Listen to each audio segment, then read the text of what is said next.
Hello guys, welcome to Proxima What Ifs. So in this video, we will see, what if Deku became the Archdemon Lord after betrayal and fell in love with Toga and demon girls? If you enjoy these kinds of stories, don't forget to show us some love by hitting the like button and subscribing to the channel. Your support means the world to us. Now, let's start the story. Chapter 1. The Ash-Stained King. The air was cold. It was the first thing Izuku Midoriya registered. A deep, sterile cold that had less to do with temperature and more to do with the utter absence of life. It seeped through his thin, standard-issue jumpsuit, a stark white garment that felt more like a burial shroud than clothing. The cold emanated from the polished chrome steel walls, the smooth, jointless floor, and the oppressive, humming silence of the chamber. This was a place built to contain gods or bury monsters, and at that moment, Izuku wasn't sure which one he was supposed to be. He sat on a reinforced plinth in the center of the vast, circular room. His wrists and ankles were bound by thick, heavy cuffs forged from a dark, non-conductive alloy, each one etched with glowing turquoise lines that pulsed with a soft, rhythmic light. Chains, as thick as his forearms, snaked from the cuffs to anchor points in the floor, giving him just enough slack to sit upright but not enough to stand. They felt less like restraints and more like tethers, as if they were holding him down against a force that threatened to tear him into the stratosphere. In a way, they were. The force was one for all. It was a storm contained within the fragile vessel of his body, a tempest of 9 generations of power that had grown beyond comprehension. For months, it had been a constant, thrumming pressure behind his ribs. A supernova waiting to be born. It manifested in uncontrolled surges. A casual gesture cracking a concrete wall, a sneeze shattering every window in a city block. He'd become a living natural disaster. A boy made of glass trying to hold the ocean. Across the room, behind a thick, transparent wall of what he assumed was some advanced plexiglass, stood the 3 men who held his fate in their hands. All Might, in his skeletal form, looked more fragile than ever, his iconic smile replaced by a grim, tight-lipped line of profound sorrow. His mentor's eyes, usually so full of booming confidence, were hollowed-out pits of guilt and despair. Beside him, Shota Aizawa, his homeroom teacher, was a statue of weary resignation. His ever-present capture weapon was draped loosely around his neck, and his gaze was fixed on the floor, unable to meet Izuku's. And then there was Principal Nezu, the hyper-intelligent chimera, his usual pleasant demeanor gone, replaced by the cold, calculating focus of a strategist facing an unwinnable war. His small paw rested on a console, his reflection a tiny, distorted figure on the gleaming surface. "Midoriya, my boy," All Might began. His voice a rasping echo of its former glory, transmitted through a speaker system that did nothing to hide its tremble. We cannot thank you enough for your courage. For your trust." Izuku offered a small, tired smile. "It's the only way, right? If One for All is really reaching a critical singularity, if it could tear the world apart, then we have to do whatever it takes." He believed it. He had to. This was the ultimate heroic sacrifice, the final lesson in a long, painful education. To be a hero was to put the world before yourself, always. Nezu's voice, crisp and devoid of emotion, cut through the tension. "The calculations are definitive. One for All has ceased to be a simple quirk. It has become a self-sustaining paradox of energy, growing exponentially with every passing moment. When it reaches its apex, the resulting explosion will not be conventional. It will be a rupture in space-time itself. The simulations predict an event horizon that would consume the Japanese archipelago in seconds, and destabilize the planet's tectonic plates within the hour. Your body is the epicenter." A cold dread, separate from the room's chill, washed over Izuku. He had known it was bad, but he hadn't comprehended the scale. He looked down at his own hands, the hands that had saved so many people, and saw only the trigger of an apocalypse. "The device before you," Nezu continued, gesturing with his head towards the intricate machinery surrounding Izuku's plinth, "is the culmination of the world's greatest minds working in conjunction with the Hero Public Safety Commission. It is designed to create a null energy field. It will not destroy One for All, that is impossible. Instead, it will isolate it, fold it in on itself, and create a pocket dimension, a permanent seal within your own soul. You will live, but the quirk will be dormant, inaccessible. A ghost in the machine. Aizawa finally looked up, his eyes bloodshot and heavy with a burden Izuku couldn't quite decipher. This is a last resort. Problem child. The risks are significant. But the alternative is unacceptable. Izuku nodded, his resolve hardening. I understand. I'm ready. He glanced to the side of the main observation deck, where two other figures stood in the shadows, separate from the adults. Katsuki Bakugo and Shoto Todoroki. His friends. His rivals. Shoto was still, his posture rigid. His bicolored eyes fixed on the chains binding Izuku, a storm of conflicted emotions visible on his face. He looked like a prince watching a public execution he was powerless to stop. Bakugo, however, was a caged animal. His hands were stuffed deep into his pockets, his shoulders hunched. He wasn't looking at Izuku. He was staring intensely at the chrome wall to his right, his jaw working silently, grinding his teeth. The air around him practically vibrated with a mixture of impotent rage, fierce denial, and something else, something that looked horribly like shame. Why shame? This wasn't their fault. It was his body, his quirk. Kachan, Todoroki. Izuku's voice was soft, but it carried in the silent room. Shoto's head snapped up, giving a curt, almost pained nod. Bakugo flinched as if struck. He still didn't turn, but his voice was a low growl that tore through the speaker.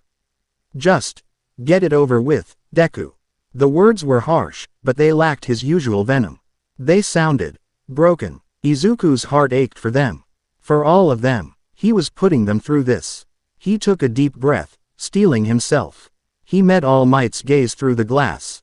Do it. All Might hesitated for a long, agonizing moment. He looked at the boy he had chosen, the son he had found in a quirkless, hopeful child, and his face crumpled. He turned away, unable to watch, and gave a slight, jerky nod to Nezu. Activating the Chronos seal, Nezu announced, his voice echoing with grim finality. His paw pressed a sequence of buttons on the console. The room came alive. The turquoise lines on Izuku's cuffs flared, turning a brilliant, searing white. The floor around his plinth began to glow, intricate geometric patterns spreading outwards like a shockwave of light.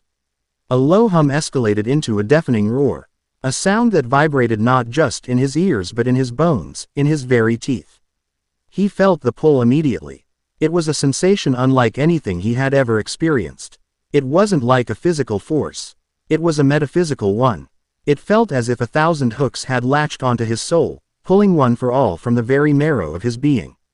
The green lightning that had become a second skin to him began to arc wildly from his body, not outwards, but inwards, drawn towards the plinth.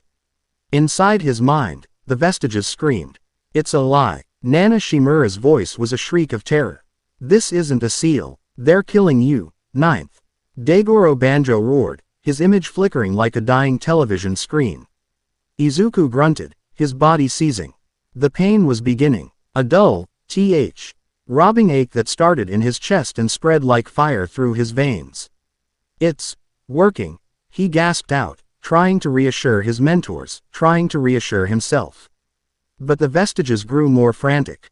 He could feel their panic, their terror, their rage. They were the guardians of the flame, and they were watching it being extinguished by a tidal wave. Yoichi Shigaraki, the first, appeared before him, his form translucent and flickering violently. They were afraid. The commission. They saw the power as a threat they couldn't control. They chose eradication over containment. The truth hit Izuku like a physical blow, colder and sharper than any pain. He looked up, his eyes wide with dawning horror, and met All Might's. His mentor had turned back, his face a mask of anguish, tears streaming down his gaunt cheeks. He wasn't watching a procedure. He was watching his successor die. The betrayal was absolute. It wasn't a malicious act born of hatred, but something far worse, a catastrophic failure of courage, born of fear. They hadn't lied to hurt him. They had lied because they were too cowardly to tell him they were executing him for the crime of being too powerful.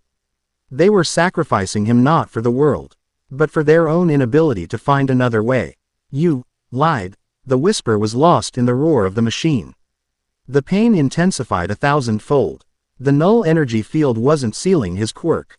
It was trying to annihilate it. But One for All was not just a quirk. It was a living legacy, a confluence of 9 souls, a force of nature. It refused to simply be unmade. The machine pulled, and One for All pushed back. Izuku's body was the rope in a cosmic tug of war. He felt his bones begin to crack under the strain, the sound of wet popping drowned out by the machine's shriek. His blood felt like it was boiling, his skin stretching to the point of tearing. The green energy of One for All, now a chaotic maelstrom, turned a sickly, violent shade of black and red. Shot through with veins of chaotic power. Black whip erupted from his back, not as controlled tendrils, but as a thorny, uncontrolled explosion of shadow that lashed against the containment field, dissolving into nothingness. Through the searing agony, a new emotion began to bloom in the barren soil of his despair. It was not sadness. It was not fear. It was a cold, pure, diamond-hard fury. A rage so profound it burned away the pain, burned away the boy who had dreamed of being a hero, burned away the naive child who had trusted so unconditionally. They had used his trust against him. Ey had used his love for them as the key to his own cage. They had smiled at him while leading him to the slaughter. The machine shrieked, its components beginning to buckle under the strain of containing the paradox it had created. Alarms blared on the other side of the glass. He could see Nezu frantically working the controls, his fur standing on end. He saw Aizawa slam his fist against the glass, a silent scream of, "Stop!" On his lips. He saw Bakugo, finally turning, his eyes wide with horrified understanding, explosions already starting to pop in his palms as he lunged for the door control. Only to be held back by weeping All Might. Izuku Midoriya locked eyes with his old rival. In that final, shared moment, there was no animosity. There was only the stark, terrible truth of their broken world. Then, the universe inside him broke. One for All didn't just implode. It detonated. The machine designed to unmake it became the catalyst for its transfiguration. The raw, untamed power, compressed to an impossible point, did what all impossibly dense things do. It created a singularity. It punched a whole not in the facility, but in the very fabric of reality. For a single, silent moment, there was only blackness. A void. Izuku's consciousness was a scattered, fading ember in an infinite, cold darkness. He was dead. He knew it. But into this nothingness, something else was drawn. From a deeper, older dimension. A place of shadow and fire sealed away by forgotten gods, a consciousness stirred. It was not a soul, not a ghost, but an essence. The dormant, primal power of the last Archdemon Lord. A being of immense rage and sovereignty, imprisoned for millennia. The raw, world-breaking energy of One for All's collapse was a dinner bell ringing across the dimensions. It as a key turning in a lock that had not been touched since the dawn of man. The essence, a nebula of crimson and obsidian, swirled in the void. It saw the dying ember of Izuku's soul, a spirit of unimaginable willpower. Forged in sacrifice and now tempered by the ultimate betrayal. It did not see a vessel to possess. It saw an heir. It saw a kindred spirit, a being of immense power, cast down by those who feared it. It did not conquer. It merged. The process was not one of possession, but of reforging. The Archdemon's essence was the forge, its ancient power the hammer, and Izuku's soul the incandescent metal. His memories, his analytical mind, his core, unshakable desire to protect, they were not erased. They were hammered into a new shape, stripped of their naivete, sharpened to a lethal edge. The pain of the betrayal was the quench that hardened him into something new, something unbreakable. Back in the physical world, the secret underground facility ceased to exist. A sphere of pure, silent energy expanded from the chamber, not exploding, but unmaking everything it touched. Steel, concrete, and earth turned to fine, gray ash. The energy wave reached the surface and dissipated, leaving behind a perfectly circular crater a kilometer wide, at the center of which stood a single, impossible figure. He was born from the ash and shadow. His body, once lean and corded with a hero's muscle, was now taller, broader. A canvas of effortless power. His skin, once fair, now bore a faint, pearlescent gray tint, and intricate, crimson markings, like ancient runes or arterial patterns, glowed with a soft, internal light across his arms and torso.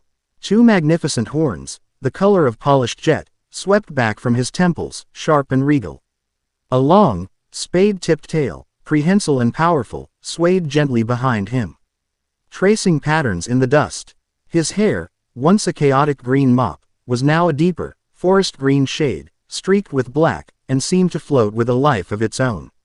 But the most striking change was his eyes. The once vibrant emeralds were now slitted like a cat's, glowing with a malevolent, crimson light. They held the analytical mind of Izuku Midoriya, but behind it burned the ancient, sovereign power of a demon lord. He raised a hand, examining it. The fingers were longer, tipped with black, obsidian-like claws. He clenched his fist, feeling a power that dwarfed one for all at its peak. It wasn't a chaotic storm anymore. It was a calm, fathomless ocean of energy, utterly and completely his to command. The vestiges were still there, but they were changed, twisted, corrupted. They were no longer the whispers of heroes past, they were the foundations of his new demonic arts. Black Whip was now the power to command living shadow. Float was the mastery of gravity itself. Danger sense had become a predatory, all-encompassing awareness of the world around him. He was reborn. He stood naked in the center of his own grave, the fine gray ash the facility swirling around his ankles. He felt no cold, no pain. He felt only a vast, empty clarity. He was a king without a kingdom, a god without a single worshipper. He threw his head back and laughed, a sound that was not born of joy or madness, but of pure, unadulterated freedom. It echoed across the desolate landscape, a proclamation of his terrible birth. He began to walk, his steps silent on the ashen ground. His new senses were a symphony of information. He could smell the ozone in the air, taste the fierce scent of a frantic bird miles away, hear the frantic heartbeats of the firs. Chi responders who would be approaching the crater's edge in minutes. He needed to be gone before they arrived. But where to go? What to do? The hero was dead. The boy was a memory. All that remained was this new being, this power. This title that echoed in the core of his new soul, King. He wandered for what felt like hours, the unfamiliar weight of his tail and horns a constant reminder of his transformation. He found himself in the ruins of an abandoned industrial district on the outskirts of the city, a place of rust and decay that seemed fitting for his current state. He found a discarded, heavy trench coat in the wreck of a security office, its dark fabric serving to cover his form and, with the hood up, mostly conceal his horns. It was in this graveyard of industry that she found him. Himiko Toga had been buzzing for days. The news feeds were electric with rumors. Deku, the Wonder Boy, involved in a catastrophic accident. Hero trainee Izuku Midoriya, dead. The official story was a training exercise gone wrong. A tragic quirk malfunction. Toga, with her predator's intuition, knew that was a lie. It was too neat, too clean. And the scent on the wind, it was something else entirely. For the past hour, she had been drawn to this place by an aroma more intoxicating than anything she had ever smelled. It wasn't just the coppery tang of blood, it was something deeper, richer. It smelled of power, of ozone, of brimstone, and of something so fundamentally Izuku that it made her heart flutter in her chest with a frantic, joyful rhythm. She moved through the wreckage with the silent grace of a hunting cat. Her twin knives clutched in her hands. She rounded the corner of a collapsed warehouse and saw him. He was standing with his back to her, looking up at the bruised purple sky of twilight. The oversized coat couldn't hide the sheer presence he exuded, nor the strange, rhythmic swaying of the appendage that she now realized was a tail. Her breath hitched. Her golden eyes, wide and wild, drank in the sight. He turned slowly, as if he had known she was there all along. The hood fell back. Toga saw the horns, the glowing crimson marks, the slitted, demonic eyes. She saw the raw, terrifying power that radiated from him in palpable waves. She saw a monster born from the ashes of the boy she had been so utterly, violently fascinated with. Any other person would have screamed. They would have run, or fainted, or attacked out of pure terror. Himiko Toga smiled. It was a wide, genuine, beautiful smile, full of sharp teeth and pure, undiluted delight. Izuku-kun, she breathed. Her voice filled with a reverence that bordered on worship. You're so beautiful. Izuku stared at her. His mind, still processing the cataclysm of his own existence, struggled to comprehend her reaction. He had expected fear, disgust, the same horror and rejection he had seen on the faces of his mentors in his final moments. He had been prepared to kill her if she attacked, to vanish if she ran. But this This was acceptance. Pure, unconditional, gleeful acceptance. She took a hesitant step forward, then another. She wasn't afraid. She was drawn to him, like a moth to a star that had fallen to earth. They said you were dead, she whispered, her eyes tracing the lines of his horns. But you're not. You're so much more. This was the first act of kindness he had received in his new life. The first person to see the monster and not the memory of the boy. And it came from a villain, a girl the world had branded as broken and dangerous. In that moment, he understood. The world that had betrayed him was the same world that had cast her out. They were both rejects. They were both monsters. An immediate, powerful bond forged between them in the silent space between heartbeats. He felt a flicker of the old Izuku, the one who wanted to save people, but it was different now. It was a fierce, possessive desire to protect this person, this creature of blood and smile. Who saw him for what he was and called him beautiful. Toga, he said. His voice was different, deeper, with a strange, resonant timbre. It held an innate authority. They were wrong. She was in front of him now. Close enough for him to smell the faint scent of iron and cheap perfume that clung to her. She reached up a hand, her fingers trembling slightly, and gently touched the tip of one of his horns. A jolt, like static electricity but far more pleasant, passed between them. Her smile widened. "What are you now, Izuku-kun?" she asked, her voice a hushed, excited whisper. He looked down at her. At the absolute adoration in her golden eyes, and the first piece of his new purpose clicked into place. He was not alone, and he would ensure that no one who was cast out by this broken world would have to be, ever again. "I am a king," he replied, the words feeling more true than his own name. His declaration, spoken into the twilight of a ruined world, did not go unheard. His rebirth had been a cataclysm. A trumpet blast across dimensions. The raw, sovereign power he now radiated was a beacon, a signal fire visible to beings who walked in the shadows and slept in the cracks of reality. And the first of them were already answering the call. A low growl echoed from the alleyways, a sound that was less animal and more grinding tectonic plates. The ground trembled. Toga whirled around, her knives flashing into a defensive posture, a fierce hiss on her lips as she placed herself between Izuku and the newcomer.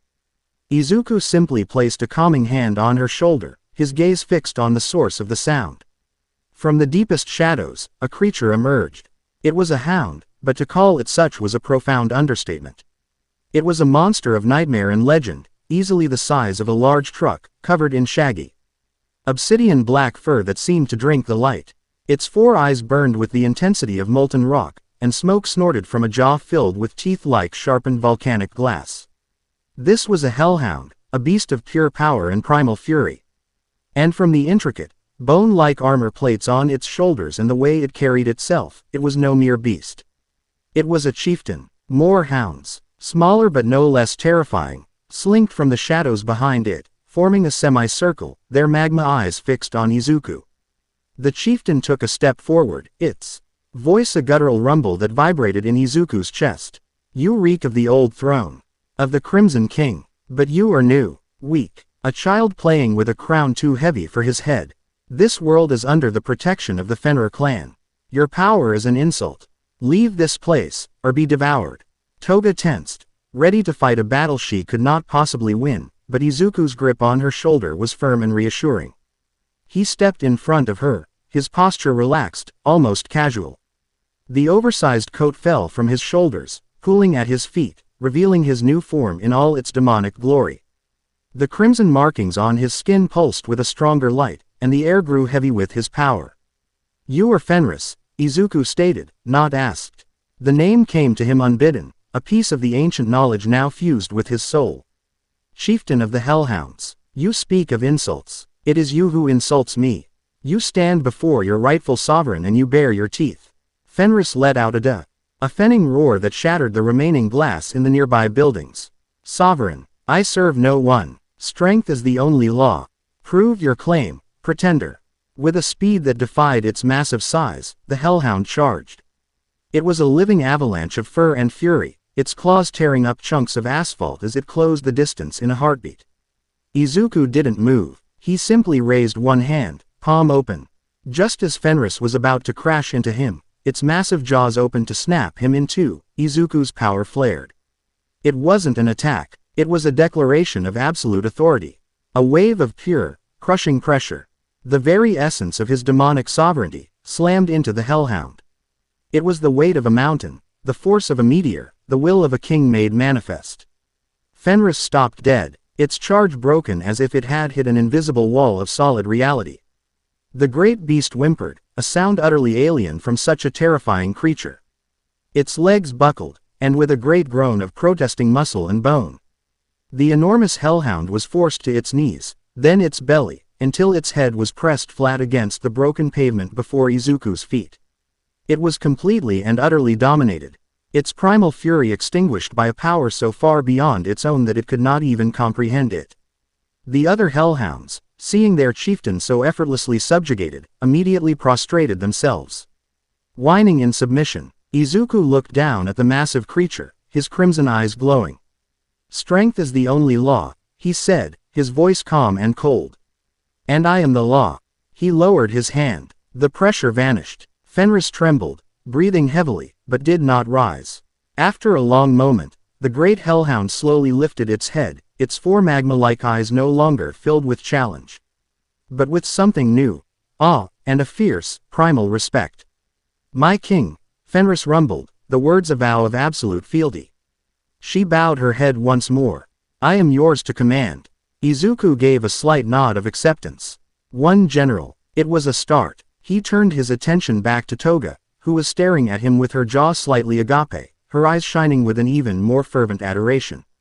Before he could speak, a new voice, smooth and melodic as spiced wine, slithered out from the shadows.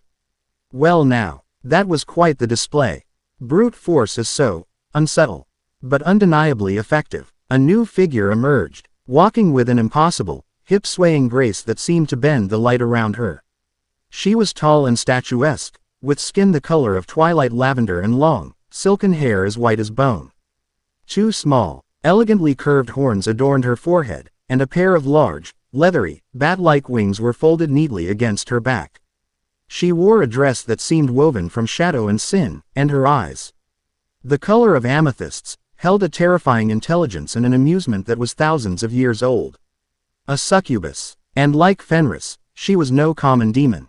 She stopped a respectful distance away, giving a theatrical curtsy that was both mocking and sincere. "Lord Izuku, is it? The name on the mortal airwaves is so pedestrian for a being of your stature. I am Lilith, and I have been waiting for someone like you for a very, very long time." Izuku's eyes narrowed. He felt no direct hostility from her, but a powerful, coiling aura of cunning and ambition. Waiting for what? Lilith's smile was a slow, dangerous thing. For a leader, for a unifier. The demon clans have been fractured since the old kingdom fell. Squabbling children fighting over scraps of territory and influence in a world that despises us. They lack vision. They lack power. They lack a king. She took a step closer, her amethyst eyes sweeping over the scene, over the prostrated Fenris, the adoring Toga, and finally settling on Izuku himself. "You, on the other hand, you have power in spades. But power without purpose is just a tantrum waiting to happen. You need a kingdom. You need structure. You need an intelligence network that can navigate the treacherous courts of both demon and man. You need, if you'll forgive the presumption," she finished, her voice dropping to a conspiratorial whisper, "someone to advise you on how to turn this raw strength into a true empire." Here it was, the second piece of the puzzle. The brain to Fenris's brawn. The political mind to his raw power. He saw her for what she was, an opportunist of the highest caliber, but one whose ambitions could be aligned with his own. He looked at the assembly before him. A feral girl with a heart full of violent love, who had accepted him without question. A hellhound general whose loyalty was now forged in the fires of absolute domination. And a succubus spymaster, offering her ancient cunning to his cause. This was not the team of heroes he had once dreamed of leading. This was something far more potent. This was the foundation of a court. A new purpose, clear and sharp, formed in his mind. He would not hide. He would not run. The world had cast him out, branded him a monster, and tried to erase him. He would not let them. He would build a new world from the ashes of the old. A sanctuary, a fortress. A kingdom for all the other monsters, all the other outcasts, all those who had been rejected by the self-righteous hypocrisy of hero society. He looked at Lilith, his crimson eyes burning with a king's resolve. I accept your counsel. Then he looked at Fenris, still bowed before him. Rise, General, there is work to be done. Finally, he looked at Toga, and a genuine, soft smile touched his lips for the first time in his new life. He held out his hand to her. She took it without hesitation, her smaller hand fitting perfectly in his. Standing amidst the ruins of his past, flanked by his first followers, Izuku Midoriya, the boy who would be a hero, was gone forever. In his place stood the ash-stained king, his gaze turning towards the glittering, oblivious city in the distance. They had tried to bury him. They did not know he was a seed. And from this day forward, his kingdom would rise. Chapter 2. Forging the Crimson Citadel. The wind howled a mournful dirge acros. The skeletal remains of what had once been Japan's industrial heartland. Rust-caked girders, like the ribs of long-dead leviathans, clawed at a sky the color of leaden dishwater. The air tasted of ethylic decay and the ghosts of forgotten labor. It was a graveyard of ambition, a place where progress had come to die. For Izuku Midoriya, it was the perfect canvas. He stood on a hill of slag and compacted refuse. The tattered remnants of his hero costume, now little more than blackened rags clinging to his transformed frame, whipping around him. To his left, Lilith, the succubus spymaster, held a silken parasol that seemed absurdly elegant against the desolation. Her crimson eyes scanned the horizon, not with disgust, but with the cool appraisal of a master strategist evaluating terrain. To his right, the hellhound General Fenris stood with her arms crossed over her formidable chest, her lupine features set in a stoic mask. Her amber eyes, however, betrayed a simmering impatience, a warrior's desire for a fortress to defend. And beside him, so close their shoulders brushed, was Himiko Toga. She was a splash of vibrant, dangerous life in the monochrome decay. Her grin was a crescent moon of pure delight, her golden eyes wide with a manic, unblinking adoration as she stared at him. She was shivering, but not from the cold. It was the hum of his power, the sheer, intoxicating proximity to the being he had become. That thrilled her. She had not left his side for a moment since finding him in the ashes of the hero facility. It is adequately bleak, Lilith commented, her voice a low, melodious purr that cut through the wind. No one will miss it. The strategic value lies in its isolation and its proximity to major shipping lanes should we need them. A fine choice for a declaration, my lord. It's a dump, Fenris grunted, her gaze sweeping over the collapsed warehouses and shattered smokestacks. But the ground is solid.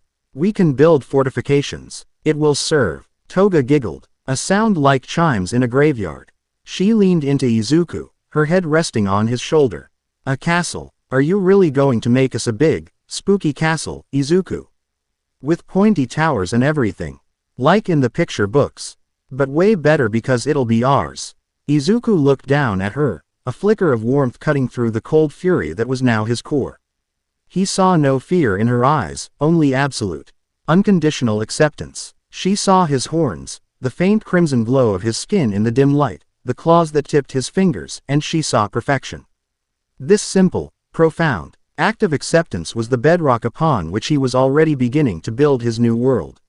More than a castle, Toga, he said, his voice a low baritone that seemed to resonate with the very ground beneath their feet.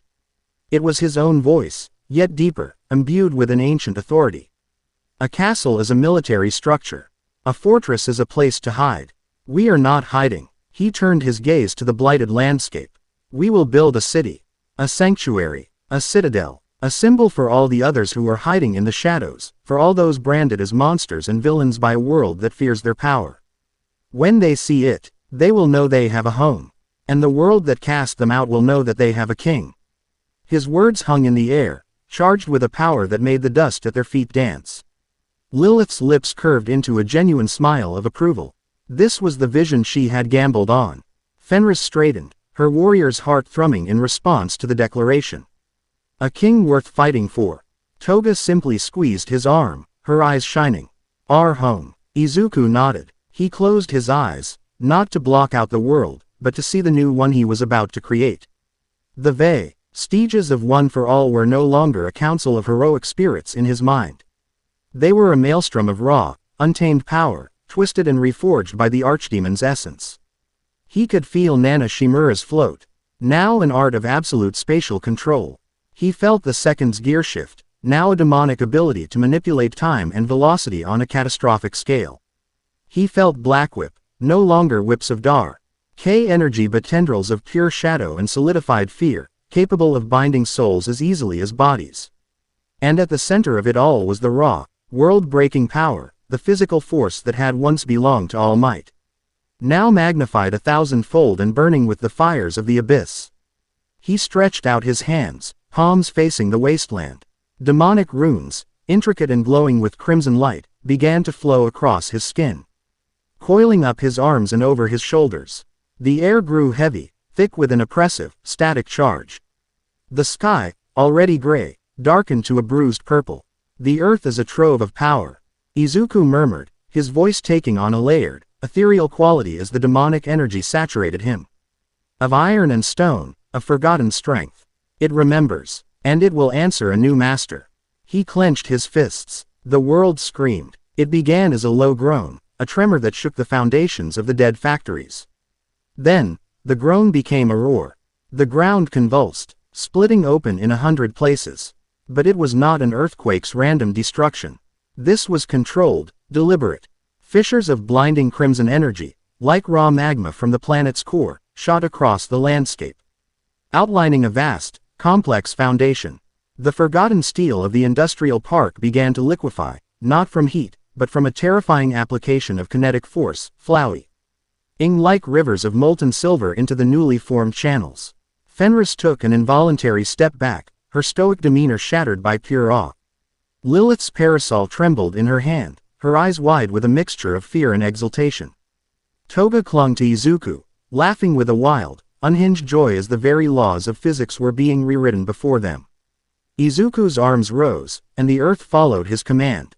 From the glowing foundation, pillars of obsidian, darker than a starless night, erupted from the ground.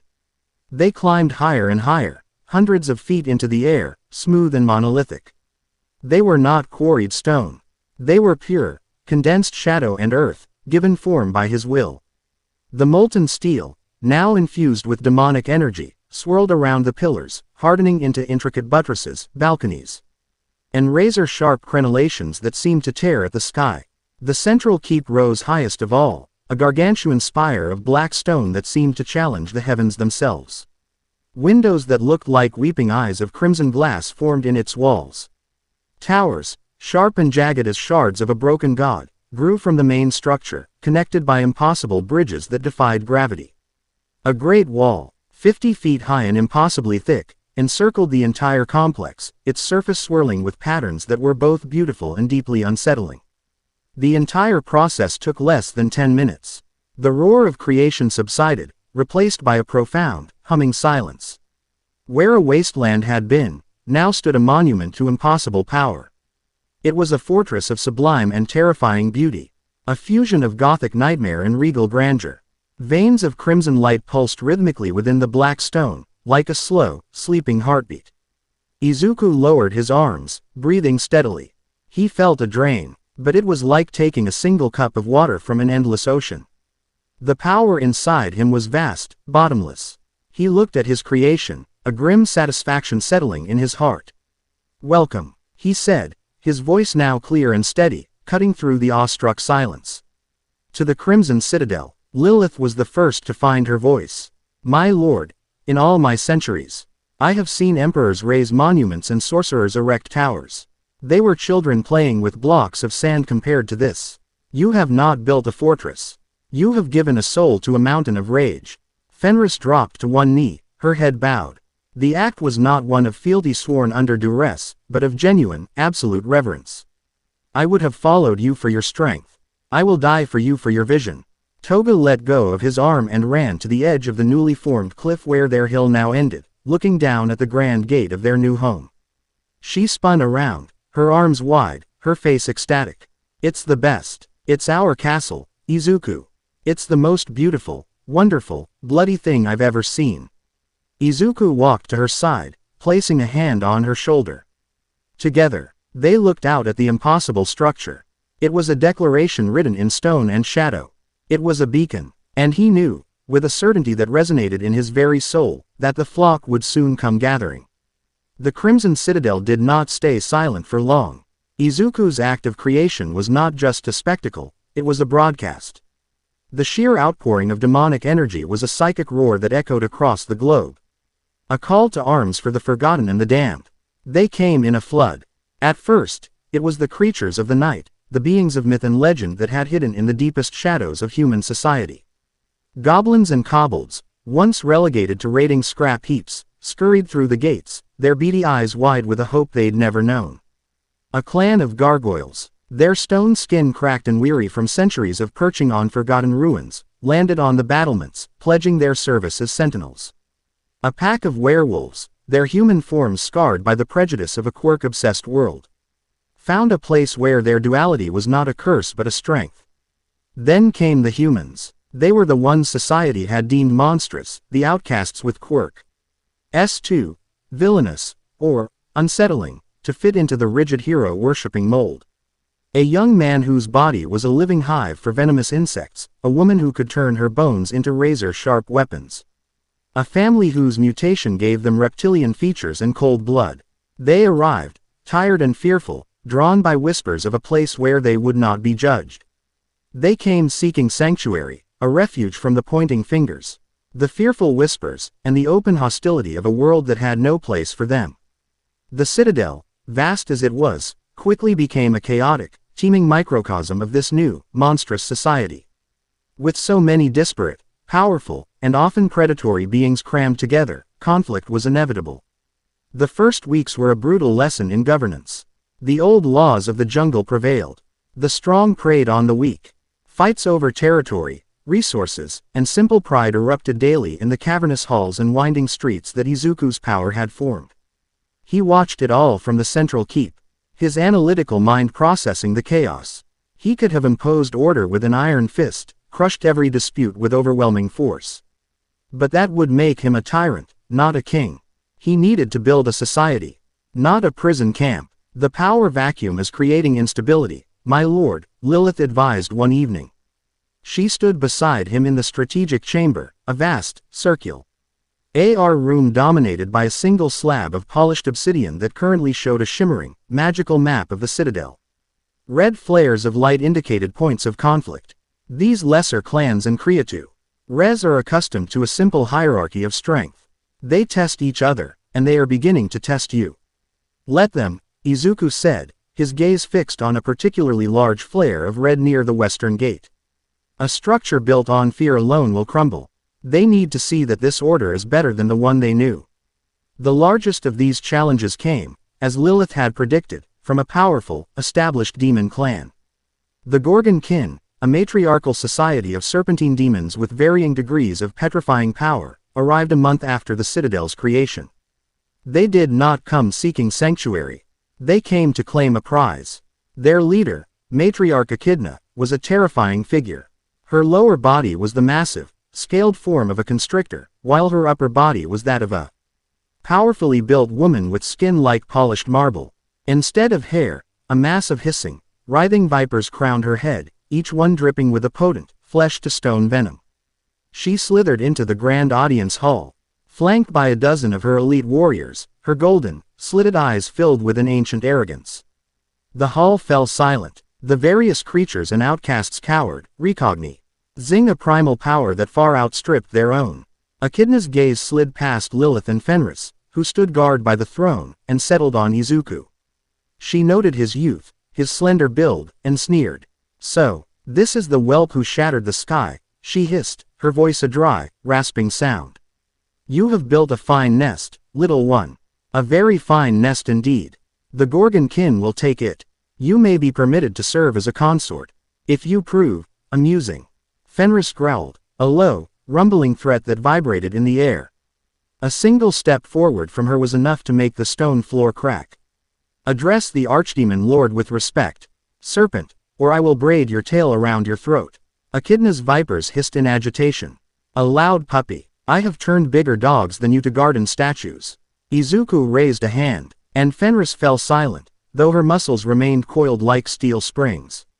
He leaned forward in his throne, a simple yet elegant seat carved from the same living obsidian as the citadel itself. He had not moved, but his presence suddenly filled the room, a pressure that made the air feel thick and hard to breathe. Matriarch Echidna, Izuku began, his voice calm and measured. You are a guest in my home. You will not threaten my people. You are, however, correct. I am young. He gave a small, disarming smile that did not reach his eyes. But you mistake youth for weakness. An easy error to make. A fatal one. He rose from the throne. He did not posture or roar. He simply stood, and the raw, demonic power radiating from him intensified, a silent storm that made Echidna's scales ripple with unease. You seek to rule here, Izuku continued. To rule is to protect, to provide, to lead. It is not merely to take. You see this citadel as a prize.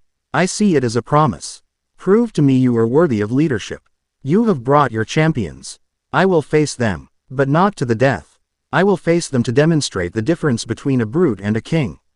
Echidna laughed, a harsh, grating sound. Bold words. Very well. Let us see if your strength matches your tongue. Steno, Euryale. Two of her warriors moved forward. They were twins, lithe and deadly, with smaller snakes for hair and eyes that shimmered with a faint, dangerous green light. They moved with a synchronized, serpentine grace, daggers flashing in their hands. Izuku met them in the center of the hall. He did not draw a weapon. He simply waited. The twins attacked, a whirlwind of motion. They were a blur, striking from two directions at once, their daggers aimed at his throat and heart. Their strategy was clear, overwhelmed with speed and numbers. It was a good strategy against any normal opponent. Izuku was not a normal opponent. He didn't move. To the assembled crowd, it aimed as if the daggers would find their mark. But a mere inch from his skin, they stopped, held fast as if by an invisible wall. The twins strained, their muscles bulging, but their blades would not move forward. Izuku's eyes glowed with a soft crimson light. He was using a fraction of his power, a telekinetic field so dense it was like a sheet of solid force. Speed is meaningless without the strength to break a barrier, he said. His voice echoing slightly, he flexed his will. The twins were thrown backward, not with a violent blast, but with a firm, irresistible push that sent them tumbling to the stone floor. Their daggers skittering away, they were unharmed, but utterly humiliated. Next, a hulking Gorgon warrior, a male with a thick, muscular tail and a gaze that could crack stone, stepped forward. He didn't use weapons. He charged, aiming to crush Izuku with his brute strength and petrify him with his stare. Izuku met his charge. Just as the Gorgon's gaze flared with petrifying energy, Izuku's own power erupted. Tendrils of pure black shadow, the corrupted essence of Blackwhip, shot from his back. They were not solid. They were semi-ethereal, whips of solidified fear. They bypassed the Gorgon's physical body and struck at his mind. The hulking warrior screamed, his petrifying gaze flickering and dying as his mind was flooded with his deepest terrors. He collapsed to his knees, trembling and broken, staring at horrors only he could see. Power is useless without the will to control it, Izuku stated, retracting the shadow tendrils. Echidna was no longer sneering. Her expression was one of disbelief and a growing, primal fear. She had underestimated him, horribly. You fight with tricks and sorcery, she hissed, lashing her tail. Face me. My gaze will turn your very soul to stone. Your gaze requires a target to see you, Izuku replied calmly. He took a single step, and in a blink, he was gone. Not a blur of speed, but a perfect, instantaneous translocation. He reappeared directly behind her throne-like position, his hand resting gently on her shoulder. The vipers on her head recoiled as if from a hot iron, hissing in terror. Echidna froze, her body rigid. She could feel the universe-ending power coursing through the hand on her shoulder, a power that could unmake her in an instant. And your power, Izuku whispered, his voice directly in her ear. As useless against an opponent you cannot perceive. He had used a combination of float and gear shift, not to fly or move fast, but to momentarily step outside the normal flow of space and time. He had dismantled her entire leadership structure, her champions, and her own power, without throwing a single punch or shedding a single drop of blood. He had done it with strategy, precision, and an absolute, terrifying economy of force. Every demon, every outcast in the hall, watched in silent, breathless awe. This was not a warlord. This was a master. Izuku removed his hand and walked back to the center of the hall. He turned to face the defeated matriarch. "I will not kill you, Echidna," he said, his voice ringing with authority. "I will not enslave your people or turn them out into the world that hunts them. That is the old way. That is the way of weakness, of fear." He ascended the dais and sat back on his throne. "I offer you and the Gorgonkin a place here. Your strength will be a part of the Citadel's strength. Your people will have homes, food, and my protection. In return, you will kneel. You will accept my law. You will be a part of the nation I am building. A nation for all of us." The offer was audacious. It was unheard of. In the brutal politics of the demon world, mercy was a weakness to be exploited. But Izuku's demonstration had not been merciful, it had been a calculated display of absolute dominance. He wasn't sparing her because he couldn't kill her, he was sparing her because she was more useful to him alive. That was a language of power Echidna understood. She stared at him, her slitted eyes wide. She saw not a whelp, but a being of ancient power in a young man's form. She saw a mind as sharp and deadly as his strength was vast. She saw the future. Slowly, deliberately, the great matriarch of the Gorgonkin lowered her massive serpentine body, bowing her head until her forehead touched the stone floor. "My champions are defeated. My power is nullified. My clan is yours to command, my king." A wave of understanding rippled through the hall. Izuku hadn't just defeated a rival. He had set a new precedent. He had shown them that his Citadel was not just another den of monsters, but the beginning of an empire, and he was its undisputed sovereign. In the aftermath of the Gorgonkin's submission, a semblance of order began to form. But Izuku knew it was a fragile piece. The Citadel was a city now, with all the complexities and dark undercurrents of any population center. He needed more than just strength to maintain control, he needed information. He needed eyes and ears in every dark corner, a network of whispers that would report to him alone. He knew just the person for the job. He found Toga on one of the highest balconies of the central keep, dangling her legs over the edge with a cheerful lack of concern for the 1,000-foot drop below. She was sharpening one of her knives on a whetstone, humming a discordant little tune. "Having fun?" Izuku asked, his voice soft as he came to stand beside her. She looked up, her grin instantaneous and brilliant. "Izuku, I was just thinking, this place is so big. There are so many new people. So many different kinds of blood. It's like a giant party that never ends." Her eyes gleamed. "Some of them are very naughty, though. I saw a goblin trying to steal a shiny cup from one of the snake ladies. I made him give it back." "How?" Izuku asked, a faint smile on his lips. "I showed him my knife," she said brightly. "And I smiled at him. He got very scared and ran away." Izuku chuckled. It was a deep, genuine sound that surprised even him. Here, with her, the crushing weight of his new role felt lighter. He sat down beside her, the obsidian cool against his skin. "Toga," he began, his tone becoming more serious. "I need your help, not just as a fighter by my side, but for something more." She stopped humming, turning her full attention to him, her golden eyes wide and curious. "This city is full of secrets," he explained. "Plots, resentments, hidden threats. Fenris can command an army. Lilith can negotiate with kings and queens. But I need someone who can walk in the shadows. Someone who can hear the whispers. Someone who understands the language of the forgotten and the desperate. Someone people will underestimate until it's too late." He looked directly at her, his crimson gaze intense. "I need a spymaster, Toga. My spymaster. I want you to be my eyes and ears. To build a network, to bring me the truths that people try to hide. To be the silent, unseen blade that protects this kingdom from within. No one would ever suspect you. And no one is better suited for it." Toga stared at him, her knife still in her hand. Her usual manic grin had softened into something else. Something vulnerable and awestruck. The world, both hero and villain, had only ever seen her as a crazy, blood-obsessed monster. A tool to be used or a problem to be eliminated. But Izuku, he saw her skills. He saw her value. He wasn't just tolerating her nature, he was honoring it, giving it a purpose. He was giving her a purpose beyond her own chaotic desires. A single tear traced a path down her cheek. You want me? She whispered. For a real, important job. My own special job. I don't just want you, Toga, Izuku said, his voice firm but gentle. He reached out, his clawed fingers gently wiping the tear from her cheek. His touch was warm. I need you. You are the only one I can trust with this. Her face broke into a smile so wide and genuine it was breathtaking.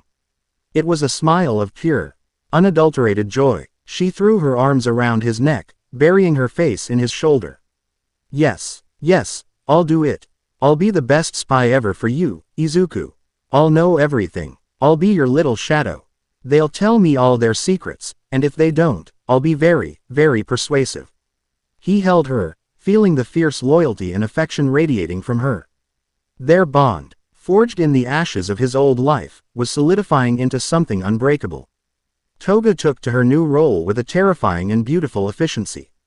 She was a natural. Her shapeshifting quirk, once used for chaos and murder, became the ultimate tool of infiltration. She could be a goblin servant, a human outcast, a disgruntled Gorgon warrior.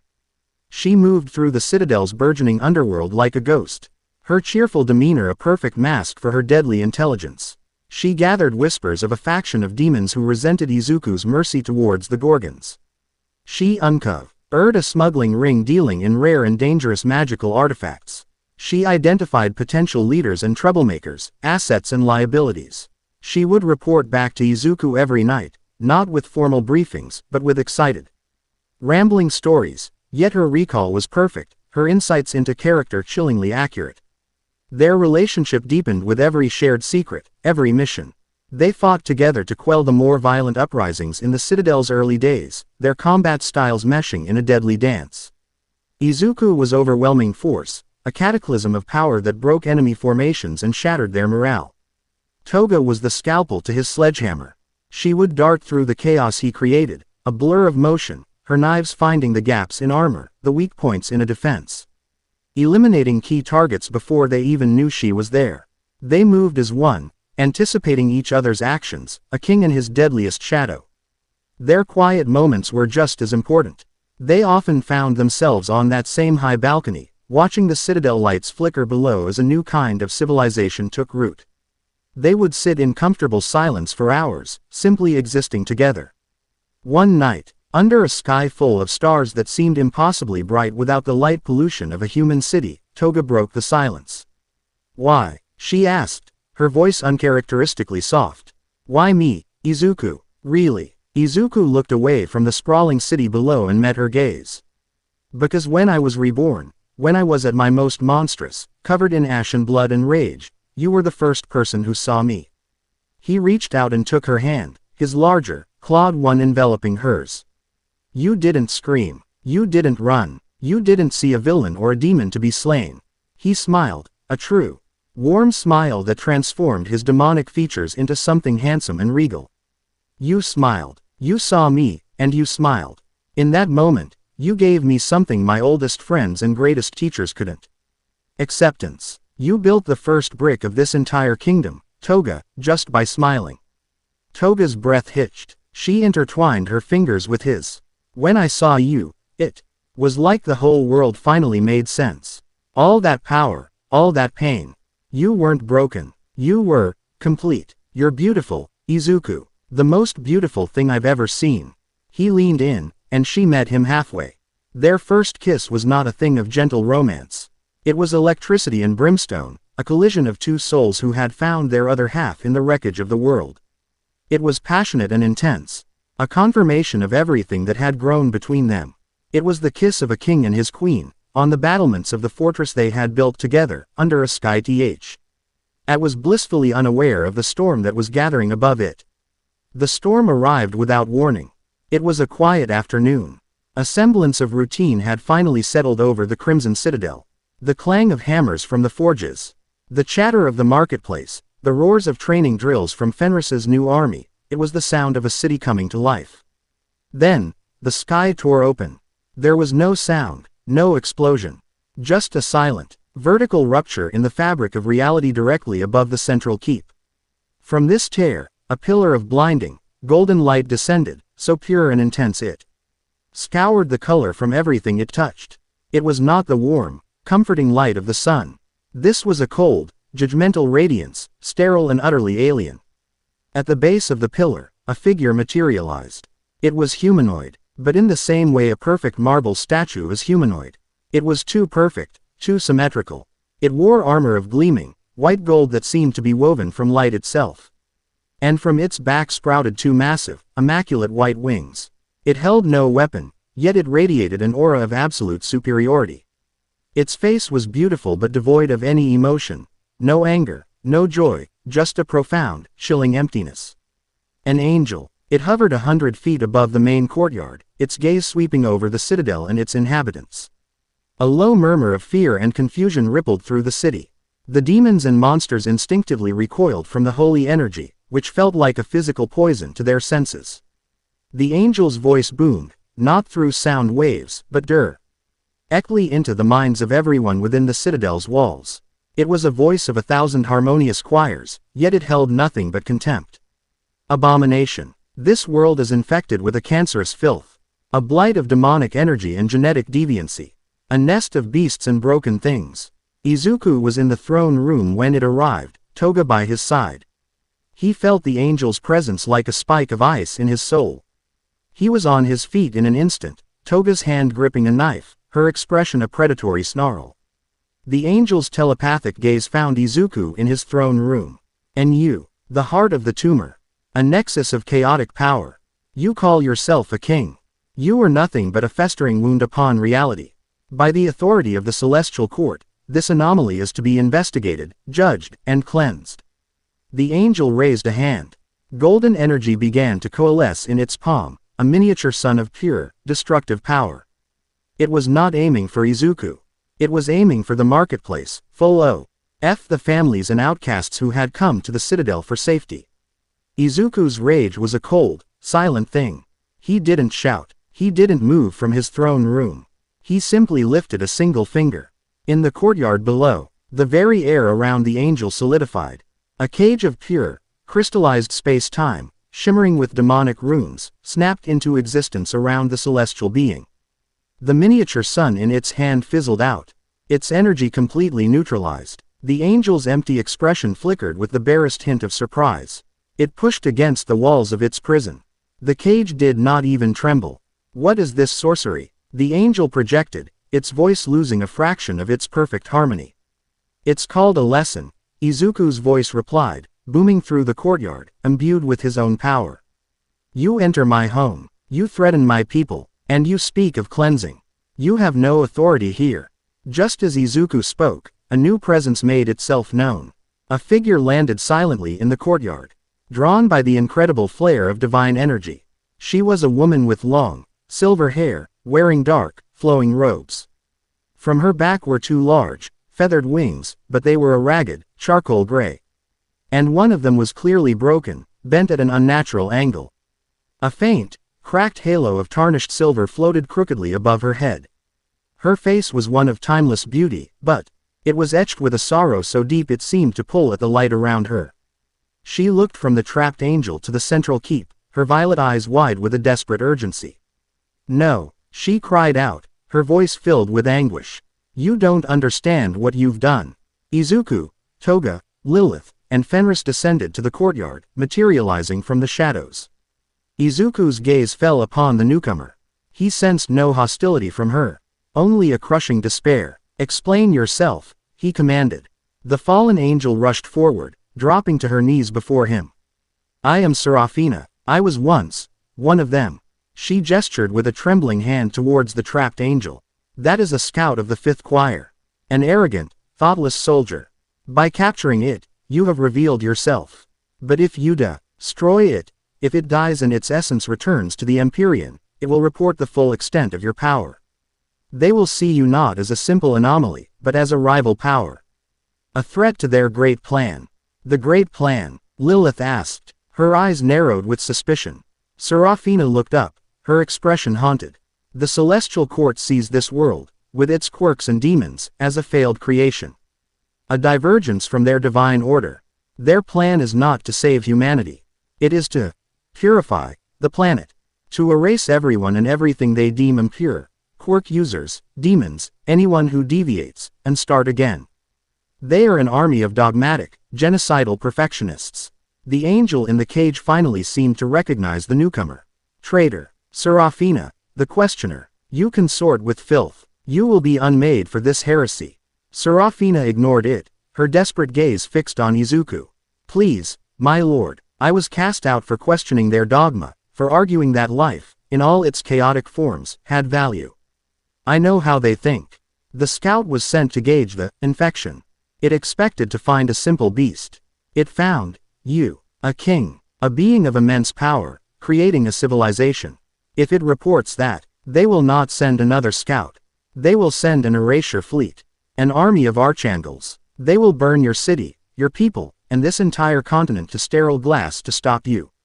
So I should let it go? Izuku asked, his voice dangerously quiet. No, Serafina said, shaking her head.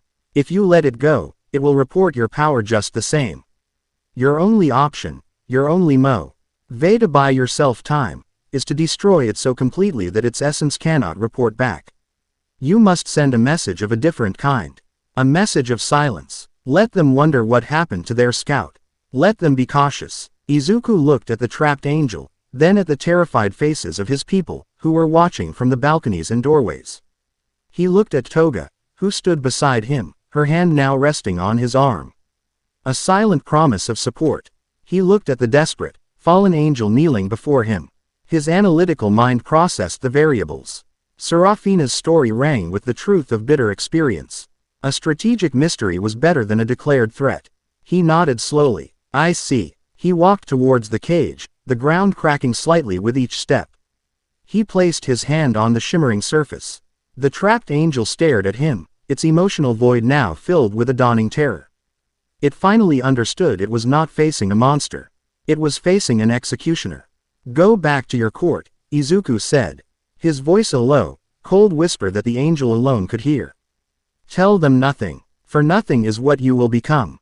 He closed his hand into a fist. The cage of crystallized space-time imploded, collapsing in on itself with the force of a dying star. There was no sound, no explosion of light, just a silent, perfect annihilation. The angel, its divine energy, its very essence, was crushed out of existence, leaving not even an echo behind. A vacuum was left where the cage had been, and the air rushed in with a soft whoosh. It was over. Izuku turned to face the stunned courtyard. He saw Serafina staring at the empty space, tears of sorrow and relief streaming down her face. He saw Fenris and Lilith, their expressions grim and resolute. He saw Toga, her eyes shining with fierce pride. He raised his voice for all to hear. Today, the heavens looked down on us with contempt. They sent a messenger to judge us, to threaten us with extinction. They call us an infection. A blight. He paused, his crimson eyes sweeping over the crowd of demons, mutants, and outcasts. His people, let them, he roared, his voice filled with the power of a king defending his nation. Let them call us monsters. Let them call us villains. Here, in this citadel, we are family. And if the heavens wish to make war on us, then they will learn what happens when they threaten our home. A cheer erupted from the crowd, a deafening, defiant roar from 1,000 monstrous throats. It was the sound of a new nation, born from betrayal and forged in defiance, ready to face any storm. Izuku stood tall, Toga's hand in his hell-forged for now complete. He looked up at the sky, where the tear in reality had sealed itself, leaving no trace. He knew this was only the beginning. He had built his fortress, gathered his people, and now, he had declared war on the gods themselves. The age of heroes was over. The age of the Crimson King was just beginning. Chapter 3. The Hero's Folly. The silence in the underground briefing room of the JDF Special Operations Command was heavier than lead. It was a sterile, featureless space, all brushed steel and cold LED lighting. Designed to prevent eavesdropping by any quirk imaginable. On a dozen massive screens, the world screamed. News tickers scrolled in a blur of panicked red and yellow text. Demon Lord emerges in MUSUTAFU, global markets in freefall.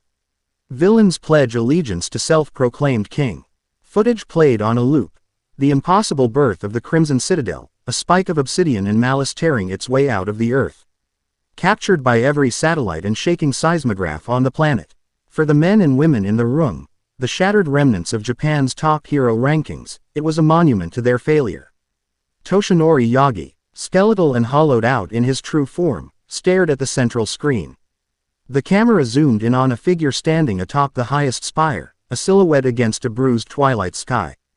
It was him. It was Izuku. But it was not. The posture was different, regal, unyielding. The familiar green lightning was gone, replaced by a pulsing, crimson aura that warped the very air around him. Toshinori's hand, thin and trembling, clenched around the armrest of his chair. The guilt was a physical thing, a shard of ice lodged permanently in his chest. I did this to him. We did this to him. He's consolidating power. The voice belonged to Endeavor, his flames burning low but hot with sheer, unadulterated fury. He stood before the tactical map, his arms crossed, every muscle corded with tension. Reports from every prefecture. Villain groups are dissolving. They're not being arrested. They're migrating. Flocking to him like moths to a damn inferno. He's building an army. He is building a nation. Corrected a calm, intelligent voice. Principal Nezu, perched on a specially made high chair at the head of the table, steepled his paws. His usual cheerful glint was gone, replaced by a chillingly serious focus. There is a significant difference. An army exists to conquer.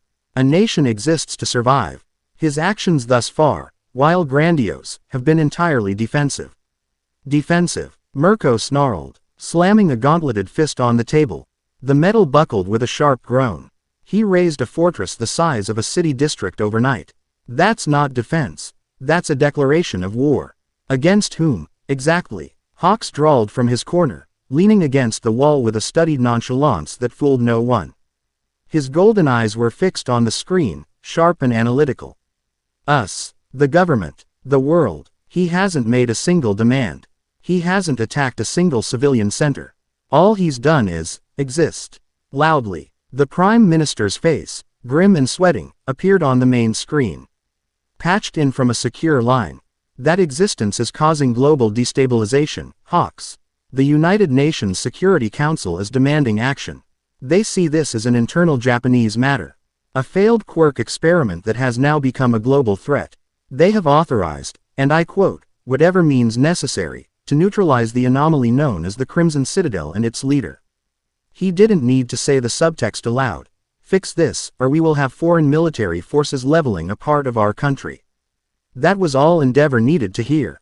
Then we act. A full-scale assault. The top 10, supported by a squadron of riot control specialists. We hit the Citadel with everything we have. We break through the gates, locate Midoriya, and subdue him.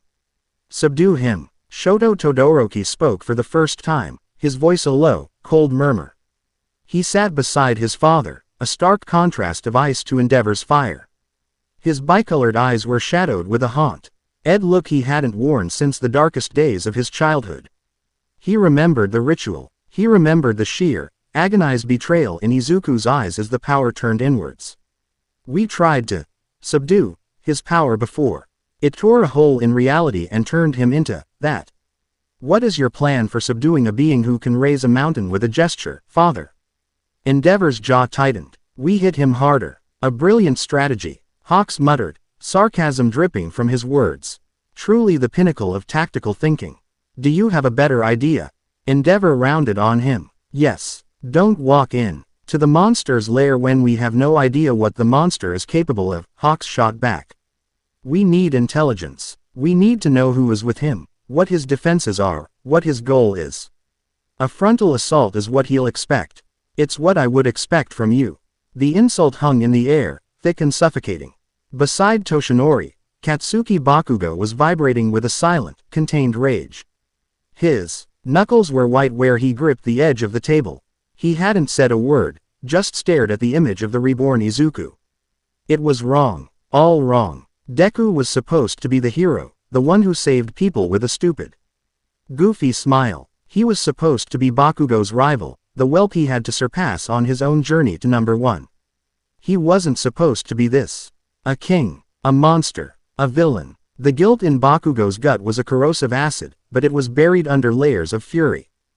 Fury at the heroes for their incompetence, fury at All Might for his weakness, fury at Deku for giving up, and most of all, a deep, burning fury at himself for standing there and watching it happen. For looking away. I'll fix it, he thought, a familiar, violent promise. I'll beat him until the nerd comes back out. I have to. It was the only way he knew how to solve anything. The Prime Minister is right. We don't have time for a lengthy intelligence-gathering operation, All Might said, his voice raspy but firm. He pushed himself to his feet, drawing the attention of the room. He looked like a ghost, a pale imitation of the symbol of peace, but for a moment, the old fire flickered in his eyes. This is our failure, our responsibility. We cannot allow this to escalate. We cannot allow other nations to intervene. Endeavor's plan is blunt, but it is decisive. We will assemble a strike team. We will breach the citadel. And I will talk to him. A scoff came from Bakugo. You think you can talk him down? He is still young Midoriya. Somewhere in there, Toshinori insisted, his voice pleading. I have to believe that. Nezu sighed, a sound like dry leaves skittering across pavement. I fear you are gravely mistaken, All Might. The being you see before you is no more Izuku Midoriya than a butterfly is a caterpillar. The base components may be the same, but the form and function are entirely new. He will have Midoriya's memories, his intelligence, his analytical skills. But his perspective, his morality, his very soul has been reforged. To approach him expecting to find the boy you knew is to walk into a predator's jaws expecting a hug. But the decision had been made. Desperation was a more potent force than caution. The government demanded action. The world demanded a solution. And the heroes, driven by guilt and a desperate need to reclaim control, chose the only path they understood, overwhelming force. The strike team was assembled. The best of the best. Endeavor, All Might, Hawks, Mirko, Best Jeanist, Edgeshot.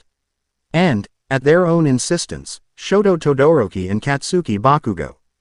They were going to war against the boy they had broken. And none of them truly understood that they had already lost. Within the Crimson Citadel, the air was alive with energy. Not the frantic, panicked energy of the outside world, but a deep, resonant hum of power, like a vast furnace preparing to ignite.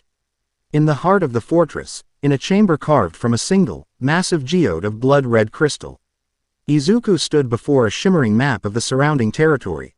It was not a projection of light, but a living illusion woven from shadow and demonic essence, flickering and shifting in real time.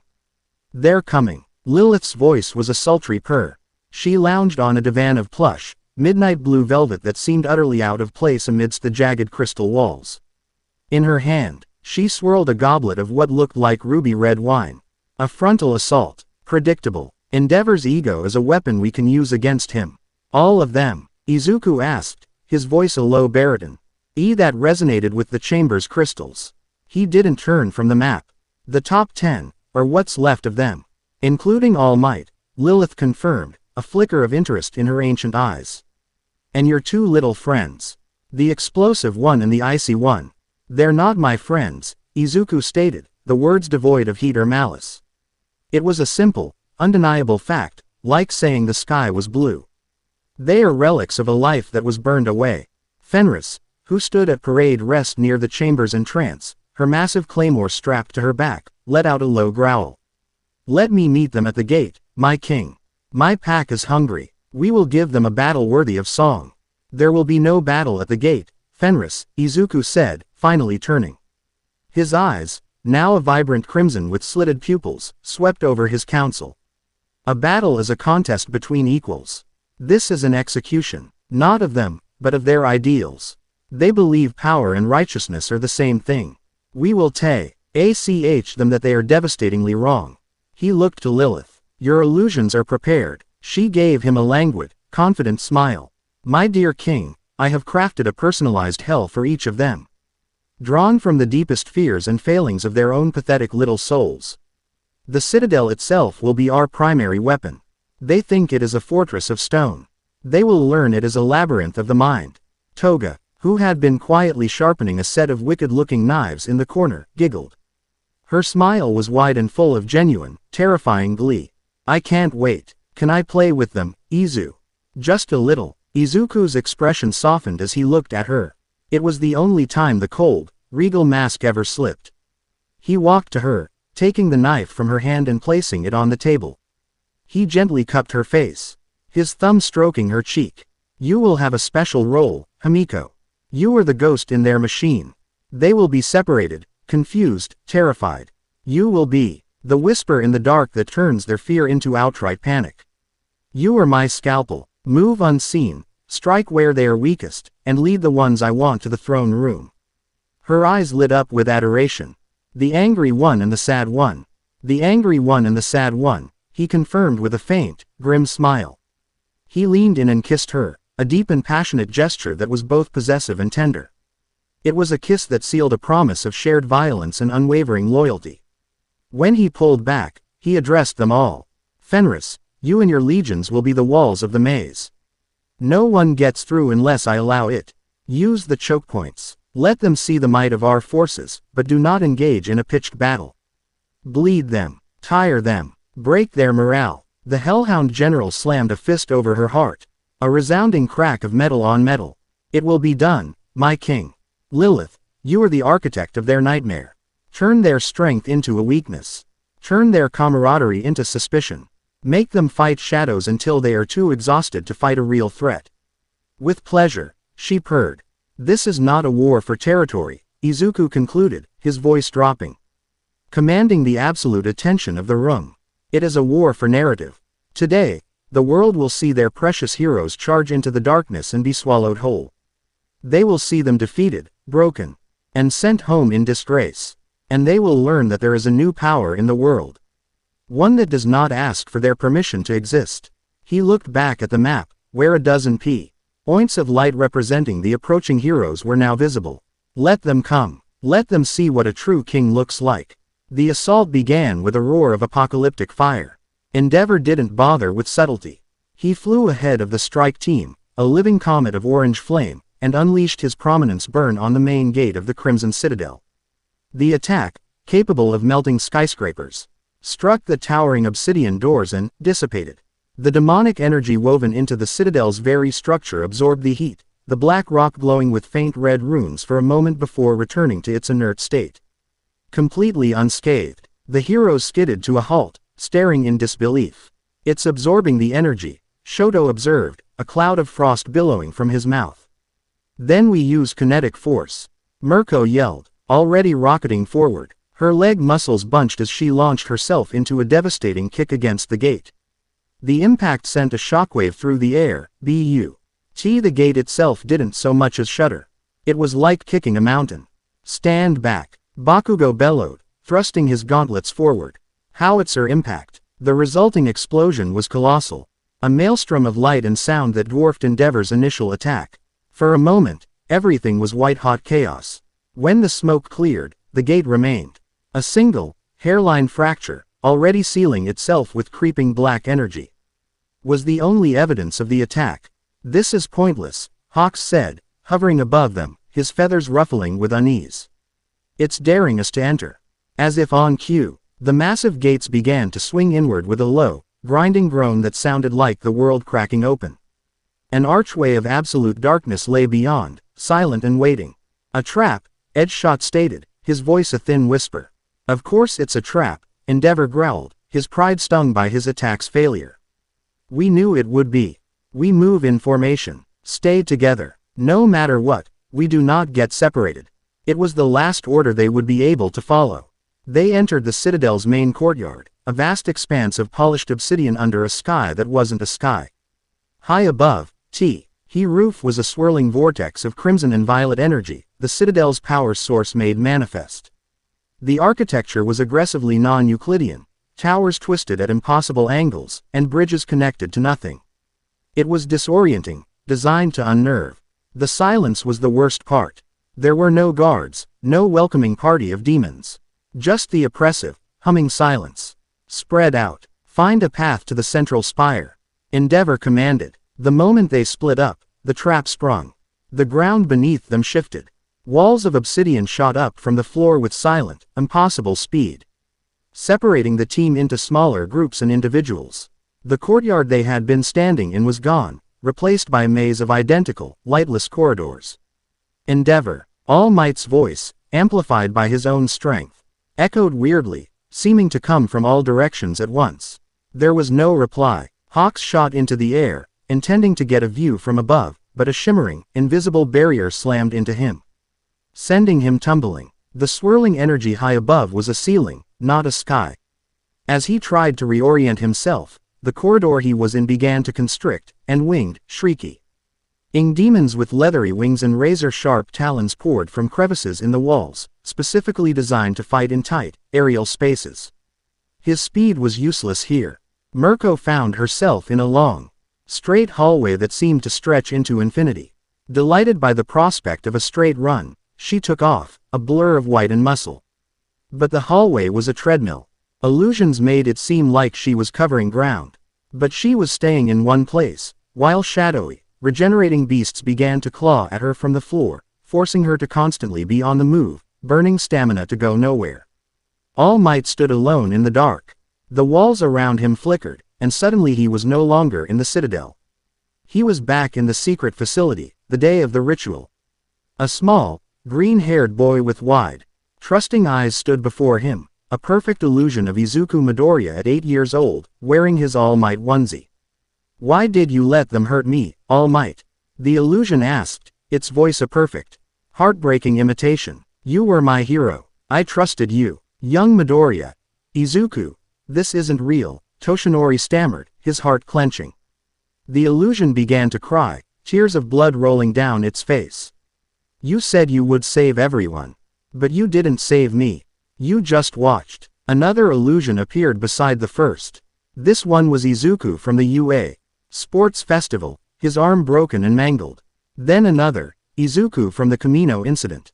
A dozen versions of the boy he had failed, all staring at him with accusing, betrayed eyes. Lilith's psychological warfare was ruthlessly effective. The symbol of peace was trapped in a prison of his own guilt, paralyzed.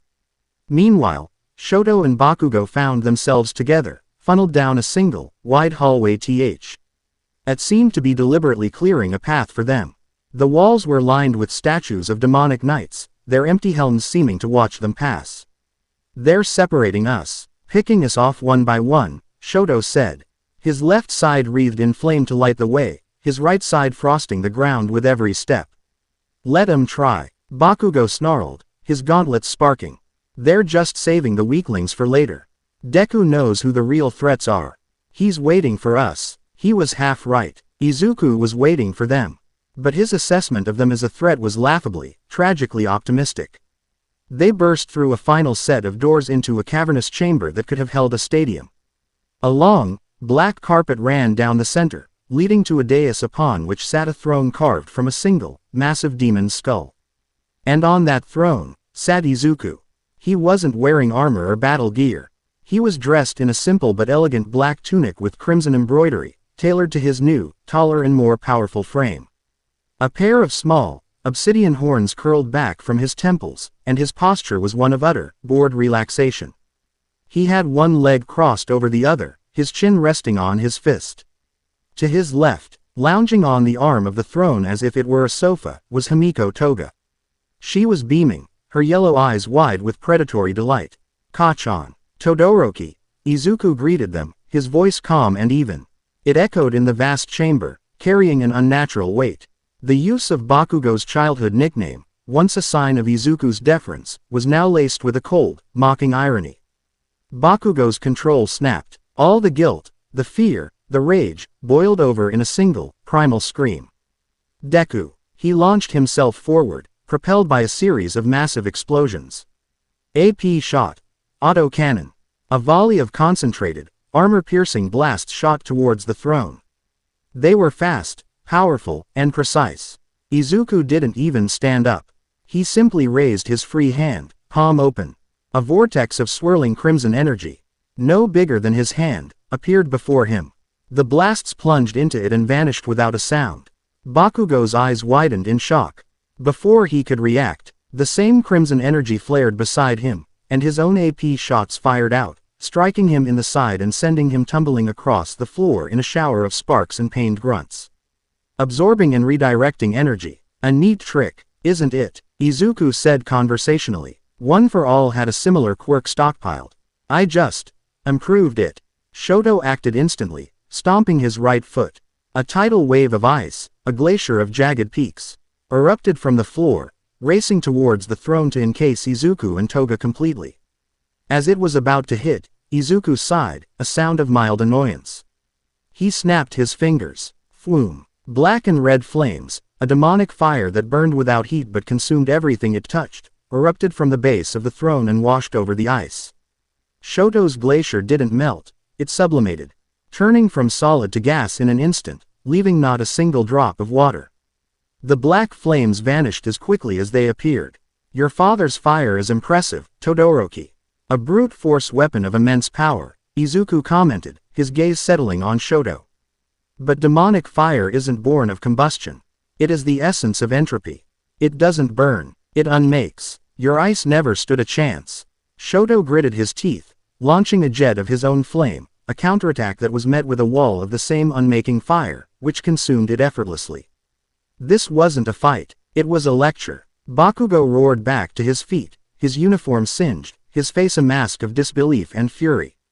Shut up. Stop talking like you're better than us. You're still just a damn nerd. A villain. He blasted towards Izuku again, this time trying to get in close for a point-blank howitzer impact. As he flew, shadowy tendrils, far darker and more solid than Blackwhip had ever been, shot from the floor and the throne itself. They weren't trying to restrain him, they were batting him around like a cat toying with a mouse. One would wrap around his ankle and swing him into a pillar. Another would lash out and disarm him of one of his gauntlets, sending it skittering across the floor. Am I a villain, Kachan? Izuku asked, his voice still maddeningly calm as Bakugo was being effortlessly humiliated. I am protecting people who were cast out. I am building a home for the homeless. I am giving a purpose to the lost. In my city, no one is judged for the quirk they were born with. Everyone is given a place to belong. Tell me, what have the heroes done for those people lately? Shut up, shut up, shut up. Bakugo finally broke free of a tendril and landed, skidding to a halt. He was panting, his eyes wild. I'm gonna save you. I'm gonna beat you until you remember who you are. Oh, Kachan, Izuku said, and for the first time, a note of something like pity entered his voice. He finally stood up from the throne. He moved with a liquid grace that was utterly inhuman. You still don't get it. You never have. You think everything can be solved by fighting, by winning, by being the strongest.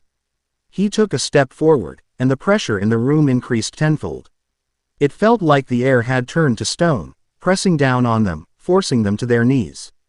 You stood there and watched them kill me, Izuku said, his voice dropping to a deadly whisper as he stalked towards them. Toga hopped off the throne, clapping her hands in excitement. You looked away, because you were scared. You've always been scared. Scared that the quirkless, useless Deku you loved to torment was somehow going to surpass you. Your bullying wasn't about strength. It was about fear. He was in front of Bakugo now, looking down at the explosive hero who was struggling against the immense pressure. And you, Todoroki, Izuku said, his gaze shifting. You understand what it's like to be betrayed by someone who should have protected you. You, of all people, should have seen what they were doing. But you stood by, silent.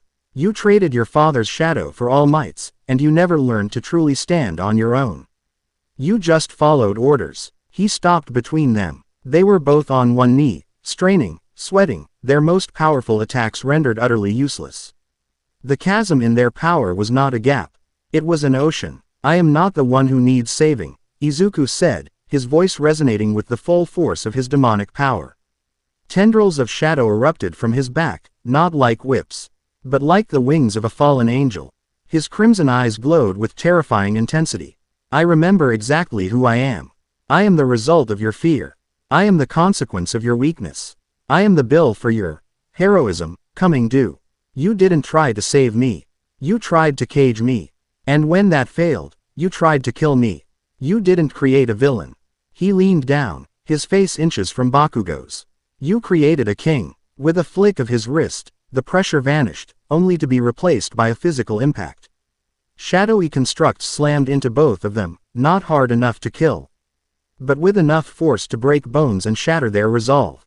They were thrown back across the throne room, landing in crumpled, broken heaps at the far end. Conscious, but utterly, comprehensively defeated, Toga skipped over to Izuku's side, wrapping her arms around his. "That was amazing, Izu. They looked so hopeless. Can we kill them now?" she asked, her voice full of cheerful innocence. Izuku looked at the two broken figures, then turned and walked back to his throne. "No, they are more useful as messengers." An hour later, the great gates of the Crimson Citadel ground open once more. One by one, the heroes of the strike team were unceremoniously deposited outside, thrown onto the cracked asphalt of the abandoned industrial park. They were a pathetic sight. Mirko's limbs were intact, but she was trembling with exhaustion, having spent an hour fighting an endless, unwinnable battle.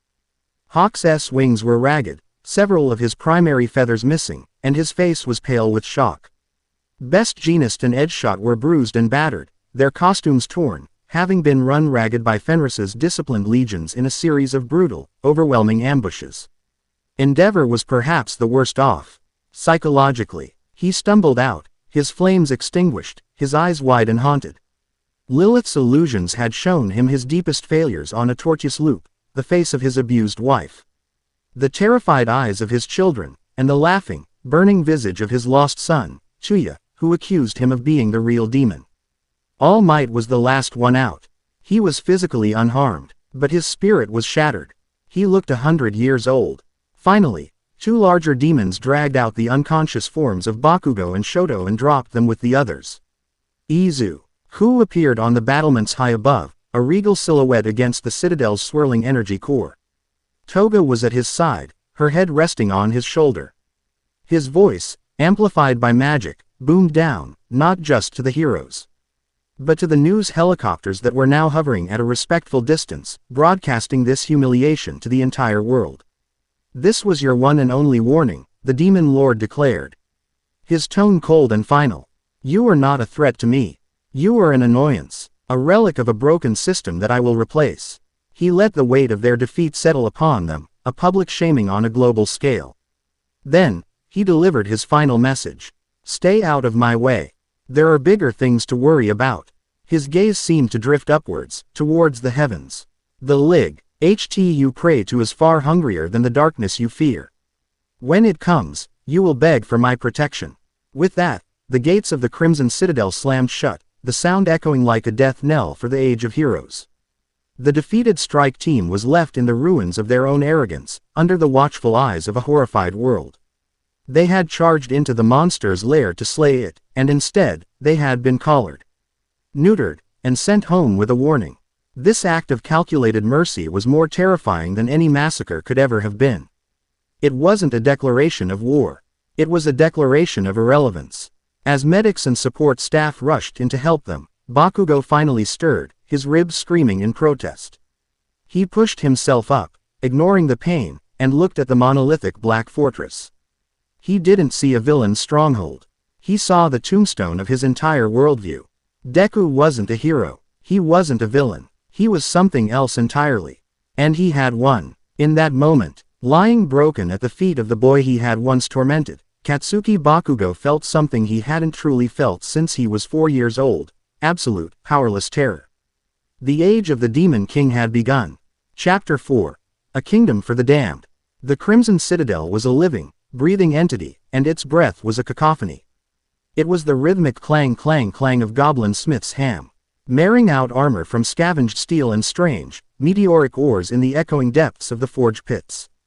It was the guttural bartering of beast-kin in the makeshift bazaar that snaked through the lower concourses.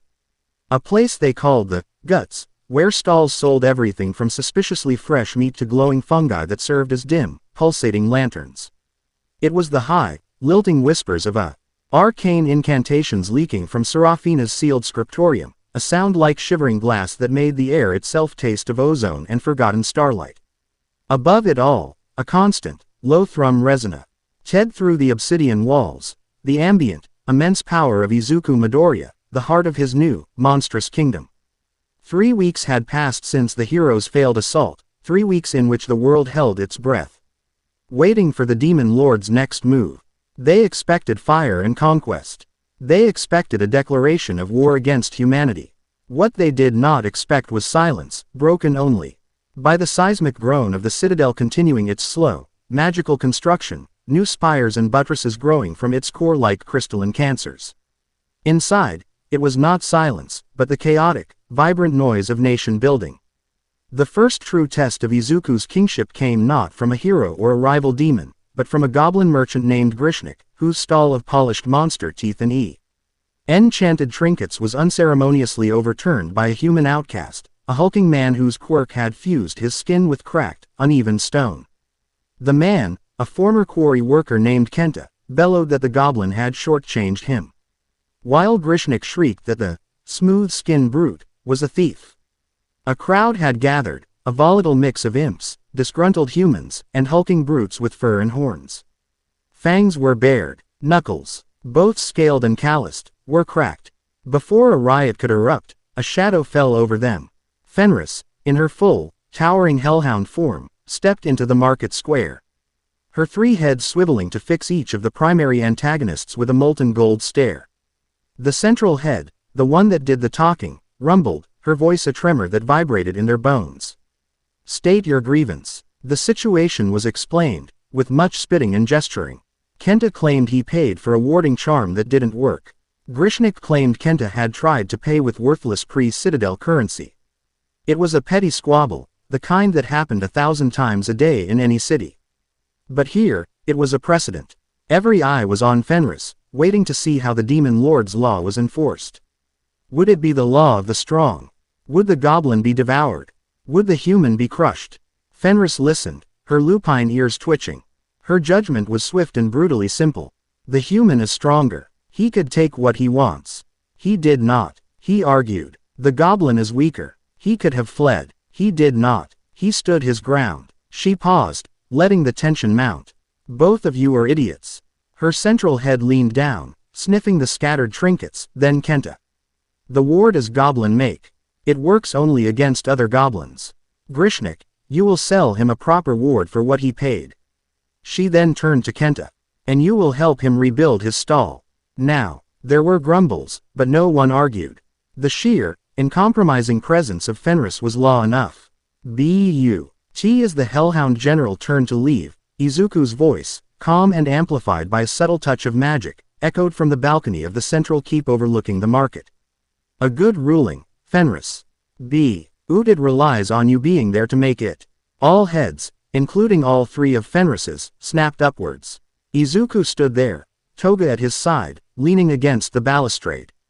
He was not dressed in armor, but in simple, dark trousers and a deep crimson tunic that seemed to drink the light. The horns curling from his temples were the only crown he wore. His presence was not a crushing weight like it had been during his rebirth. He had learned to control it, to leash the inferno within. Now, it was a palpable warmth, a hearth fire at the center of his city. A law that must be enforced by a general is not a law, Izuku continued, his voice reaching every corner of the square. It is an occupation. We are not an army occupying a fortress. We are a people building a home. He descended the grand obsidian staircase, the steps seeming to form under his feet. Toga followed a pace behind, her movements fluid and silent, a predator at ease. She watched the crowd not with suspicion, but with a curious, proprietary air. These were her king's people. Her people. Izuku stopped before the goblin and the stone-skinned man. He looked at the shattered stall, at the scattered teeth and cheap metal charms. What is the worth of a goblin's word? He asked the crowd. What is the worth of a human's promise? In the world that cast you out, it was worth nothing. You were judged by your blood, by your appearance, by the quirks you were born with.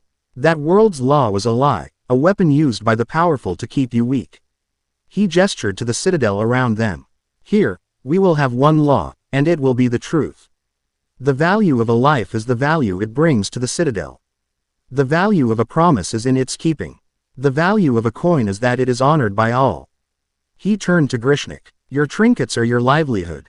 Your craft is your value. Then to Kenta. Your strength is your value. You can build or you can break. Building makes the citadel stronger. He looked back at the assembled masses. This will be our way. We will have a charter. We will have order. Not because I command it, but because we choose it. Because survival demands it. This was the beginning. That evening, Izuku convened the first session of what Lilith, with her flair for the dramatic, had already dubbed the Crimson Council. It was held in the Strategium, a vast, circular chamber near the citadel's peak.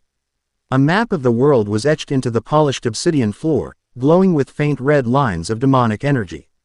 Izuku sat not on a throne, but at a simple, unadorned stone table, flanked by his hell-forged foreign Toga. Fenris's judgment was fair, but it was arbitrary. Izuku began, his emerald eyes, now flecked with embers, scanning each of them. We cannot build a nation on the whims of one person, not even me. We need a foundation. Lilith smiled, her movements a silken rustle. A constitution for the damned. How delightfully paradoxical. I do love it. She produced a scroll of cured hide from thin air. I have taken the liberty of drafting some preliminary thoughts, my king. Based on my observations of our diverse citizenry. Fenris snorted, a puff of smoke leaving her nostrils. Laws are for the weak. The strong make their own rules. That is the way of the Hell Realms. And that is why the Hell Realms have been fractured, warring cesspits for millennia, Serafina countered softly. Her voice still carrying the weight of her celestial origins. Order is not weakness, Fenris. It is a conduit. It focuses power. Unruly strength is just noise. An ordered society is a symphony. I like noise. Fenris grumbled, but she didn't argue further.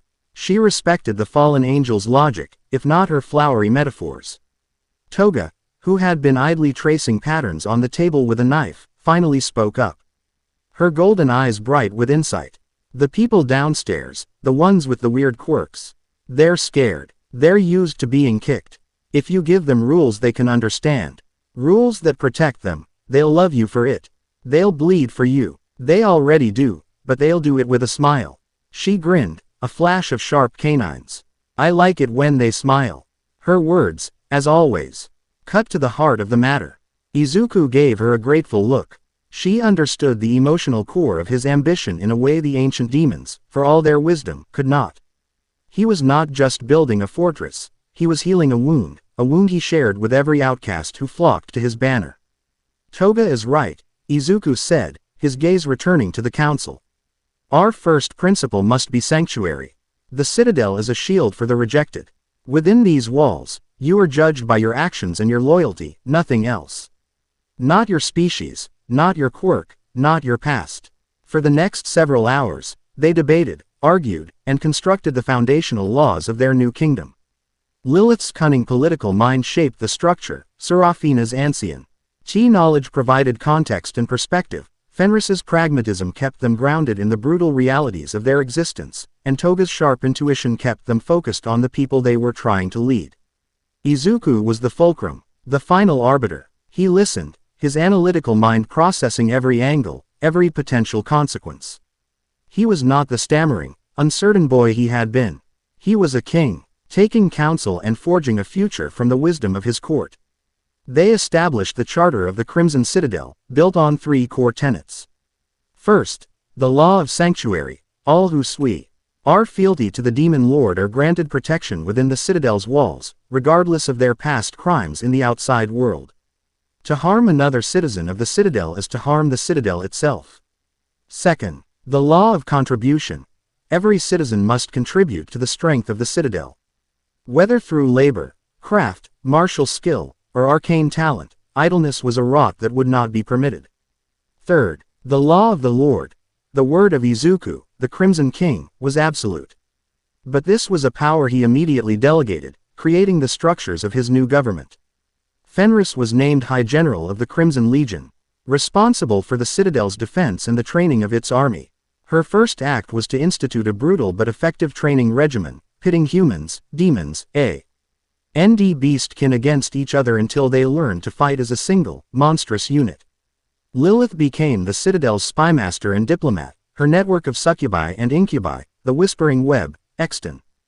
Ding beyond the walls to gather intelligence on the outside world, sowing discord among their enemies, and subtly encouraging more outcasts to seek refuge. Serafina was appointed the Arcane Chancellor, overseeing all magical research and defense, her scriptorium becoming the heart of the Citadel's mystical power. She began the long, arduous task of teaching forbidden magic to those with the aptitude, creating a corps of battle mages. And Toga, Izuku gave her a title that was both deeply personal and immensely practical. He named her the Heart of the Citadel, his personal enforcer and intelligence chief for internal affairs. While Lilith looked outward, Toga looked inward.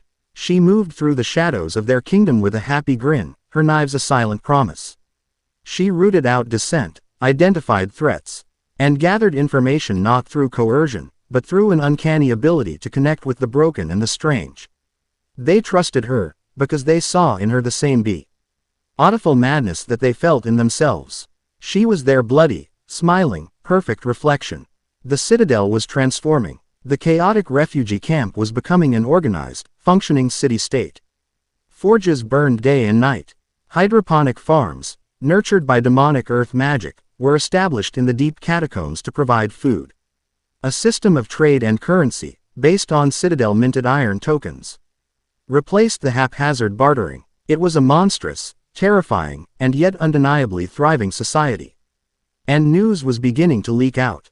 Whispers carried by Lilith's agents, stories told by merchants brave or foolish enough to trade near the citadel's borders. They spoke of a place where villainous quirks were not a curse, but a gift. A place where monsters and humans lived and worked side by side. The Demon Lord, the stories said, was not a mindless destroyer. He was a builder, a king, and for a world living in fear, that was a far more dangerous and seductive idea than any monster. Izuku knew that symbols were as important as laws. A nation needed more than infrastructure, it needed a soul, an identity. It needed something to rally around, to celebrate. It needed a heart, the heart of his new world was Himiko Toga. He found her on the highest spire of the citadel, a place they had come to call the Obsidian Eyrie. The wind was a physical thing up here, tearing at their clothes. But the view was breathtaking. The lights of the nearest human city, Musutafu, were a faint, fearful glimmer on the horizon, a world away.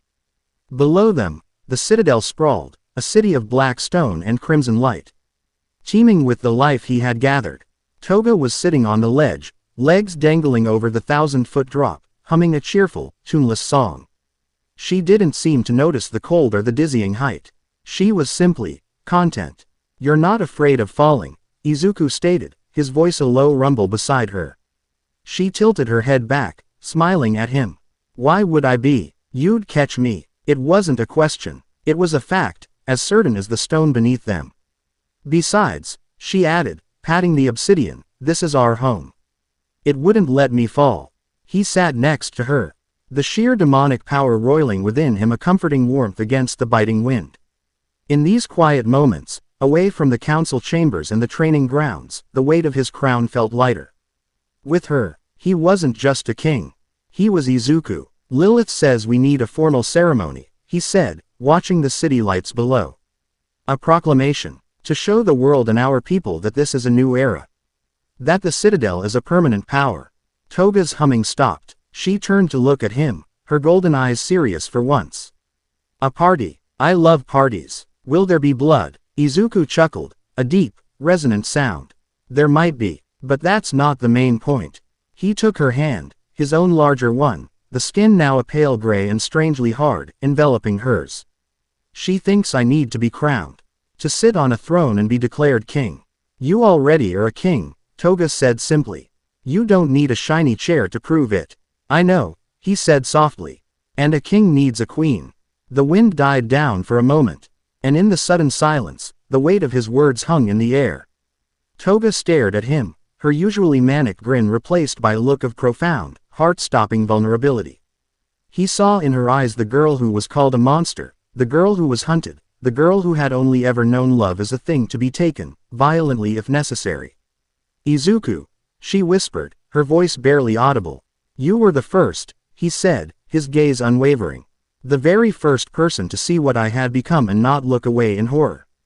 "You smiled." He squeezed her hand. "In that moment, when I was nothing but ash and rage.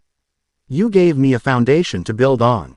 This citadel, this army, this kingdom, it all started with that smile." He continued, his voice thick with an emotion he was only just beginning to understand. It was more than gratitude, more than affection. It was a fierce, protective, possessive force that mirrored the demonic power within him. They will see you as I see you. Not as a villain, not as an outcast, but as the queen of this kingdom. My queen. Tears welled in Toga's eyes, shimmering like molten gold. But she wasn't sad. Her lips trembled and then stretched into the widest, most genuine, most deliriously happy smile he had ever seen. It was radiant. Okay, she breathed, a single tear tracing a path down her cheek. But I get to design my own crown.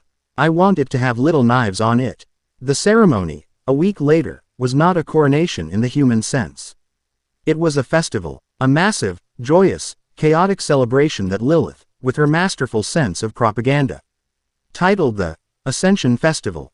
The central plaza of the citadel was transformed. Banners of crimson and black hung from every spire. Great bonfires roared, their flames leaping high into the night sky. The air was thick with the smell of roasted meats, strange demonic spices, and heady, otherworldly wines. Every citizen of the citadel was there. Goblins danced with humans whose quirks gave them the appearance of gargoyles. Imps juggled balls of fire to the delight of children with sharpened teeth and small, leathery wings. Fenris, in a rare display of indulgence, had allowed her legions a night of revelry, and hulking demonic soldiers were engaged in arm-wrestling contests with stone-skinned mutants. It was a beautiful, monstrous tapestry of the rejected and the damned. And they were celebrating their existence. On a grand dais at the end of the plaza stood two thrones carved from the heart of the citadel itself, black obsidian that seemed to swirl with captured starlight. They were stark, unadorned, and powerful. Izuku and Toga walked towards them, not through a line of royal guards, but through the crowd itself. He wore a regal, high-collared coat of black and crimson, the demonic sigils of the OFA vestiges glowing faintly on the fabric. Toga was a vision of joyful lethality. She wore a flowing, blood-red dress, and on her head was the crown she had designed, a delicate, wicked-looking circlet of blackened silver, shaped like interwoven thorns, with small, razor-sharp obsidian knives where jewels would normally be. As they passed, the people cheered. They roared their approval, a wave of sound that shook the very foundations of the citadel. It was a raw, primal, and utterly devoted sound. Izuku led Toga to her throne and she sat, looking every inch the queen. He remained standing, turning to face his people. He raised a hand, and a respectful silence fell, broken only by the crackling of the bonfires. You were called villains, he boomed, his voice imbued with power, carrying to the furthest corners of the city. You were called monsters. You were called broken. The world of heroes, the world of light, cast you into the Sha Daos and told you that you were worthless. A roar of angry agreement rose from the crowd. They lied. Izuku roared back, silencing them again. Your power, your appearance, your very nature is not a curse. It is a strength. Here, in the Crimson Citadel, we do not hide what we are. We celebrate it. Here, you are not monsters. You are citizens. You are soldiers. You are family. The cheer this time was deafening. A release of a lifetime of pain and anger, transformed into loyalty and pride. Izuku let it wash over him, then turned and gestured to Toga. This kingdom was born from betrayal and ash. But it was given its heart by one who saw a king where others saw only a monster. She is the first among you. She is the proof that what the world calls madness, we call passion. What they call villainy, we call survival. He took her hand, raising it high. I am your king, and this is your queen. Himiko Toga, the Crimson Queen of the Damned. The crowd erupted. They chanted her name, a thunderous, rhythmic, Toga. Chi-o-ga, Chi-o-ga, that echoed into the night. Toga stood, her eyes wide, drinking in the adoration. She was not just accepted here, she was revered. She laughed, a sound of pure, unadulterated joy, and raised her own hand to the crowd, her knife crown glittering in the firelight. Later that night, long after the festivities had begun to wind down, they stood on the balcony of their private chambers in the central spire. The city below was still alive with celebration.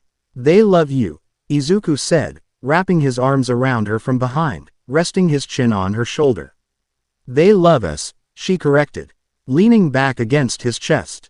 You gave them a home, Izuku. I just remind them that it's okay to be a little crazy in it. She turned in his arms to face him, her expression soft. "Thank you. For what?" "For seeing me," she whispered, her fingers tracing the line of his jaw. "The real me. And not being afraid." "I could never be afraid of you, Himiko," he said, his voice a low vow. He leaned down and kissed her, a kiss that was both tender and fierce, a sealing of their bond. It was not the chaste, hesitant love of the children they had once been. It was the passionate, all-consuming love of a king and queen who had found their matching halves in a world that had tried to tear them apart. Their love was the emotional core of the kingdom, a blazing star around which their dark new world revolved. But as they stood there, wrapped in their triumph, a silent, cold star flared in the heavens far above. A star that was not a star. It was an eye, and it had opened. The first warning came not as a sight or a sound, but as a feeling. A wave of absolute, soul-crushing purity that washed over the citadel. It was the antithesis of everything they were. For the demonic entities, it was like being doused in acid. For the human outcasts, it was a feeling of profound self-loathing, a psychic weapon that targeted their deepest insecurities. Alarms, arcane and mundane, began to shriek across the citadel. In the stratageum, the magical map on the floor flared with a searing, golden-white light at a point just a few miles beyond their walls, the small, struggling industrial town of Oshima. Izuku and his council were assembled within minutes, the lingering joy of the festival instantly extinguished. Serafina was pale, her hands trembling as she stared at the map. "It's them," she whispered, her voice tight with a familiar terror. "The celestial court. That light, it is the energy signature of a purification field." "Purification?" Fenris growled, her hackles raised. "Explain." "It is their term for genocide," Serafina said, her silver eyes filled with a horrified grief. "They target an area and eradicate any life they deem impure. Anyone with a quirk that deviates too far from the human baseline. Anyone with a trace of demonic or monstrous ancestry. Anyone who resists. They do not kill. They unmake." Izuku's eyes narrowed, his power beginning to churn, making the air in the room grow thick and hot. "Oshima. It's a dead-end town. Mostly populated by people who couldn't make it in the big cities. A lot of them have difficult quirks. It's why we've left them alone." It was a dumping ground for society's rejects, people not quite villainous enough to seek out the citadel, but not heroic enough to be accepted. "A perfect target," Lilith hissed, her beautiful features twisted in disgust. "Isolated, defenseless, a symbolic cleansing right on our doorstep.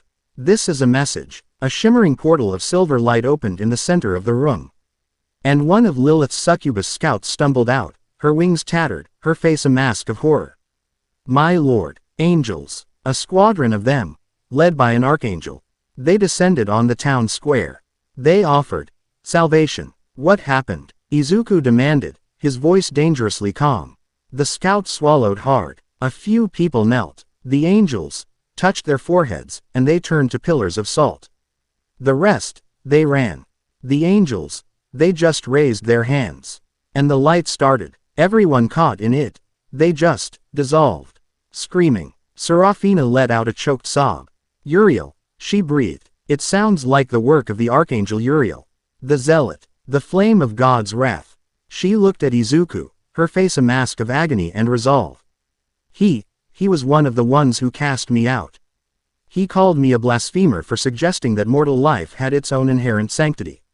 Her entire frame was shaking, not just with fear, but with a righteous fury that had been suppressed for centuries. "My king," she said, her voice ringing with newfound steel. "I must face him. This is my past, my sin. I must be the one to answer it." Izuku looked at her, at the raw pain and determination in her eyes. He saw not a liability, but a weapon being forged in the fires of her own history. He would not deny her this. "You won't face him alone," Izuku declared, his own fury a controlled inferno. He turned to the others. "Fenris, mobilize the 1st and 2nd legions. Lilith, use the whispering web to ensure the world sees what is about to happen. I want every camera, every satellite, every news agency that you can influence pointed at Oshima. The world condemned us for being monsters. Let them see the true face of angels." He looked at Toga, who was already strapping her knives to her thighs. Her face alight with a terrifying battle glee. He gave her a sharp nod. She would lead her personal guard, the Crimson Blades, to run interference and handle any ground-level threats. Serafina, Izuku said, placing a hand on the fallen angel's shoulder. Demonic energy, black and crimson, flowed from him into her, not to corrupt, but to empower. It was a dark, unholy blessing. He cast you out because you were weak. Show him how strong you've become. The journey to Oshima was a blur of speed and grim purpose. Izuku flew at the head of a V formation of his most powerful demonic soldiers. A crimson comet streaking through the night sky. Below, Fenris's legions marched, their heavy footfalls shaking the earth, a river of steel, scale, and fang. They arrived to a scene from a nightmare. The town of Oshima was bathed in a column of blinding, merciless golden light. The screams had long since faded. There was only an unnatural silence and the faint, sweet smell of ozone and sublimated life. At the center of the column, floating serenely, were a dozen winged figures, their white robes and golden armor immaculate. Their leader was magnificent and terrible. Archangel Uriel was taller than the others, with 4 great white wings and a face of such perfect, severe beauty it was painful to look at. He held a spear made of solidified flame, and his eyes glowed with the heat of a righteous sun. He watched the last vestiges of the town turn to dust with an expression of beatific satisfaction. "Behold the glory of the divine order," Uriel's voice rang out. A sound like 1,000 perfect bells. "The cancer of impurity is cleansed. The flesh is scoured to make way for the spirit. The only cancer here is you, Uriel." Serafina screamed, her voice raw with grief and rage as she flew forward, her own tattered, gray wings beating furiously. Uriel turned, his serene expression barely flickering. He looked at Serafina as one might look at a particularly distasteful insect. "Ah, the broken dove, I wondered if I might smell your stench on this blighted world. You have fallen far, sister, to consort with these abominations. They gave me sanctuary when you and your dogma left me for dead," she retorted, forbidden sigils flaring to life around her hands. "You speak of purity, but you are a butcher. I am a surgeon, cutting away a planetary disease," Uriel said calmly, raising his flaming spear. "And you, apostate, are the first part of the tumor I shall excise." He lunged, not with the chaotic fury of a demon, but with the precise, unstoppable grace of a divine weapon. The battle was joined. Serafina met his charge with a blast of shadow magic, a vortex of darkness that Uriel's spear cut through as if it were smoke. The OT. Her angels moved to intercept Izuku's forces, and the sky above Oshima erupted into a maelstrom of golden light and crimson darkness. Fenris's legions clashed with the angelic foot soldiers Uriel had summoned, featureless golems of white marble and holy light. The ground battle was a brutal slog. Bakugo would have respected the sheer violent efficiency.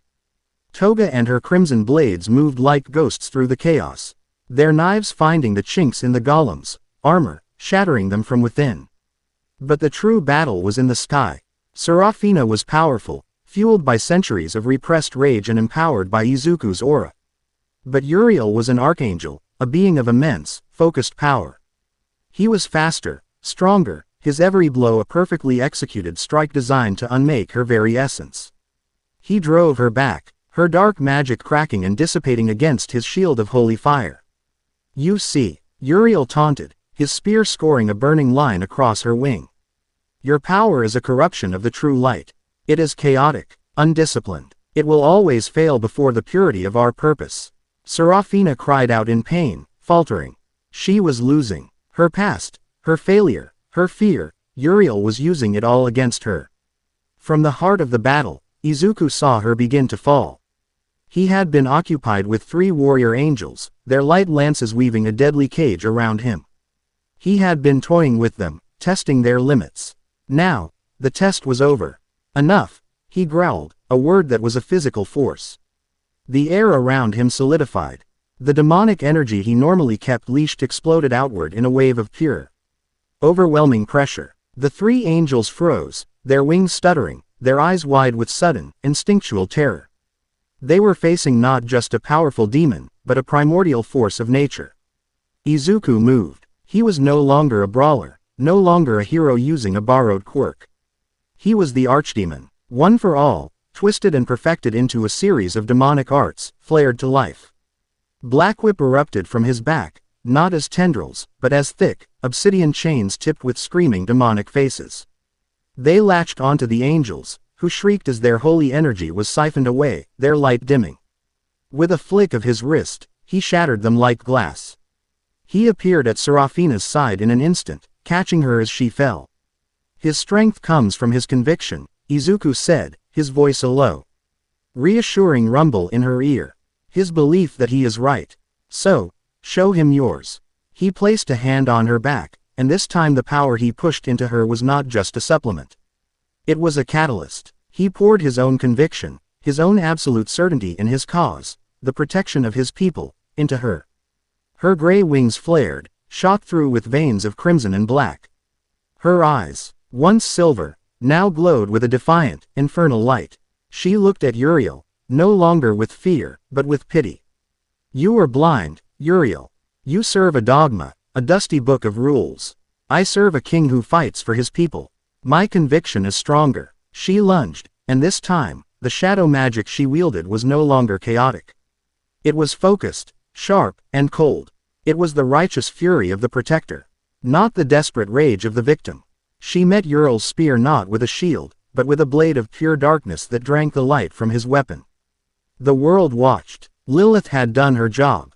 The battle was being broadcast on every network, every screen, across the globe. They saw the smoldering ruins of Oshima. They saw the cold, beautiful angels. And they saw the so-called monsters fighting with a desperate fury to protect what was left. They saw a fallen angel, empowered by a demon, rise up and challenge a genocidal god. With a final, defiant scream, Seraphina drove her shadow blade through Uriel's guard, plunging it deep into his chest. The archangel's eyes went wide with shock, not just at the pain, but at the theological impossibility of it. This cannot be, he gasped. The divine light fading from his eyes. Darkness cannot vanquish. It's not the darkness you should have feared, Seraphina whispered, a tear tracing a path through the grime on her cheek. It was the people you tried to erase. Uriel dissolved into a shower of fading golden motes. His remaining angels, their commander gone, broke and tried to flee. They didn't get far. Izuku and his legions tore them from the sky. The battle was over. Silence descended on the ruins of Oshima, broken only by the panting of the victorious and the weeping of Seraphina, who was now cradled in Izuku's arms. Her fight finally won. From the rubble at the edge of the destruction, a few figures emerged. Survivors. A handful of people who had managed to hide. A man with skin like bark. A young woman whose tears ran like mercury. A small, terrified child with reptilian eyes. They stared at the scene, at the monstrous army and their demonic king who stood where angels had just been trying to slaughter them. They weren't looking at a demon lord. They were looking at their savior. The world saw it too.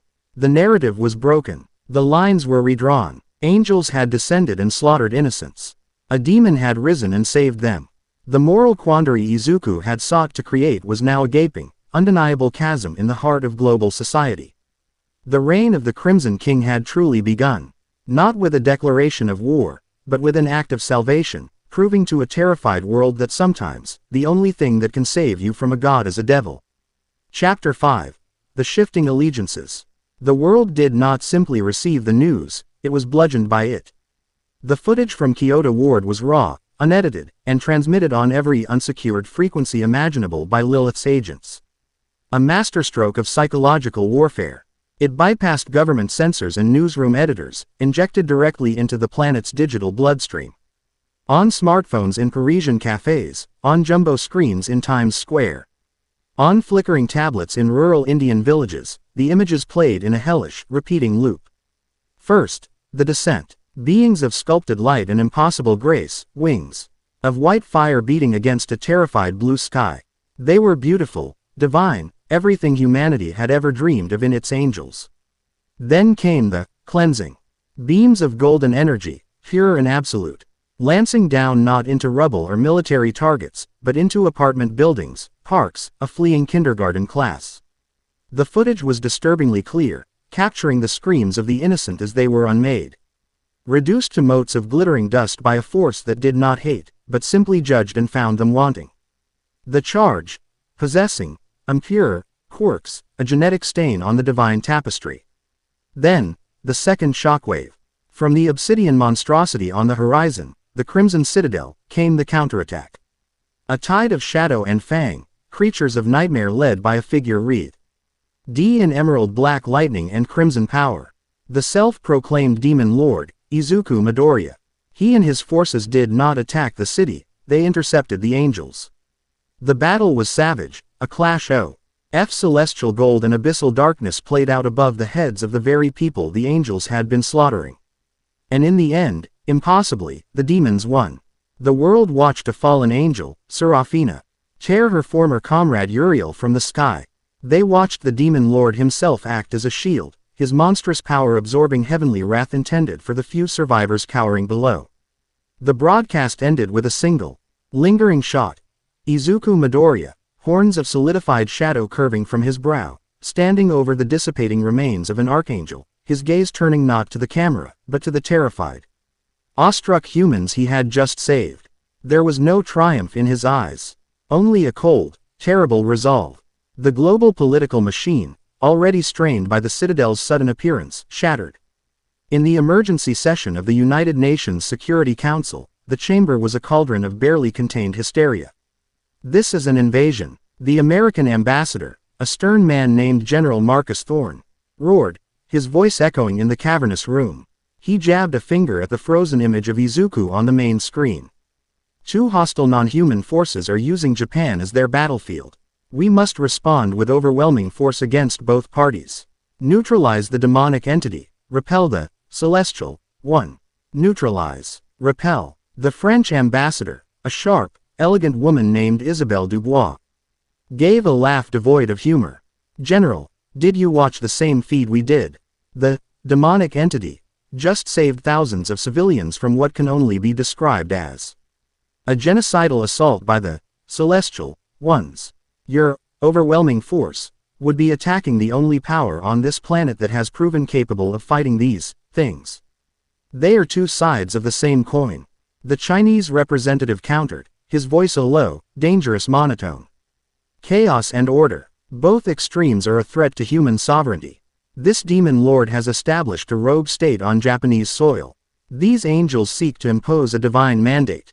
We must reject both. Humanity must save itself. With what? The British delegate asked, his face pale. Our quirks. Our militaries. Did you see the ease with which they annihilated a city block? Our most powerful heroes were swatted aside by the demon lord days ago. We have nothing in our arsenal that can contend with this. Ants arguing about which boot to worship. The argument raged for hours, a microcosm of the panic gripping every government on Earth. Alliances forged over decades of human conflict dissolved in a single afternoon. Nations with strong religious fundamentalist movements saw the angels as a divine intervention, a righteous crusade they were duty-bound to join. More secular, pragmatic states viewed the Celestials with stark terror and saw Izuku, monstrous as he was, as a potential, terrifying form of deterrence. A mutually assured destruction with a single, living warhead. He was a monster, yes, but for the moment. He was a monster pointing his guns at the sky. In Japan, the epicenter of the crisis, the Hero Public Safety Commission was not just fracturing, it was sublimating into gas. Resident Shizuka Hakamada stood in her penthouse office, the glittering Tokyo skyline spread out before her like a feast for a king she could no longer control. The past 72 hours had aged her a decade. Her face, usually a mask of implacable authority, was drawn and sallow. The phone on her desk, a direct line to the Prime Minister's office, had been ringing for an hour straight. She let it ring. Her top aide, a young, ambitious man named Kenta Tanaka, stood rigidly before her desk. Ma'am, the Western prefectures are demanding we formally request aid from the Demon Lord. They're calling him a necessary evil. The Southern prefectures are siding with the official government stance of condemning both. The hero agencies are in open revolt. Endeavor has recalled his sidekicks to his own agency, acting as an independent agent. Best Jeanist is organizing a coalition to defend civilian centers without government oversight. We have lost control. Shizuka stared out the window, at the distant, jagged silhouette of the Crimson Citadel, a black tooth on the horizon. It was a monument to her failure. Every decision, every calculation, had led to this. The panicked rush to approve the sealing ritual for one for all. The blind trust in flawed science and desperate men, the catastrophic miscalculation that had birthed a king from the ashes of a hero. They had tried to cage a storm and had instead unleashed a hurricane. The commission was founded on a simple principle. Kenta, she said, her voice a hollow whisper. That order, maintained by heroes under our guidance, was the only thing standing between society and the abyss. We were the arbiters of good and evil. We defined the lines. She turned from the window, her eyes finding his. Look at us now. The public is watching footage of angels committing genocide and a demon saving children. The lines are gone. The very concepts of hero and villain have been rendered meaningless in a single day. She walked to her desk and with a steady hand, unplugged the incessantly ringing phone. The silence was a relief. The Hero Public Safety Commission is an institution built for a world that no longer exists, she stated, the words tasting like ash. As of this moment, it is dissolved. Inform the Prime Minister. Inform the agencies. Every man and woman is now acting on their own conscience. May God, or whatever is listening, have mercy on us all.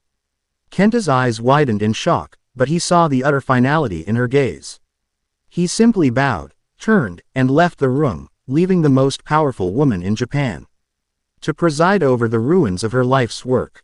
Shizuka Hakamata sat in her leather chair, a queen of a fallen kingdom, and watched the distant citadel as twilight painted the sky in shades of blood and bruises.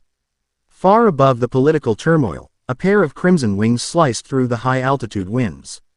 Hawks moved like a ghost, his feathers precisely angled to minimize his radar signature, his flight path a carefully calculated route through blind spots in both military and, he presumed, demonic surveillance. The air was thin and bitingly cold, but he barely felt it. A different kind of cold had settled deep in his bones, the cold of absolute certainty.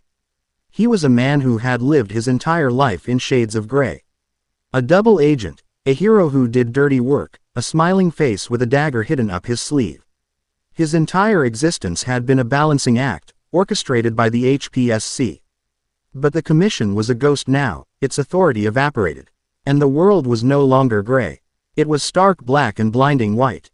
He had watched the Kyoto footage on a secure terminal, his handlers screaming in his ear about protocols and containment. He'd ignored them. He saw the cold, righteous fury of the angels and recognized it instantly. It was the same logic the commission had used, magnified to a cosmic scale. The belief that for the sake of order, any price was worth paying, any sacrifice acceptable. The willingness to burn the village to save it. And in the demon lord, in Deku, he saw something else. Something terrifying, but not incomprehensible. A protector. A king shielding his domain. The domain was just different. It wasn't a nation. It wasn't a city. It was the rejected, the outcast, the monstrous.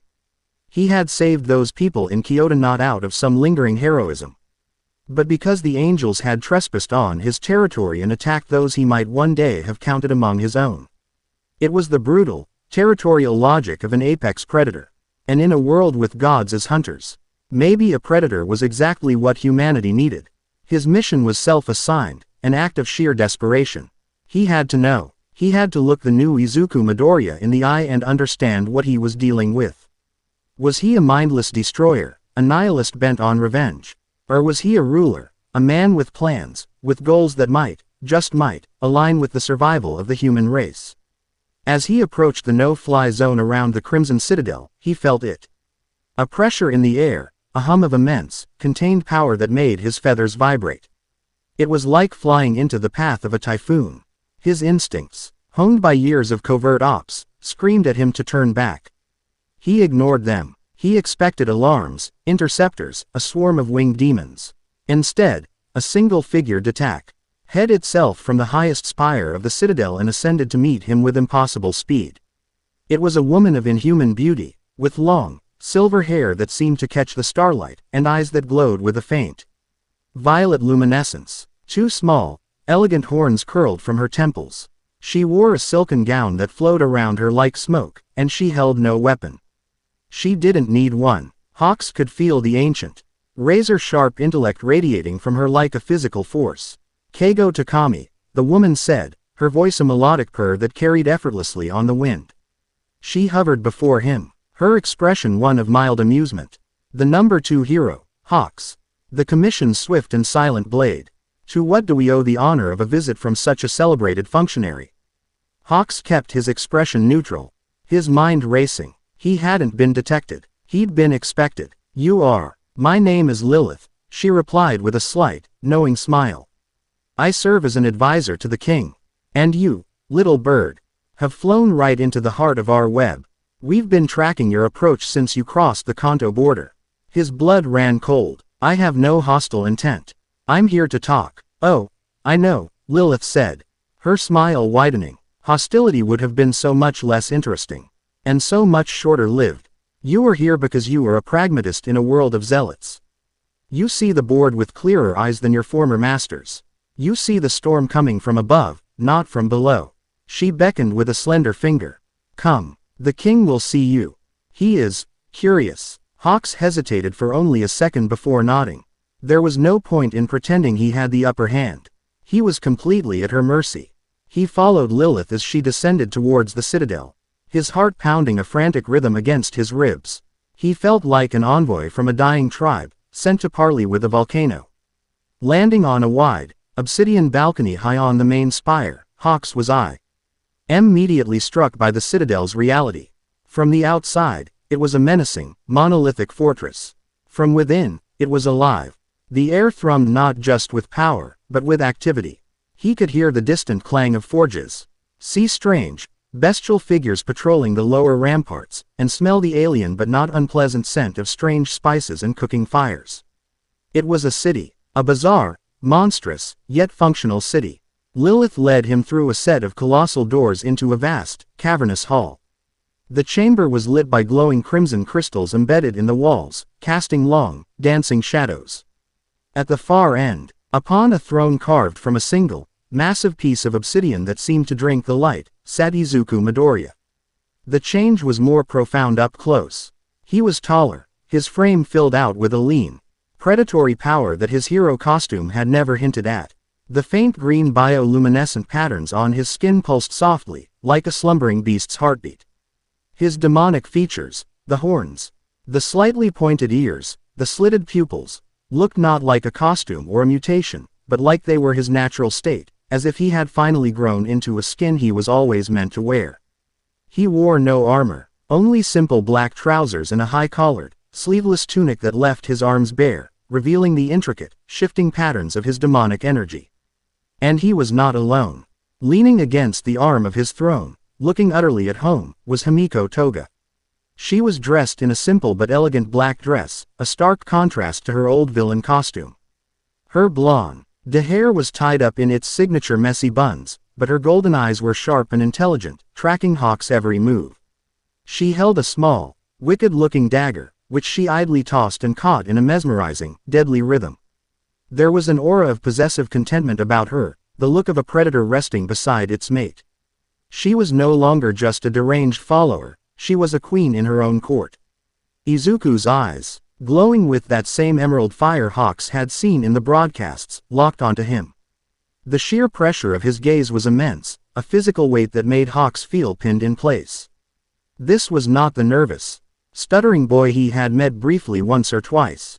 This was a being of immense antiquity and power, looking through the eyes of someone he used to be. Hawks, Izuku's voice was a low, resonant baritone, a far cry from the higher pitch of his youth. The commission's golden boy, I'm surprised you have the spine to show your face here. Or has your leash been cut? Hawks took a breath, forcing his body to relax, to project a confidence he did not feel. The commission is gone. It broke itself against the reality of the new world. I'm here on my own authority. Authority, Toga giggled, a chillingly sweet sound in the echoing hall. You heroes don't have any authority anymore. The world saw you all run and hide while Izu-kun saved everyone. You're relics. She pointed her knife at him. Pretty, but useless. Izuku placed a hand on her arm, and she instantly settled, leaning into his touch. She's not wrong, Takami. Your power structure has collapsed. Your entire belief system has been invalidated. So why are you here? To beg for mercy. To try and assassinate me. That would be a bold, if suicidal, move.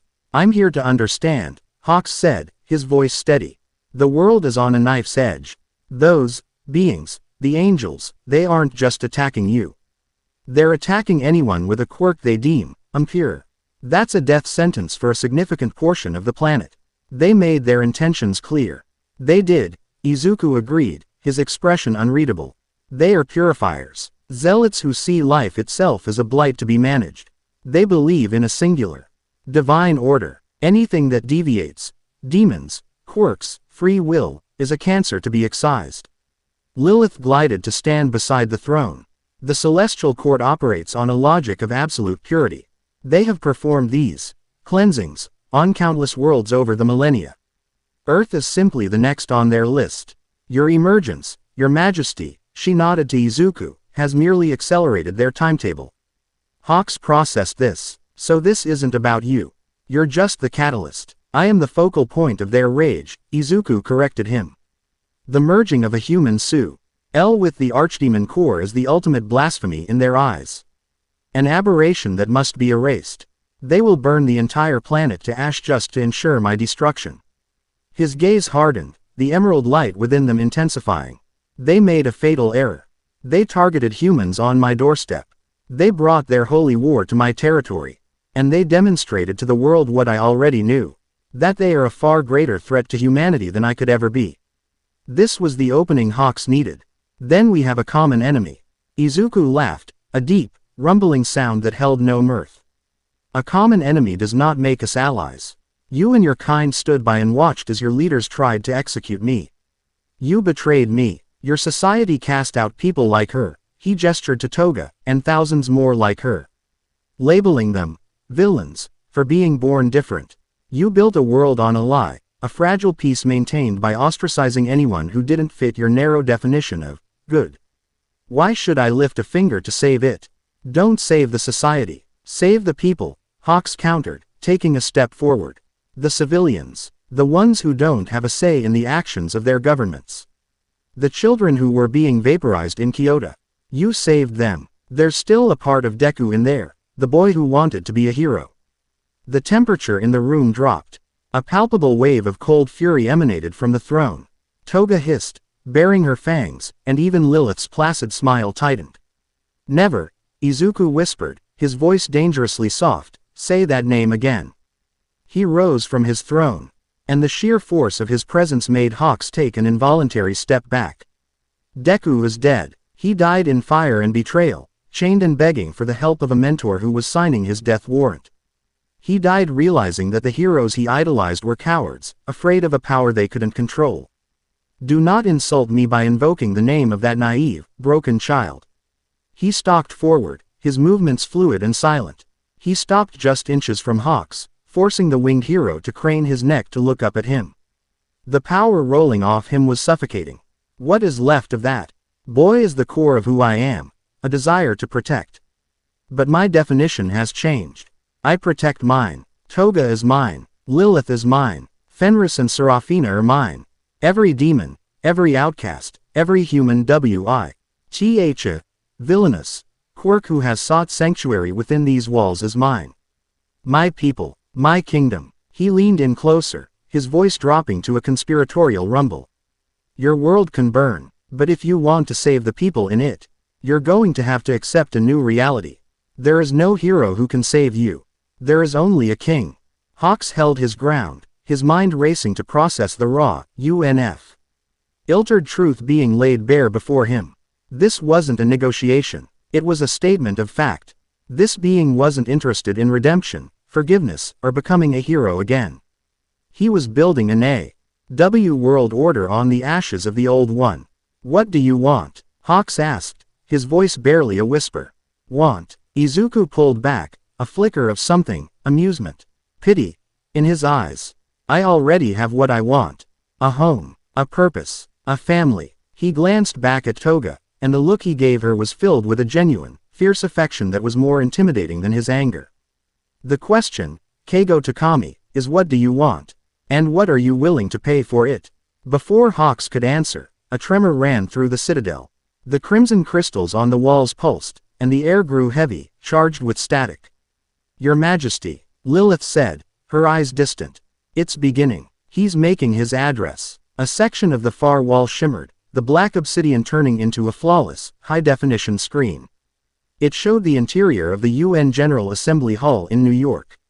The delegates were in a state of chaos. Then, a light began to grow from the center of the room. It was not a spotlight, but a light that bloomed from nothing, a pure, golden radiance that expanded, silencing the room, silencing the world. Every screen on the planet, from military command centers to hijacked civilian cell phones, flickered to show the same image. From the heart of the light, a figure coalesced. It was humanoid, but genderless and perfect, sculpted from pure luminescence. It had 6 great wings of white fire, and its face was a shifting, incomprehensible pattern of divine geometry. It radiated an aura of absolute authority and power that transcended the screen, causing a primal fear to grip every soul that watched. "Be not afraid," the voice echoed, not from the screen, but inside every person's mind. It was 1,000 choirs singing a single, perfect note. "I am Metatron, the voice of the divine court. I bring you salvation." On the screen, and in the throne room, everyone was frozen. "For eons, we have watched your world," Metatron's voice continued, calm and dispassionate as a star. "We have watched you evolve, strive, and falter, and we have watched as the cancer of the quirk, a flaw in the divine design, has spread among you. It is a seed of chaos, a pathway to aberration. It promises power, but delivers only corruption." Images flashed across the screen behind the being of light. Riots caused by villains, cities destroyed in hero fights. All for one, a leering skull of malevolence. Overhaul, his hands tearing people apart.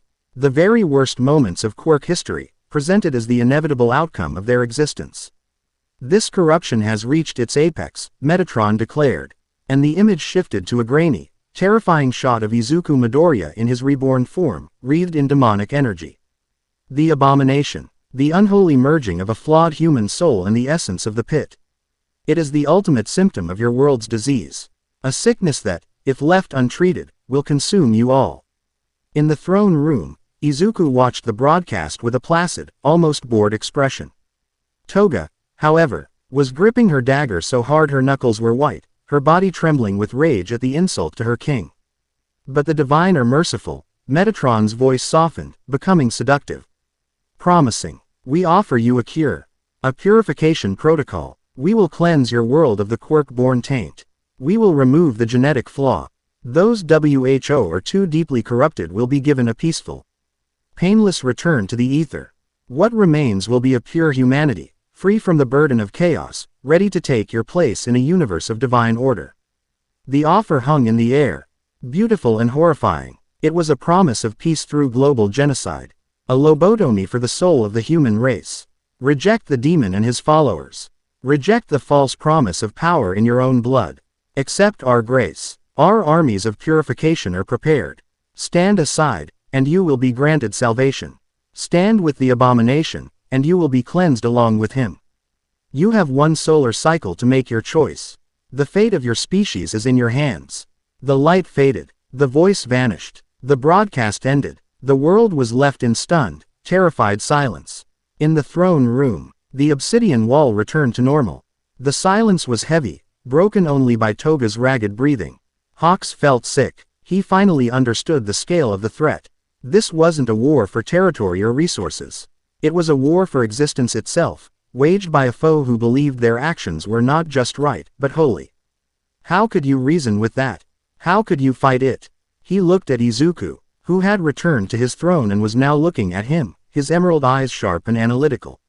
All traces of his earlier anger were gone, replaced by the cold calculus of a wartime commander.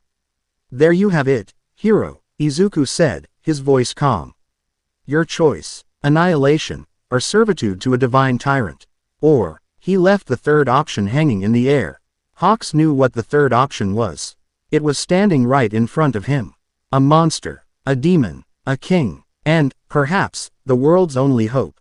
His own choice was clear. The path forward was treacherous and woe. Force him to betray every ideal he had ever been taught to uphold, but the alternative was unthinkable. "They'll never listen to me," Hawks said, his voice hoarse. The heroes, what's left of them? They're broken. All might is a shadow. Endeavor is lost in his own guilt. They're blinded by their failure with you. Then make them see, Izuku commanded, his voice imbued with an authority that demanded obedience. Go back to them. Show them the footage of Kyoto. Show them Metatron's declaration of war on their very existence. Tell them that their pride is less important than their survival. Tell them that their real enemy is in the heavens, and the only army on this planet capable of fighting them resides in this citadel. He leaned forward, his expression deadly serious. Convince them, Keigo Takami. Or they will die for nothing, a footnote in the history of a world that was purified. Hawks stared at him for a long moment, then gave a sharp, decisive nod. His mission was no longer just to understand. It was to be a prophet of the apocalypse, a herald for a demon king. He had to make the heroes see that the villain they had created was their only possible savior. I will, he said, the words feeling heavy and strange in his mouth. Good, Izuku said, sinking back into his throne. He turned his attention to Lilith. While he deals with the broken toys, you and I have work to do. Metatron has drawn the battle lines. He believes humanity will splinter, that they will be too busy fighting amongst themselves to offer any real resistance. A classic divide and conquer strategy, Lilith agreed. A predatory gleam in her violet eyes. He underestimates their stubbornness, but he is not entirely wrong. Which is why we won't be relying solely on them, Izuku stated. Metatron's purification targets anyone with a genetic flaw. That's not just heroes. That's a death sentence for every villain organization, every rogue nation built on the power of its metahuman soldiers. Every criminal syndicate that uses quirks to maintain its power. He tapped a clawed finger on the arm of his throne. You have your networks, Lilith. They spread across the globe like cracks in glass. It's time to use them. Contact the remnants of the Meta-Liberation Army. What's left of the Shihasaikai? The Creature Rejection Clan. Contact the international players. The Vori in Russia, the cartels in South America. The warlords in the splinter states of Africa. Anyone and everyone who is about to be wiped from existence by Metatron's holy war. Lilith's smile was sharp and full of vicious delight. An alliance of the damned. A global legion of villains, criminals, and outcasts, united against the heavens. It's wonderfully poetic, my king. It's practical, Izuku corrected her, though a faint, grim smile touched his own lips. The heavens have declared war on the world's impurities. It's time the impurities fought back. He stood, his gaze sweeping over his small, terrifying court. Over Toga, his queen, whose devotion was absolute. Over Lilith, his spymaster, whose cunning was unparalleled. And over Hawks, the broken hero, now an unwilling messenger. The pieces were moving on a global chessboard, and he was at the center of it all. Go, Hawks, Izuku said, his voice a final, resonant command that echoed with the weight of a coming war. Gather your embers, I will gather my ashes. And together, we will see if we can't choke the heavens with smoke. Chapter 6. An Alliance of Ash and Embers. The air in the Provisional Hero Command Center, established in the sublevels of the heavily fortified Osaka General Hospital, tasted of stale coffee, antiseptic, and despair. It was a miasma of failure, thick and suffocating. Monitors lined the walls, casting a cold, blue-white glow on the haggard faces of Japan's remaining heroes. Most screens displayed static or looping emergency broadcasts. One, however, was frozen on a high-resolution satellite image of the heavens tearing open above Kyoto Ward. Another endlessly replayed the grainy, terrifying footage of the Archangel Urals cleansing. Katsuki Bakugo had been staring at that looping footage for 3 hours. He hadn't moved, hadn't spoken, he just watched. He watched the casual, almost bored expression on the angel's face as it gestured, turning a city block to incandescent dust. He watched civilians with minor mutant quirks, a woman with feathered arms, a man with reptilian skin, dissolve into screaming light. And then, he watched the impossible counterattack. He watched the black-clad figure of Deku, no, the demon lord Izuku, move with a speed that defied physics, his demonic power a tangible vortex of crimson and obsidian that didn't just fight the angel's light, but consumed it. Uri Loop was another nail in the coffin of his pride. Every frame was a testament to his own monumental, world-altering failure. His guilt was no longer a hot, roaring fire, but a solid, cold weight in his gut. It wasn't just about the ritual anymore. It wasn't just about standing by while they tried to kill Deku. It was about everything that came after. Their arrogant assault on the Crimson Citadel.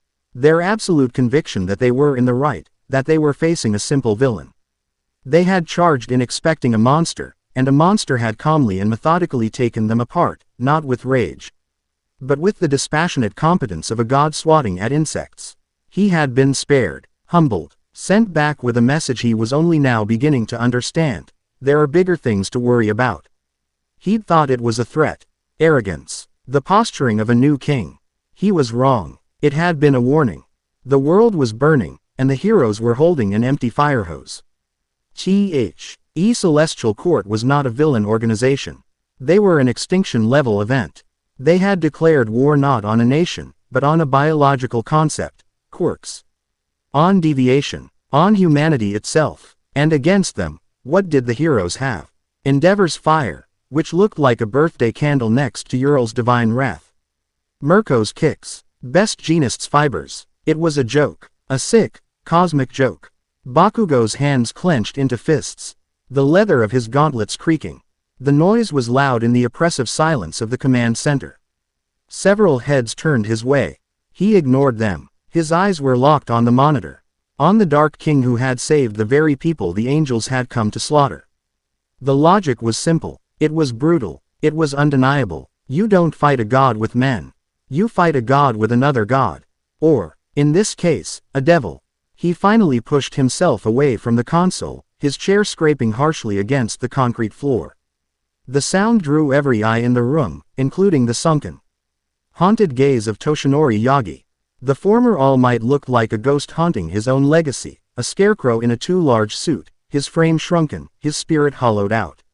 He sat at the head of a long conference table, staring at a map of Japan that was rapidly being populated with red markers indicating celestial contact points. "We're going to lose," Bakugo said. His voice was a low rasp, devoid of its usual explosive anger.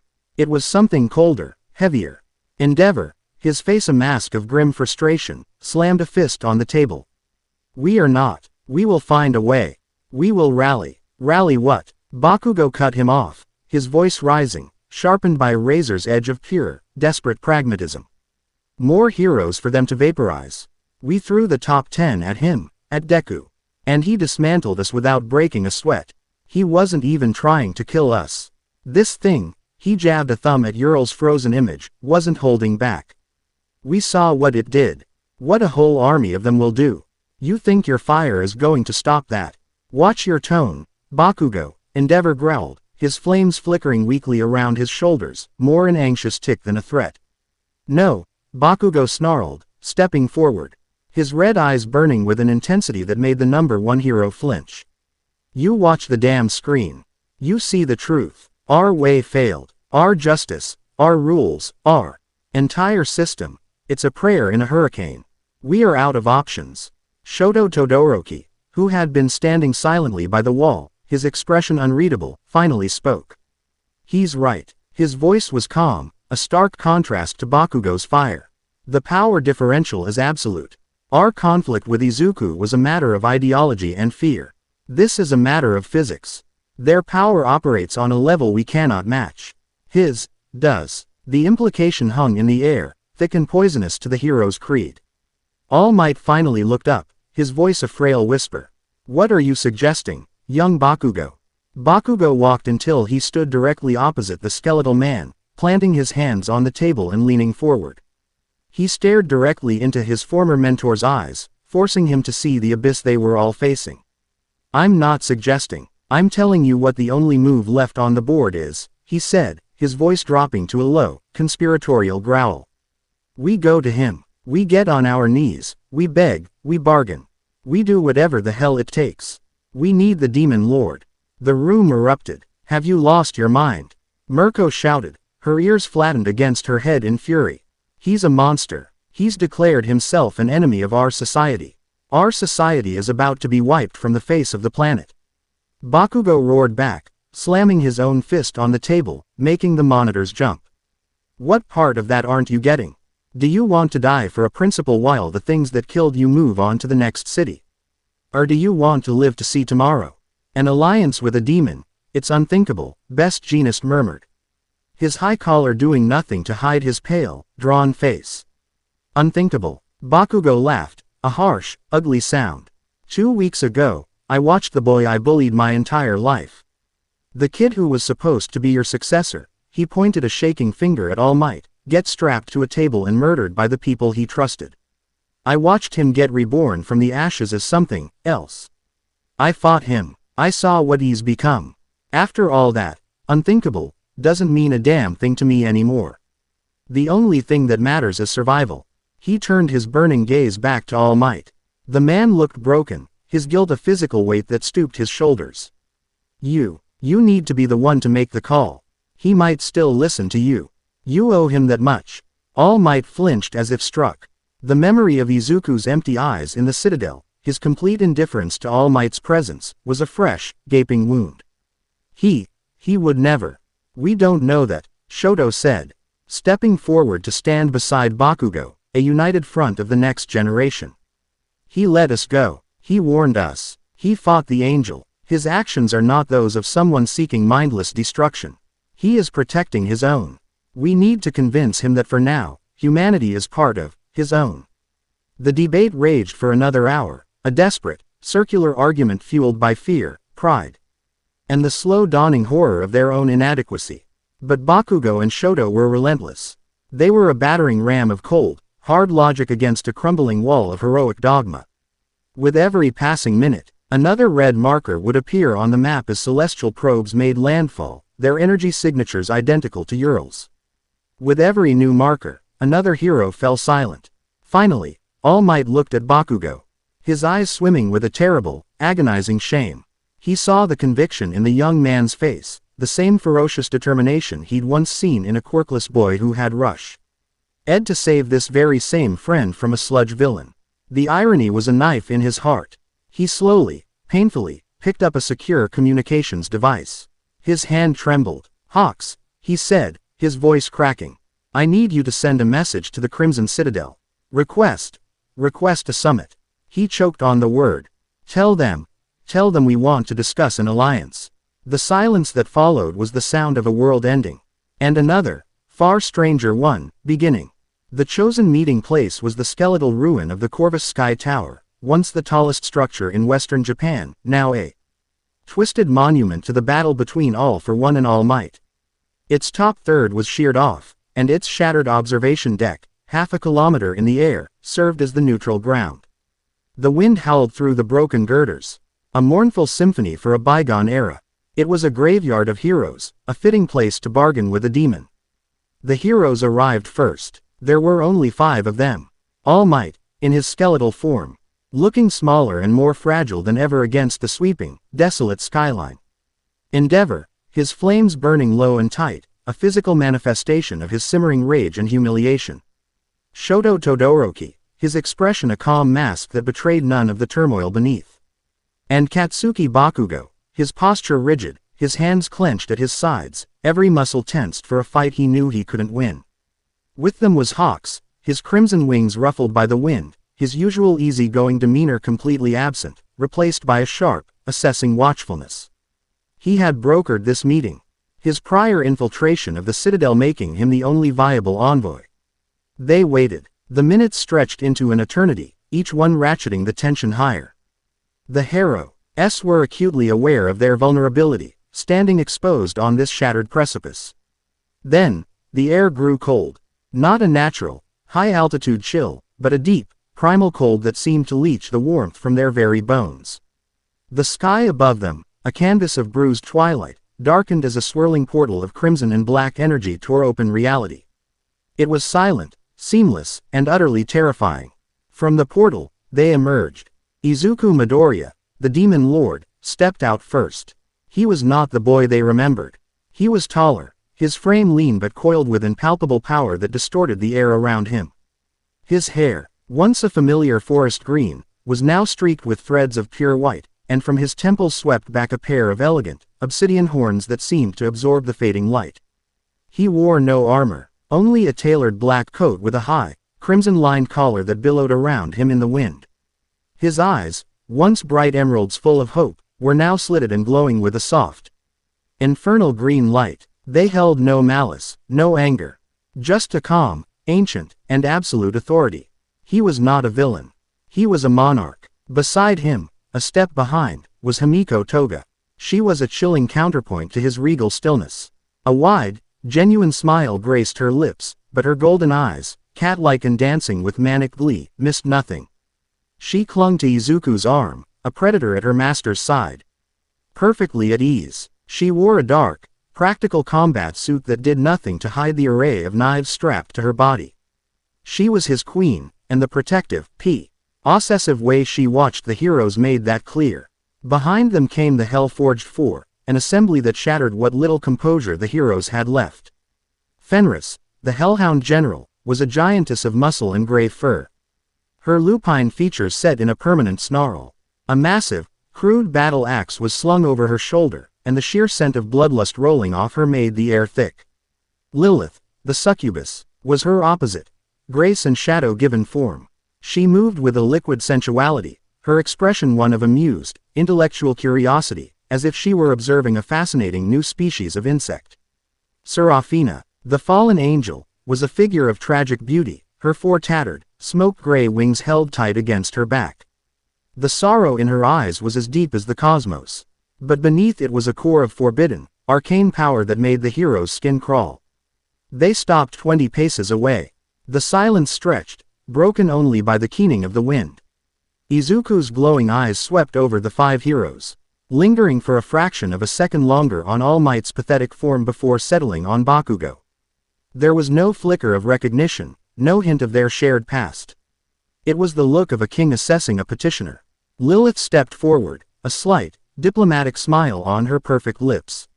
On behalf of my lord, Izuku, Archdemon of the Crimson Throne, I thank you for requesting this audience. You may state your purpose. Her voice was like honeyed venom, smooth and deadly. The formal, courtly language was a deliberate power play, establishing a clear hierarchy. They were not equals meeting on a battlefield. They were subjects granted a hearing.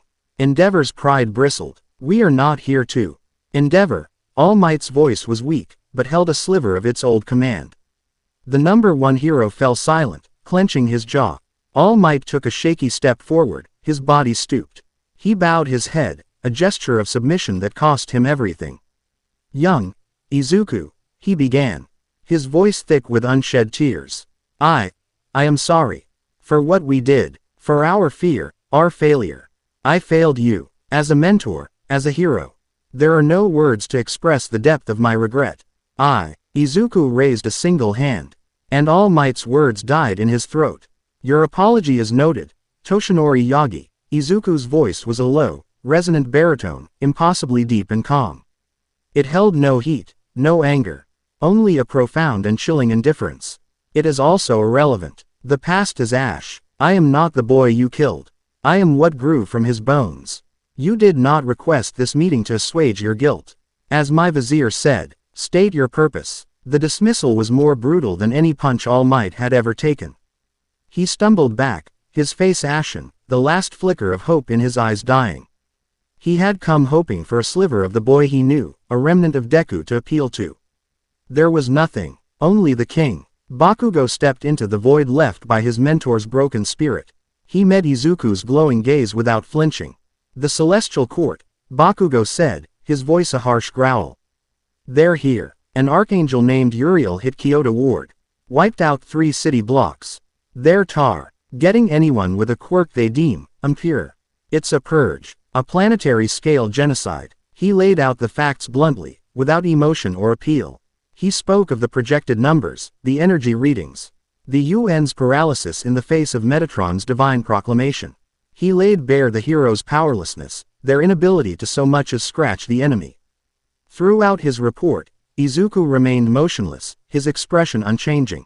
Toga watched Bakugo with a curious, predatory tilt of her head. Fenris snorted, unimpressed. Only Seraphina's expression tightened at the mention of Metatron, a flicker of ancient pain in her eyes. When Bakugo finished, the silence returned. Izuku's gaze remained locked on him. I am aware, Izuku said finally. Serafina has provided a complete profile on the court's hierarchy, tactics, and dogma. I battled Ural's vanguard personally. I know the nature of the threat. Then you know we can't stop them, Bakugo pressed. Not alone. That sounds like your problem, Fenris growled. Her voice a low rumble like shifting tectonic plates. You cast our king out. Why should he lift a finger to save your pathetic, crumbling world? Because it's his world, too. Bakugo shot back, his temper finally flaring. You think they'll stop with the heroes? Your citadel is a beacon of everything they want to destroy. You're a bigger target than any of us. A valid strategic point, Lilith conceded, tapping a clawed finger against her chin. Though crudely put, Izuku took a step forward, the motion so fluid and silent he seemed to glide over the rubble. The heroes tensed. He stopped just 10 feet from Bakugo, his presence an overwhelming weight. You have come to ask for my protection, Izuku stated. It was not a question.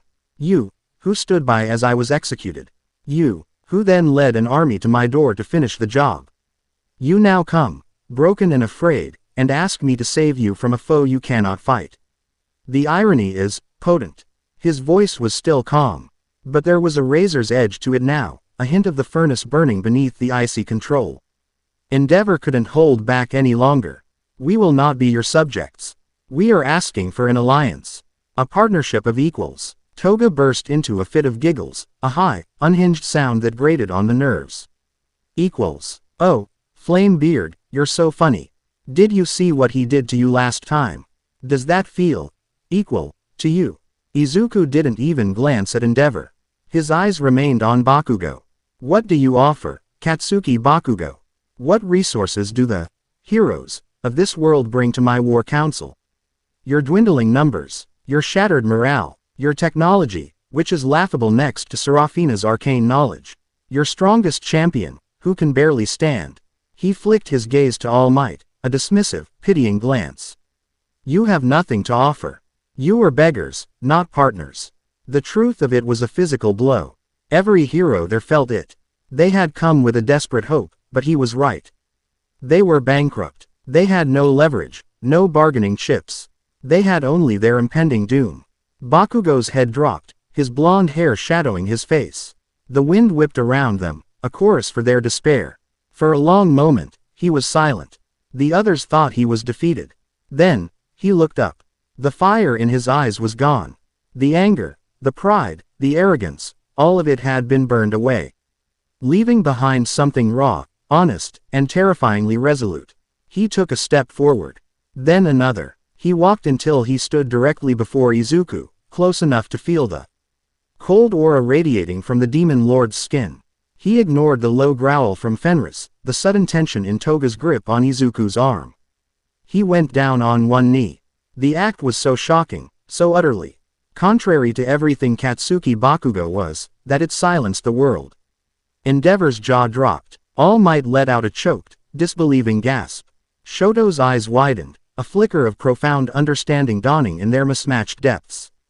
Bakugo placed one gauntleted fist on the rubble-strewn ground and bowed his head. I'm not asking for a partnership, he said, his voice rough but clear, carrying over the wind. I'm not here as a hero. I was never a hero to you. I was a monster, your first monster. I tormented you, I hurt you, and when you finally surpassed me, I hated you for it. And when you needed me, when they were killing you, I did nothing. I stood there and I let my fear and my pride make me a coward. He took a deep, shuddering breath. I'm not asking for your forgiveness. I don't deserve it. I'm not asking you to save humanity. I'm asking for a chance to fight. To pay for what I did. I have nothing to offer you. Nothing but this. He clenched his fist on the ground. My power. My life. Take it. Use it. Point me at the enemy and I will destroy them until they destroy me. I am not asking to be your ally, Izuku. He lifted his head, and his crimson eyes, shining with a terrible, desperate sincerity, met Izuku's glowing green ones. I'm asking to be your soldier. The declaration hung in the air, more powerful than any explosion he had ever created. It was an act of complete and total submission. An abdication of self. It was the proudest man they had ever known, shattering his own pride for the sake of survival. It was not a strategic move. It was penance. Izuku watched him, his face unreadable. The silence stretched for a full minute. Inside Izuku's mind, 1,000 calculations were running. He saw the strategic value. The propaganda victory. The symbol of the most aggressive hero kneeling before him would shatter the remaining resistance in the human world. But more than that, he saw the truth in Bakugo's eyes.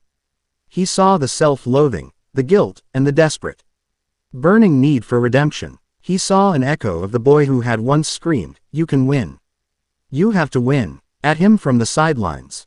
The strategist in him, the part of him that was Lilith's student, saw an asset. The king in him saw a useful tool. But the faintest, most buried ember of Izuku Midoriya, the boy who was, saw a path. Not to forgiveness, but to utility. A weapon could be reforged. He finally gave a slow, deliberate nod. "Very well, soldier," Izuku said, the words sealing the pact. "Your enlistment is accepted. You will follow my commands without question. You will fight where I tell you to fight. And you will die if I deem it necessary. Your life is no longer your own." He turned his gaze to the other, stunned heroes. "The same offer is extended to you all. You will not be my allies. You will be a vassal force, integrated into my army, under my command. Your authority is forfeit. Your command structures are dissolved. You will answer to me, and to my hell-forged four. Accept these terms, and you and the people you protect will live under the shadow of the Crimson Citadel. Refuse, and you will face the heavens alone." He turned, his coat sweeping out behind him, and began to walk back toward the portal. "You have until dawn to bring your answer to my gates. Do not be late." The portal shimmered. Izuku, Toga, and his demonic court stepped through, vanishing as silently as they had arrived. They left behind 5 heroes on a shattered skyscraper, under a darkening sky, with the fate of their world resting on a choice between submission and annihilation. Bakugo remained on one knee, his head bowed, not a hero, not a rival, but the first human soldier of the Demon King's army. The integration was as jarring and chaotic as a ceasefire on an active battlefield. True to his word, Izuku did not wait. At dawn, a haggard delegation of the world's remaining pro-heroes, led by a somber Hawks and a resolved Shoto Todoroki, arrived at the gates of the Crimson Citadel. They brought with them not a treaty, but a surrender. The citadel was even more intimidating from the inside. It was not a fortress of evil and torture, as they had imagined, but a thriving, vertical city-state. Its architecture was a brutalist, Gothic marvel of obsidian and crimson metal, but its streets teemed with a life that defied their heroic sensibilities. Gobbly, NS hawked wares in bustling marketplaces, massive, horned beasts served as guards and laborers, and winged gargoyles perched on ledges, observing the newcomers with reptilian curiosity. Humans with so-called villainous quirks walked freely, their appearances no longer a source of shame or fear. A woman with spider-like appendages calmly bartered for fruit. A man whose body was composed of living sludge helped a goblin smith carry an ingot of glowing metal. It was a society of outcasts, a kingdom for the damned, and it was more orderly and functional than the panicked human cities they had left behind.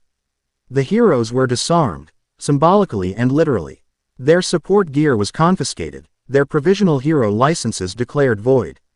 They were escorted to newly constructed barracks, Spartan but clean, within the citadel's lower levels. They were no longer leaders, but recruits. The First War Council was a lesson in humility. It was held in a vast chamber near the citadel's peak, the throne room's antechamber. Izuku sat at the head of a massive obsidian table, not on a throne, but on a simple, high-backed chair that still seemed to elevate him above everyone else. Toga was perched on the arm of his chair, idly sharpening a knife, her gaze sweeping over the assembled heroes with predatory amusement. The Hell-Forged Four were his council. Lilith ran the meeting, her strategic acumen immediately apparent. A massive, 3-dimensional map of the globe, woven from threads of demonic magic, floated in the center of the room. It showed real-time celestial energy signatures, troop movements, and atmospheric disturbances. It was more advanced than anything the Hero Commission had ever conceived. Metatron's strategy is one of overwhelming force and psychological terror, Lilith explained, her voice cutting through the tense silence. He is not conquering, he is exterminating. His primary beachheads are being established here, she gestured, and points of light flared up over major global population centers. And here, More lights appeared over areas of significant geological or arcane power. He seeks to sever humanity's connection to the planet before cleansing its surface. Standard celestial doctrine. Quote, Hawks, ever the intelligence expert, tried to contribute. Our intel suggests their command structure is rigid. If we can decapitate their leadership.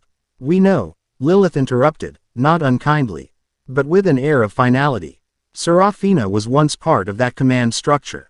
We have a complete understanding of their order of battle, their succession protocols, and their psychological vulnerabilities. Your intelligence is appreciated, but tragically outdated. Hawks fell silent, his wings drooping slightly. It was the same for every hero who tried to offer their expertise.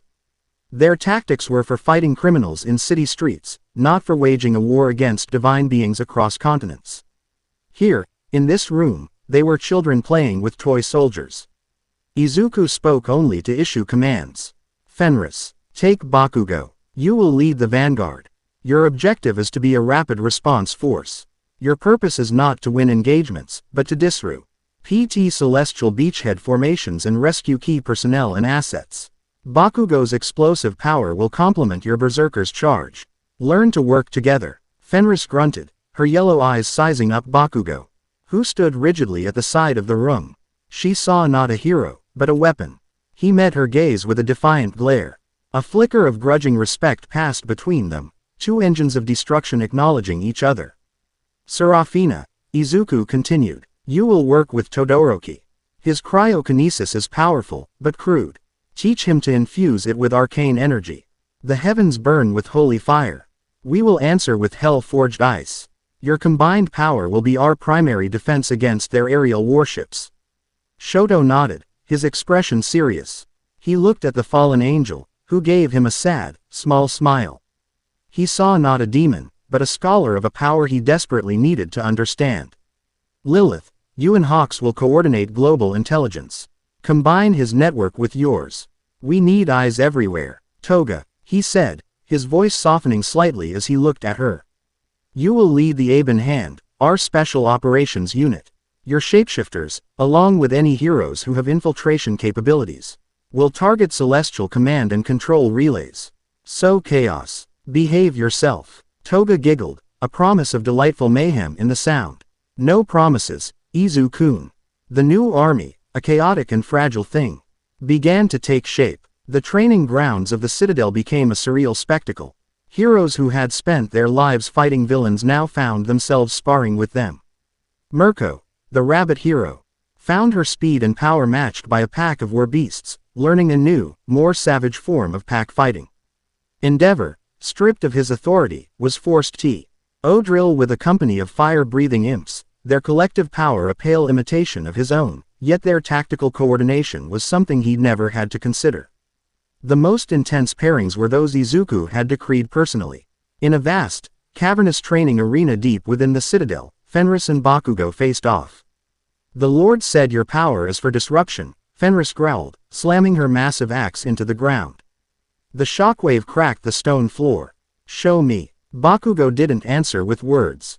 He answered with an explosion, propelling himself at her, his hands crackling. What followed was not a spar. It was a barely controlled riot. Bakugo's AP shots were met with Fenris's unyielding hide. His howitzer impact was countered by a roar so powerful it momentarily dispersed the flames. It was a clash of pure aggression. Fenris was stronger, a relentless tide of brute force. Bakugo was faster, more versatile, a storm of unpredictable violence. They fought for an hour, the arena filled with the scent of ozone and singed fur. Finally, they stood panting, bruised and battered, on opposite sides of the cratered floor. You fight with rage, Fenris rumbled, a bloody gash on her arm already beginning to seal. So do you, Bakugo shot back, wiping blood from his lip. My rage has a purpose. It is the fury of my pack, the strength of my loyalty to my king, she said, her yellow eyes boring into him. Your rage is a fire burning itself out. It is the anger of a boy who has lost everything. It makes you reckless, unfocused. Shut your damn mouth, dog face. Find a new reason to fight, little hero. Fenris said, turning and walking away, her axe scraping along the floor. Rage for what you've lost will get you killed. Find something to rage for. Our king did. That is why he is a king. And you are just a loud noise. Bakugo was left alone in the wreckage, her words hitting him harder than any physical blow. Elsewhere, in a quiet, frost-covered chamber that served as a magical laboratory, Shoto stood before Serafina. The air was frigid, his own quirk coating the walls in a thick layer of ice. Your power is a physical phenomenon, Serafina explained, her voice soft and melancholic. You lower the temperature of matter. It is potent, but limited. Celestial power is not physical. It is conceptual. A holy warrior's flame is not merely hot, it is the concept of purification given form. It burns the soul as well as the flesh. She held out a hand, and a small, gray flame flickered to life in her palm. It gave off no heat, only a profound sense of sorrow. This is a flame of loss. It does not burn, it extinguishes. It can snuff out a quirk, a memory, a life, without leaving a mark. Shoto watched, fascinated and horrified. How do I fight that? You cannot fight a concept with physics, she said. You must answer with a concept of your own. Your ice is cold, make it the concept of stillness, of silence, the absolute zero not of temperature, but of existence. She gestured to the ambient air. This citadel hums with demonic energy. It is chaotic, emotional, passionate. It is the opposite of holy power's rigid order. Reach out with your quirk. Don't just command the cold. Listen to the energy around you. Draw it in. Weave it into your ice. Shoto closed his eyes and concentrated. He felt his own power, the familiar push and pull of heat and cold within him. But he also felt something else, a background hum, like a million whispers just beyond his hearing. It was the lifeblood of the citadel. Following Serafina's guidance, he didn't try to suppress it. He invited it in. He extended a hand, and a shard of ice formed in the air. But it was different. It was not white or clear, but a deep, dark blue, almost black, and vague. Ends of faint crimson light pulsed within it. It radiated not just cold, but a profound sense of finality. Serafina smiled, a genuine, hopeful expression that transformed her tragic features. Good, she whispered. You are learning. You will be our bulwark against the divine light. As his new army trained, Izuku watched from the highest tower of his citadel. Toga came to stand beside him, wrapping her arms around his waist from behind and resting her chin on his shoulder. They're scared, she hummed, her voice a happy purr in his ear. The little heroes. They look like lost puppies. It's cute. They are, Izuku said, not taking his eyes off the training grounds below. Fear will make them obedient. Obedience will make them useful. Do you trust them? Especially him? She asked. Her gaze flicking down to where Bakugo was now blasting training dummies with a new, focused fury. Trust is a luxury we cannot afford, Izuku replied. I do not need to trust him. I need to aim him.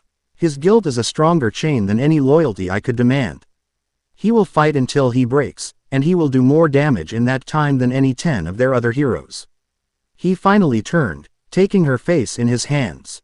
His glowing green eyes softened as they met hers. The only trust that matters in this world is ours. He leaned down and kissed her, a slow, deep kiss that was both a promise and a declaration. Their love was the foundation of this kingdom, the heart of this monstrous, beautiful world they had built from ash.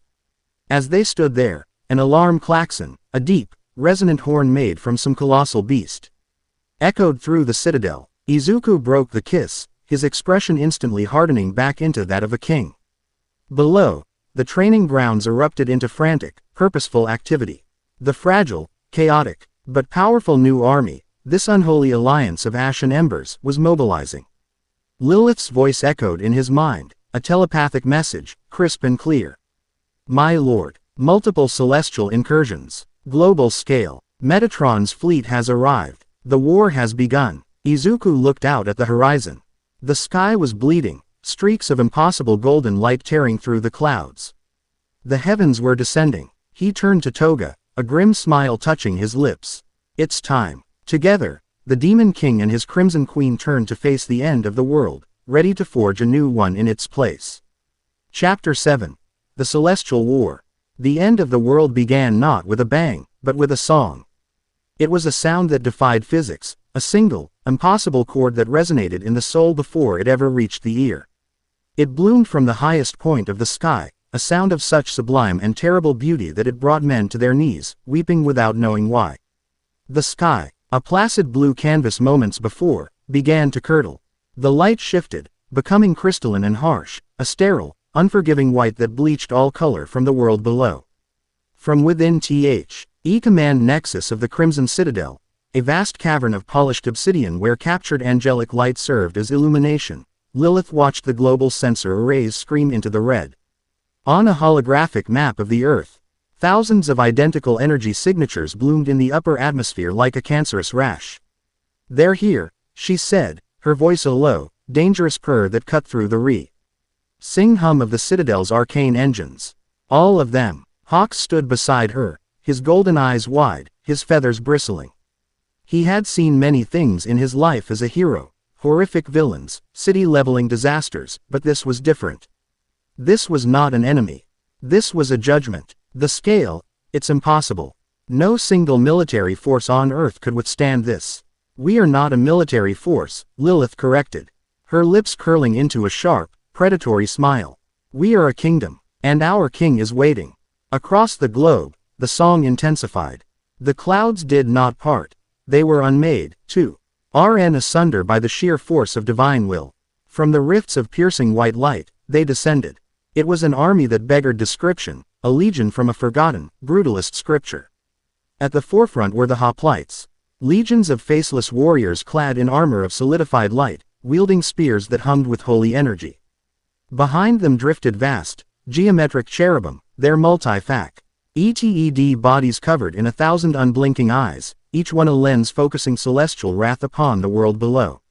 Floating above them all, like malevolent gods, were the throne-class warships, kilometer-long constructs of gold and marble. Held aloft by esoteric principles of faith and fury, their prows sculpted into the roaring visages of vengeful seraphim. And at their head, visible from every point on the globe as a second brighter sun, was Metatron. He did not descend so much as he impressed his presence upon reality, a figure of incandescent light and absolute authority. The purification had begun. The first targets were not military bases or capital cities. They were places of perceived weakness, of impurity.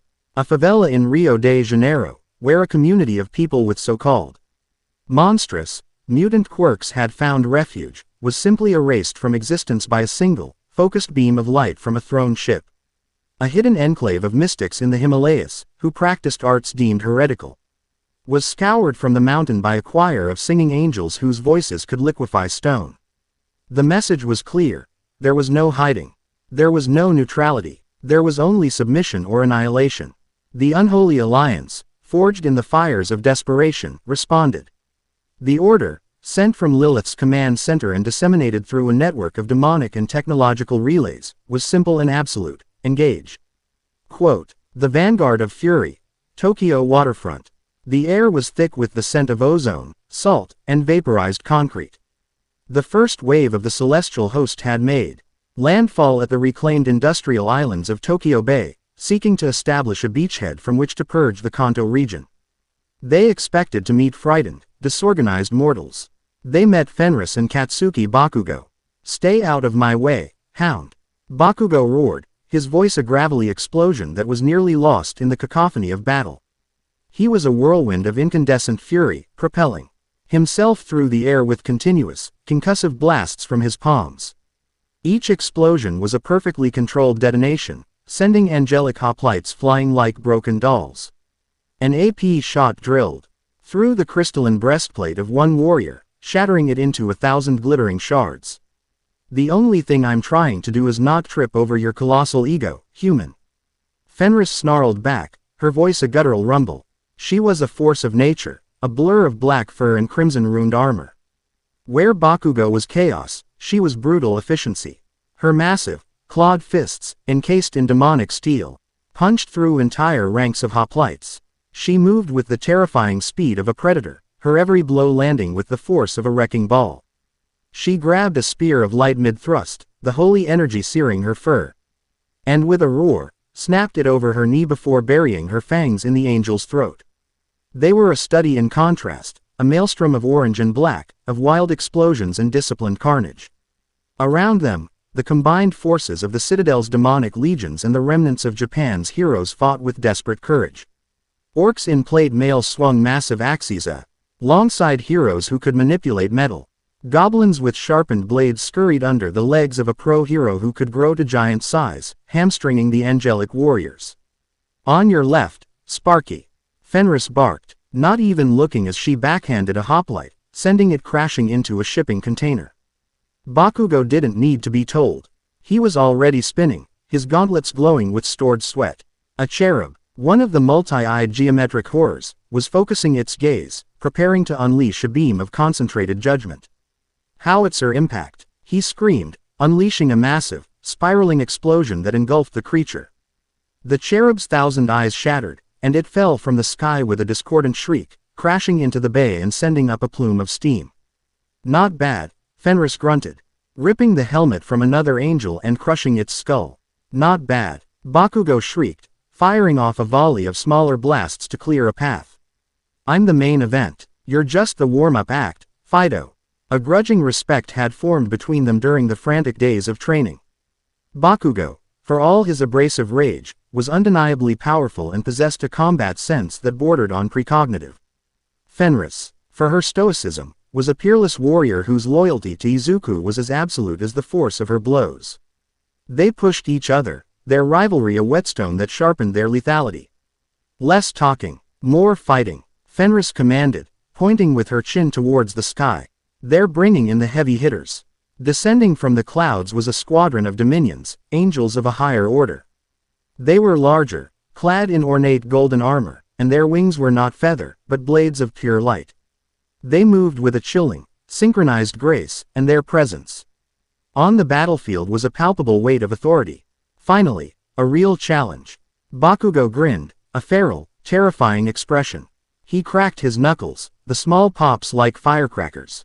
"Let's show these gilded peacocks what happens when they mess with the king of Explodo kills." Fenris let out a low growl of agreement, her muscles coiling. "For the Crimson King," she rumbled.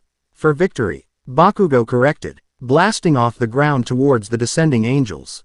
Together, they charged into the heart of the Celestial Vanguard, an unholy alliance of demonic strength and explosive human rage. A bulwark of ash and embers against the blinding, sterile light. They were the front line, the first bloody statement in a war for the planet's soul. They would not break. The symphony of destruction. The skies above Europe. Far above the war-torn ground, in the frigid silence of the upper atmosphere, a different kind of battle was being waged. The Celestial Court's throne-class warships were the linchpins of their invasion. Mobile fortresses that could unleash continent-spanning purification waves. Conventional weaponry was useless against their divine shields. They moved with the slow, inexorable dread of a glacier, intent on scouring the earth clean. But high above the Swiss Alps, one of them had stalled. Its shields flickered violently, struggling against an onslaught of impossible cold and corrosive shadow. Vast, intricate glaciers of black ice, shot through with veins of violet energy, clung to its golden hull like a disease. Every few seconds, a lance of pure darkness would slam into its flank, causing the divine metal to groan and buckle. On a floating platform of solidified demonic energy, Shoto Todoroki and Serafina stood side by side, the architects of this grand-scale destruction. "Their shield frequency is adapting," Shoto stated, his voice calm and analytical despite the hurricane of power he was unleashing. The right side of his body was coated in a thick layer of intricate frost, his breath pluming in the thin air. He held his right hand out, and from it flowed a torrent of absolute zero cold, a river of impossible physics that was not merely freezing the air, but annihilating its thermal energy. "I can feel the resistance growing." "Then we shall not give them time to adapt," Serafina replied, her voice echoing with ancient power. Her 6 black wings, tattered remnants of her angelic past, beat slowly, keeping them stable. Her hands were a blur, weaving complex sigils in the air. Purple and black runes shimmered around her, pulled from the forbidden lore she had spent millennia mastering. "The court's power is based on order, on mathematical purity. We must answer with chaos and paradox." She had never imagined fighting alongside a mortal like this. When she had first seen Shoto Todoroki, she had seen a broken child of a broken man, a vessel of conflicted power.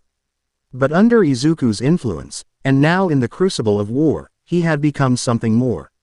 He had stopped trying to balance his two sides and had instead learned to merge them into something new, something greater. Now, Shoto, Serafina commanded. Shoto's left side erupted in a torrent of brilliant orange flame, but it was not the fire he had once used. Guided by Serafina's arcane tutelage, it was hotter, more focused, a plasma infused with demonic energy.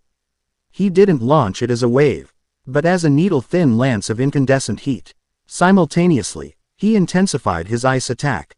It was a tactic born of their combined genius, flash freeze and thermal shock. The absolute zero ice, empowered by Serafina's void magic, made the warship's hull impossibly brittle. The instant it reached maximum structural weakness, the demonic plasma lance struck the exact same point. The result was spectacular. A crack, miles long, spider-webbed across the golden hull. It was followed by a silent, catastrophic explosion as the ship's internal atmosphere vented into the vacuum of the upper stratosphere. The massive construct shuddered, its divine engine sputtering and dying. One down, Shoto said, his breathing heavy. Maintaining such output was a colossal strain, even for him.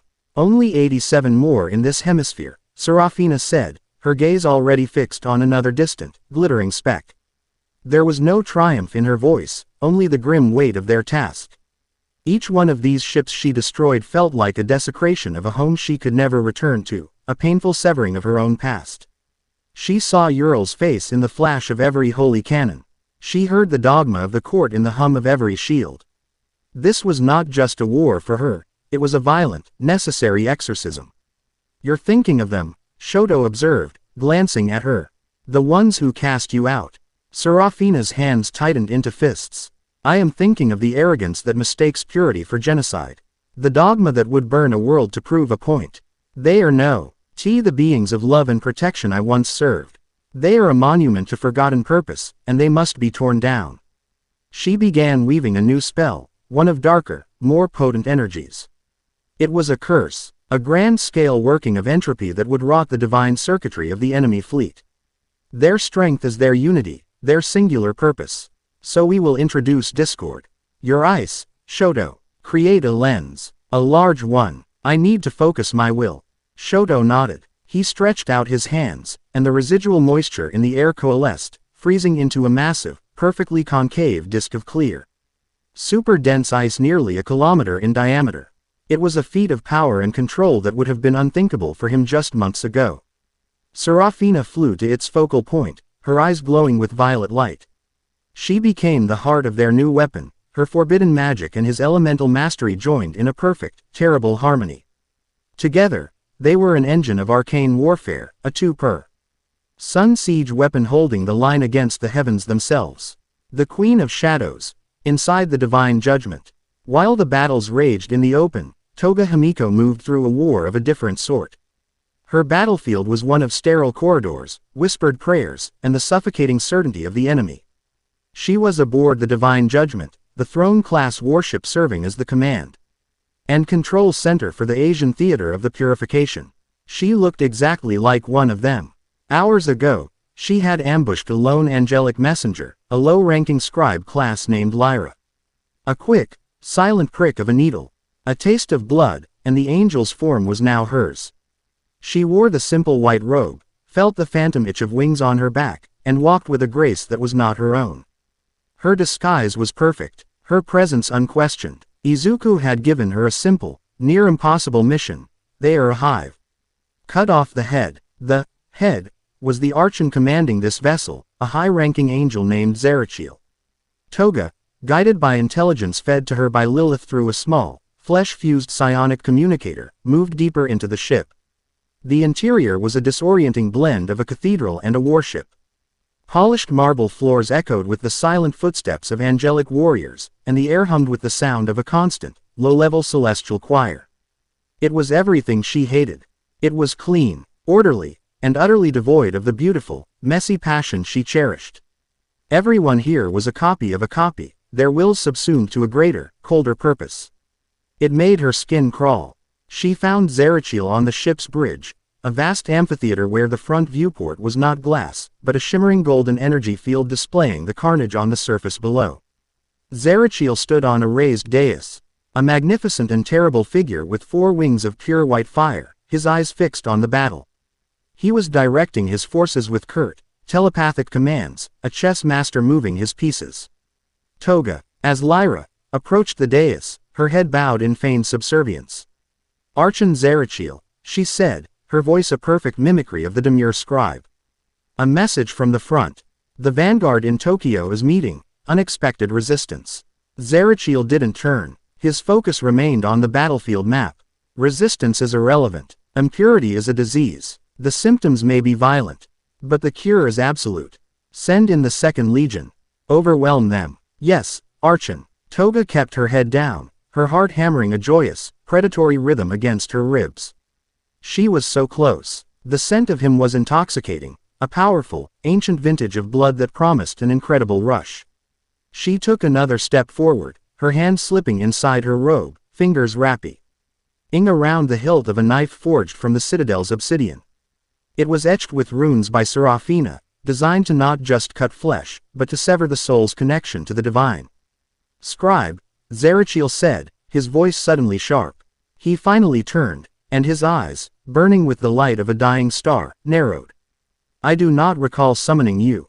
Toga didn't hesitate. The mask of Lyra fell away, her face splitting into a wide, ecstatic grin filled with sharp teeth. "Izuku says hello," she chirped. She moved with impossible speed, a blur of white and red. The guards on the bridge reacted a fraction of a second too late. Toga was already on the dais, her knife flashing. Zerachiel's bladed wings of fire swept down to intercept her, but she was faster, more fluid. She twisted under one wing, ran up the length of another like a ramp, and lunged. Zerachiel's eyes widened in shock as the black blade plunged into his chest, right where his divine core resided. The obsidian drank the light, the runes flaring with hungry purple energy. He let out a strangled cry, not of pain, but of pure disbelief. "How can a mortal?" Toga leaned in close, her lips next to his ear, her warm breath. A shocking violation in the sterile air of the bridge. "I'm no mortal," she whispered, her voice filled with adoration and glee. "I'm his queen." She twisted the knife. Zerachiel's form flickered, his wings of fire sputtering out. With a final, silent scream that echoed in the minds of every angel on the ship, the Archon disintegrated into a shower of fading golden dust. For a moment, the bridge was in stunned silence. Then, chaos erupted, but Toga was already gone. She had leapt from the dais, transforming midair into a winged dominion she had passed in the corridor, and was flying towards an exit hatch. Her laughter echoing behind her. Her mission was complete. The head of the hive was severed.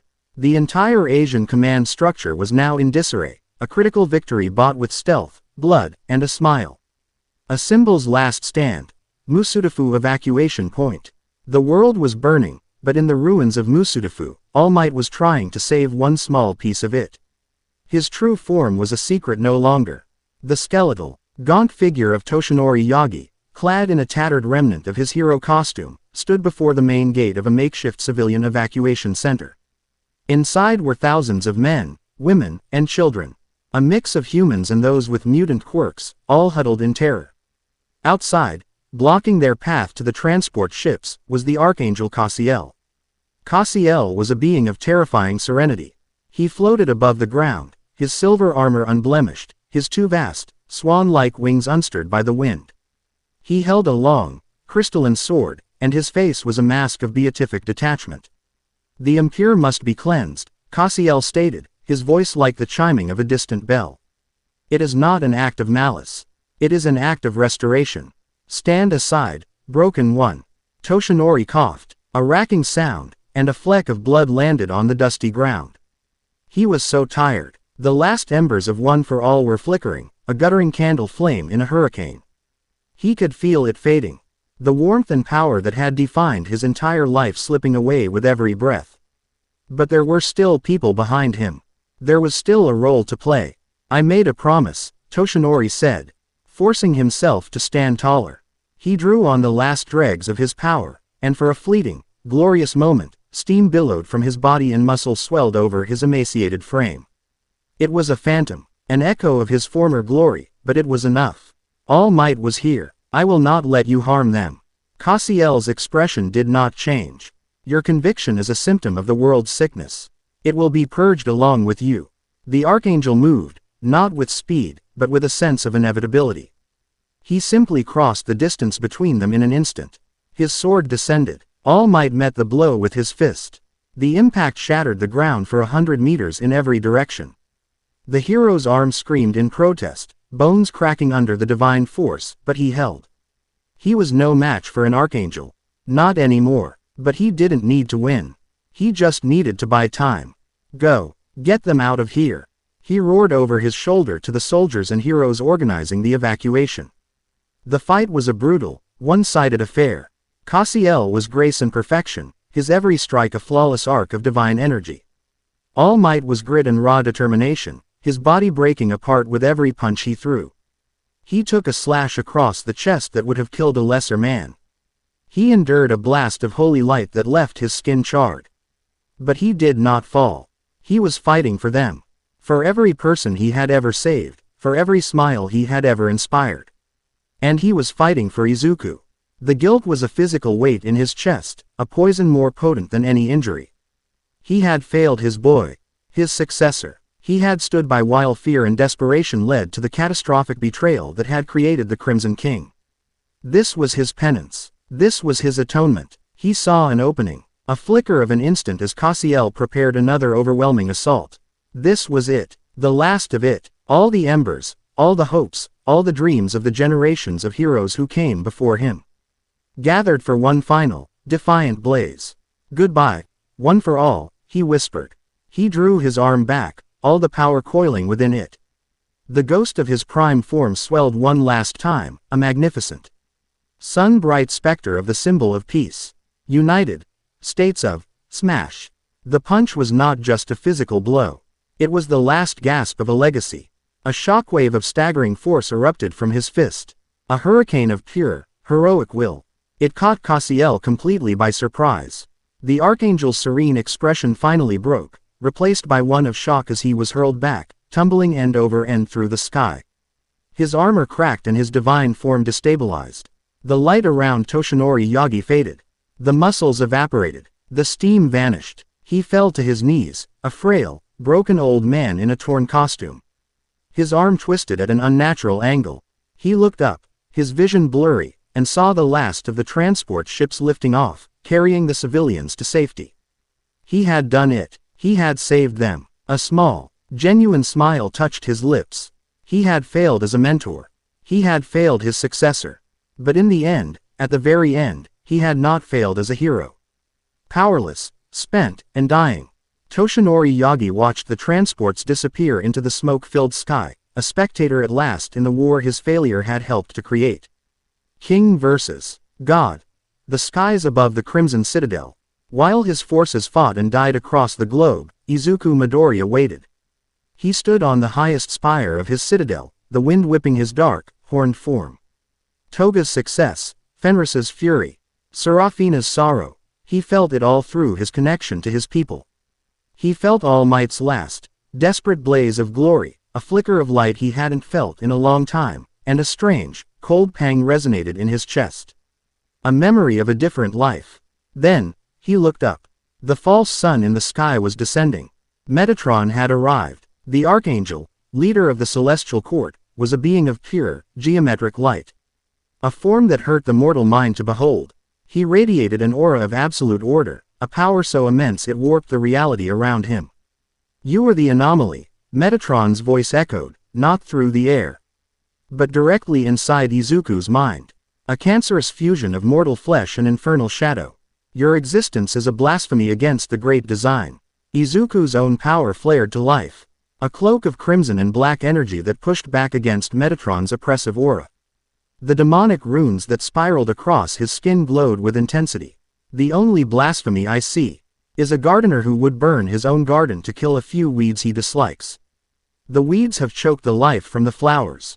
The garden is sick. It must be sterilized so that it can be replanted in a pure, orderly form. Quirks, demons, Your chaotic emotions, they are all aberrations.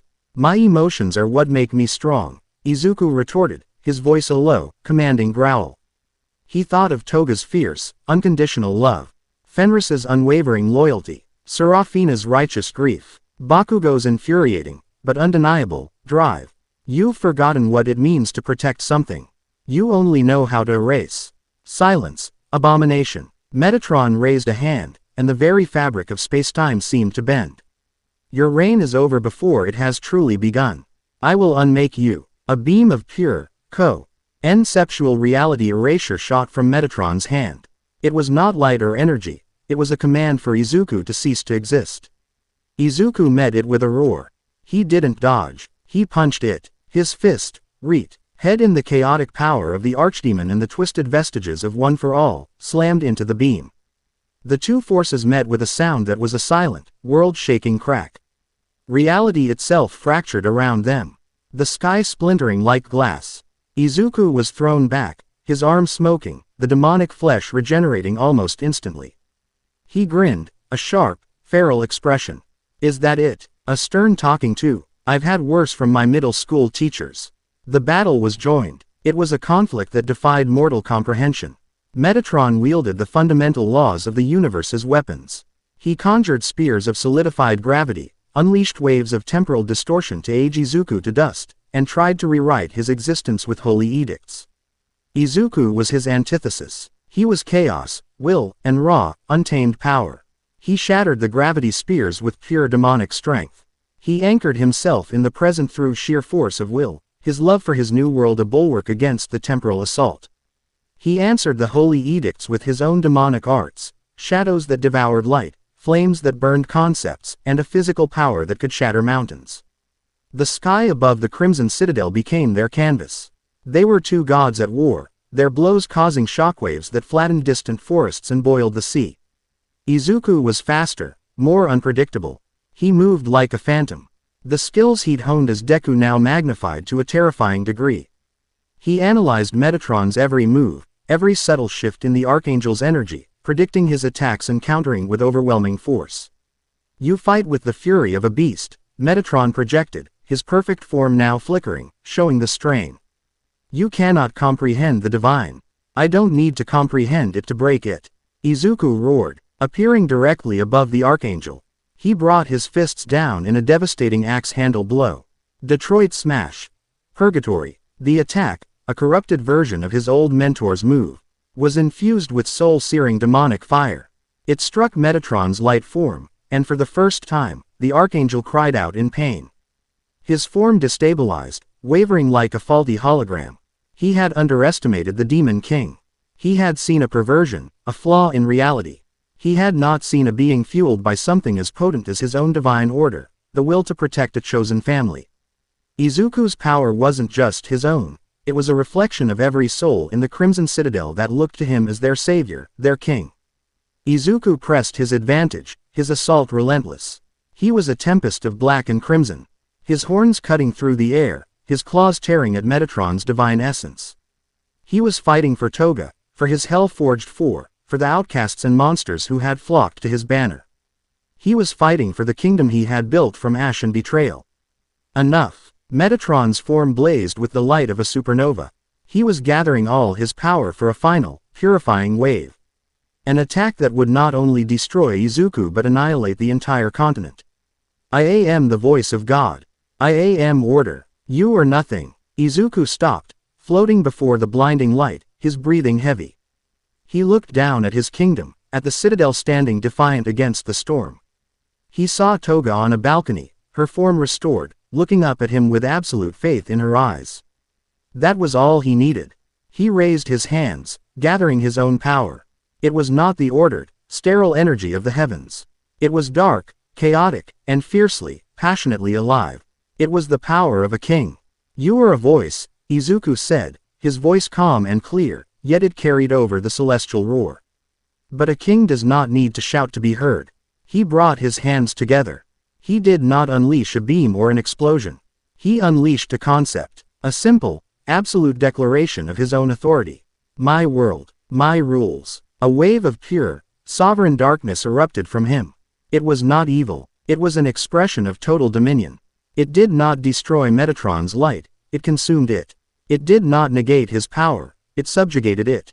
The supernova of holy energy was snuffed out like a candle flame, swallowed by an absolute, silent void that emanated from the Crimson King. Metatron's light form shattered, his divine essence, stripped of its power, was torn asunder. His last, disbelieving thought echoed across the ether. Impossible. A mortal will, cannot. The light died. The song ended. The oppressive weight on the world lifted. Across the planet, the angelic legions faltered. Their connection to their leader severed. Their morale broke, and for the first time, they knew fear. The retreat was chaotic, a panicked flight back to the heavens from whence they came. Izuku Midoriya floated alone in the silent, bruised sky. He had done it. He had faced a god and broken him. The victory was absolute, monumental. But the cost was written across the face of the planet. Cities were scarred, landscapes were shattered, and millions were dead. His own energy was catastrophically drained, his body aching with a profound weariness. He had won the war, but the fight for his world was just beginning. The celestial war was over. The reign of the Demon King had just been baptized in fire and blood. Chapter 8. The Dawn of the Demon King. The silence was the most profane thing Izuku had ever experienced. It was a vacuum where the symphony of celestial war had just been, a hollow space carved out of reality by the sudden absence of cataclysm.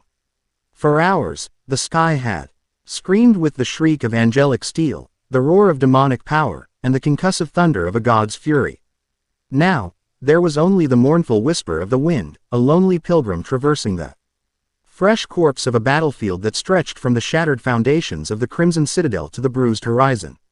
Ozone, sharp and sterile, mingled with the thick, coppery scent of blood, both mortal and ichor.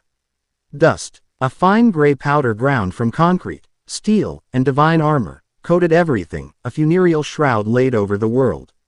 Izuku stood amidst the devastation, the immense, terrifying power of the Archdemon receding from his limbs like a tide going out, leaving behind the profound ache of a body pushed far beyond its mortal limits. The two horns that swept back from his temples, usually glowing with a low internal furnace of power, were now dull obsidian. The crimson markings that snaked across his skin were faint, like faded tattoos. He was still the Demon Lord, but in this moment of quiet victory, he felt the weight of the boy he had once been, a ghost limb that throbbed with the memory of a simpler pain. He looked at his hands. They were caked in golden dust, the pulverized remains of Metatron's physical form. It felt strangely inert, like simple sand, belying the cosmic rage it had once contained. He had won. He had shattered the divine spear pointed at the heart of his world. But the cost was written in every direction he looked. Craters deep enough to be small lakes scarred the earth. The skeletal remains of angelic war constructs lay twisted like fallen insects. And among them, the bodies of his people, demons, outcasts, and even the heroes who had stood with him, were being carefully, reverently collected by the survivors. A soft sound, a scuff of a boot on rubble, drew his attention. Himiko Toga emerged from the haze of dust, her knives sheathed, her usual manic grin replaced by a look of weary, fierce relief. Her blonde hair was matted with grime and blood, a cut weeping a thin red line above her eyebrow. She didn't run to him, didn't leap into his arms. She simply walked, her steps measured, her golden eyes fixed on his. When she reached him, she raised a hand, her fingers trembling slightly, and traced the line of his jaw. "You're real," she whispered, her voice rough. It wasn't a question, it was a confirmation, a grounding statement in a world that had come unmoored. "You came back." Izuku covered her hand with his own, his thumb stroking the back of her knuckles. The simple contact was an anchor, pulling him back from the precipice of his own overwhelming power. For a moment, he wasn't the Archdemon who had battled a god. He was just Izuku, holding the hand of the person who had seen him in the ashes and smiled. "I told you I would," he said, his voice a low rumble. "I will always come back to you." She leaned her forehead against his chest, a shudder running through her. He wrapped his arms around her, holding her close, inhaling the scent of her blood, sweat, and something uniquely her, the smell of home. This was the spoils of his war. Not the power, not the fear he commanded, but this. The right to protect this one person. And by extension, all the others who had flocked to his banner. Across the field, the unlikely alliance was taking stock. Fenris, her colossal lupine form streaked with golden ichor, stood shoulder to shoulder with a grime-covered Katsuki Bakugo. They weren't speaking, merely watching their respective soldiers tend to the wounded. An unspoken, grudging respect hung in the air between them, forged in the crucible of shared combat. Bakugo's usual explosive arrogance was gone, replaced by a grim exhaustion. He had fought with the fury of a cornered animal and the precision of a seasoned soldier. His explosions tearing through angelic phalanxes in perfect concert with Fenris's brutal charges. He had seen the Hellhound General shield his own human comrades with her body. And she had seen him fight to the point of collapse to defend a flank of her demonic warriors. Words were unnecessary. Nearby, Shoto Todoroki was using his ice powers not for combat, but for triage. Creating sterile platforms and numbing packs for the wounded. Serafina stood beside him, her tattered wings drooping, her face a mask of sorrow and grim satisfaction. She used her own forbidden mag-IC to gently close the wounds of a fallen hero, her touch surprisingly gentle. She met Shoto's gaze, and a flicker of understanding passed between them, two souls defined by rebellion against a tyrannical legacy. Finding a new purpose in the ruins. And watching from a safe distance, leaning heavily on a piece of shattered masonry, was Toshinori Yagi. The skeletal form of the former All Might seemed even smaller now. A frail spectator to the dawn of a new age he had inadvertently helped create. His power was gone, the last ember snuffed out in a final, defiant blaze of glory that had saved thousands. He watched Izuku and Toga, a complex storm of emotions in his hollowed eyes, pride, regret, awe, and a deep, gnawing sorrow. He had tried to forge a symbol of peace. He had failed, and in his failure, the world had found a king. The reconstruction began before the last body was cleared from the field. The work was brutal, relentless, and strangely unifying. The Crimson Citadel, though heavily damaged, had stood firm, its demonic architecture proving resilient against holy ordinance. Under Izuku's direction, it became the nexus of a global recovery effort. Goblins, whose ingenuity in SM.I thing was matched only by their skill in engineering, worked alongside human construction crews. Hellhounds, with their incredible strength, cleared rubble that would have taken machines weeks to move. Succubi and incubi, masters of influence, became diplomats and coordinators, their powers of persuasion used not for seduction but to organize supply lines and quell disputes among terrified refugee populations. The world was a patchwork of chaos. Governments had crumbled. Global communication was a fractured mess. In this power vacuum, the Crimson Citadel was not just a military force, it was the only source of stability. Orders issued from Izuku's war room were carried by demonic couriers and the few remaining hero networks, becoming de facto law in a lawless world. 2 weeks after the battle, the first official council of the new era was convened. It was held in the Citadel's Grand Library, a cavernous room that had miraculously survived the worst of the fighting. Books bound in Ather and strange hides lined the walls from floor to ceiling, containing millennia of demonic lore and forbidden history. The air smelled of old paper, ozone, and brewing tea. At the head of a massive, hastily repaired obsidian table sat Izuku. He was not on a throne, but at the head of the table, an equal among his council, though his authority was absolute and unquestioned. Toga was at his right hand, not as a silent consort, but as an active participant, a ledger of intelligence reports open before her. To his left sat his hell-forged four. Lilith, elegant and composed, looked as if she had just stepped out of a boardroom. Her notes perfectly organized. Fenris was more restless, her armored gauntlets resting on the table, her gaze sharp and alert. Serafina was poring over an ancient celestial text, her brow furrowed in concentration, searching for any hint of Metatron's potential return. Across from them sat the human contingent of this new unholy alliance. Katsuki Bakugo was there, his arms crossed, a perpetual scowl on his face that couldn't quite mask the weariness in his eyes. Shoto Todoroki was beside him, his expression calm and analytical as always. And at the end of the table sat Keigo Takami, Hawks. His crimson wings, or what was left of them, tucked tightly against his back. He was no longer a double agent for a defunct commission, he was the leader of the surviving heroes. The chief liaison between the old world and the new. The reports are in from the European sectors, Lilith began, her voice smooth and clear, cutting through the low murmur. A projection of the globe shimmered into existence above the table, dotted with points of red and gold light. The angelic remnants have scattered. Most are leaderless, fighting with the desperation of fanatics, but they pose no coordinated threat. Our joint patrols, Fenris's legions paired with Mr. Takami's hero cells, are proving brutally effective at containment. Containment isn't the problem, Bakugo grunted, leaning forward. It's the people. They're terrified. Half of them see us as saviors, the other half see us as the opening act for the apocalypse. We've got new cults popping up every day.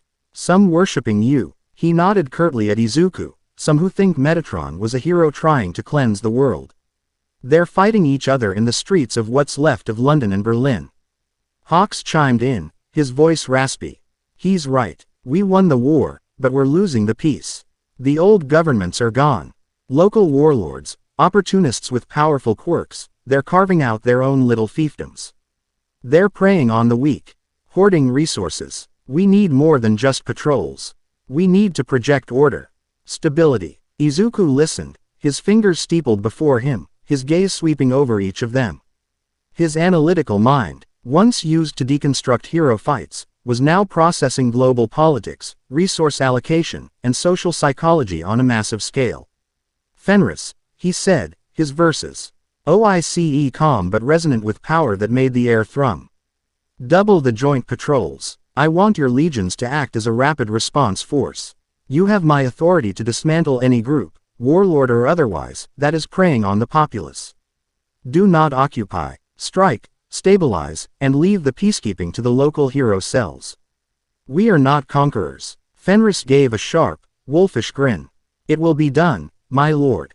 Lilith. Izuku continued, turning to the succubus. Begin disseminating information, not propaganda. The truth. Show the world the footage of Ural's cleansing. Show them the testimonies of the people we've saved. Use your network to establish new lines of communication. We will build our authority on a foundation of trust, not fear. We protected them. We will continue to do so. Lilith nodded, a glint of admiration in her ancient eyes. A masterful strategy, Your Majesty. Fear is a brittle foundation. Trust, once earned, is as strong as obsidian. Serafina, what of the primary threat? Izuku's gaze settled on the fallen angel. She looked up from her book, her expression grim. Metatron's physical form was destroyed, but his essence is not so easily extinguished. He is an archangel, a being of pure concept and will. I believe he has been cast back into the celestial plane, severely weakened. It may take him centuries, even millennia, to regain his full power. But he will return, and when he does, he will not forget this defeat. Then we will have millennia to prepare, Izuku stated simply. Continue your research. I want to know everything about our enemy. Their powers, their structure, their weaknesses. We were reactive in this war. In the next, we will be proactive. Finally, he looked at the heroes. Bakugo, Hawks, Todoroki. You are no longer just heroes. You are the architects of the human half of this new world. I need you to rebuild the hero network. Not as a popularity contest or a government tool, but as a genuine peacekeeping force, integrated with our own. You will be the bridge. It will be the hardest job you've ever had. Bakugo met his gaze, the burning embers of their old rivalry now forged into something different. And what are you, Deku? The old name slipped out, laden with a decade of history. It wasn't an insult anymore. It was a question. Izuku's expression didn't change. I am the shield, the one who will face the threats that you cannot. I will be the monster in the dark that keeps the other monsters at bay. I am the king this world needs, not the hero it wanted. The silence that followed was thick with the weight of that statement. It was an acceptance of his role, a declaration of intent. It was the moment the unholy alliance truly became the foundation of a new world order. Hawks let out a long, slow breath, a faint, wry smile on his face. He had bet on a monster and won the world. Later that evening, Izuku found Bakugo on one of the citadel's highest balconies. The shattered cityscape of what was once Musudafu sprawled below them. slowly being reclaimed by lights as goblin engineers and human electricians worked to restore the power grid. The air was cool, carrying the scent of wet asphalt from a recent rain shower. For a long time, neither of them spoke. They simply watched the city flicker back to life. "I never said it," Bakugo said finally, his voice low, not looking at him. "That day, in the facility, I should have done something. Said something. Fought them. Would it have changed anything?" Izuku asked, his tone neutral. "No," Bakugo admitted, clenching his fists. "They were terrified. All Might, Aizawa, all of them. They saw your power growing, and they panicked. They listened to the Commission's mad scientists instead of their own damn hearts. But I stood there, and I let it happen. I let them kill you. They didn't kill me," Izuku said, turning to face him. "They forged me. Everything I am, everything I have built, is because of what they did. Their fear, their betrayal, it was the catalyst." Bakugo finally turned, his red eyes burning with a painful intensity. "That doesn't make it right. I spent my whole life chasing you, trying to prove I was better than the quirkless, useless Deku. And when you finally became the number one, when you were everything I ever wanted to be, I stood by and watched you burn. I don't expect you to forgive me. I don't deserve it." Izuku regarded him for a long moment. He felt no anger. The betrayal was a fact, a historical event that had shaped him, as impersonal now as the meteor that killed the dinosaurs. He saw in Bakugo not a rival, but a man wrestling with a ghost, a man crushed by the weight of his own guilt. "Forgiveness is irrelevant, Bakugo," Izuku said, his voice softer than before. "I don't need your apology. I need your strength. I need your will. The world out there is fragile. It needs a warden, someone who understands the old world of heroes but is willing to enforce the laws of the new one. Someone who can command the respect of humans and isn't afraid to put a demon in its place. I'm giving that role to you." Bakugo was stunned into silence. He had expected rage, or cold dismissal, or perhaps a condescending lecture. He had not expected a promotion. He had not expected trust. "Why?" he managed to choke out. "Because you, more than anyone, understand what happens when power is driven by fear." Izuku explained. "You have seen the consequences. You will not make the same mistake. You won't be my friend. You won't be my subordinate. You will be the warden of the peace. A pillar of this new world. Can you do that?" 1,000 emotions warred on Bakugo's face. Shock, shame, a flicker of his old pride, and a dawning sense of purpose. He straightened up, his posture losing its defensive slump. He wasn't being forgiven. He was being given a chance to atone through action, the only language he truly understood. "Yeah," he said, his voice hoarse but firm. "I can do that." He looked Izuku in the eye. A clear, steady gaze for the first time in years. "I won't let you down, Your Majesty." The title felt foreign and awkward on his tongue, but he said it with a sincerity that was more meaningful than any apology. Life in the Crimson Citadel settled into a new, strange rhythm. It was a chaotic, vibrant, and monstrously beautiful society.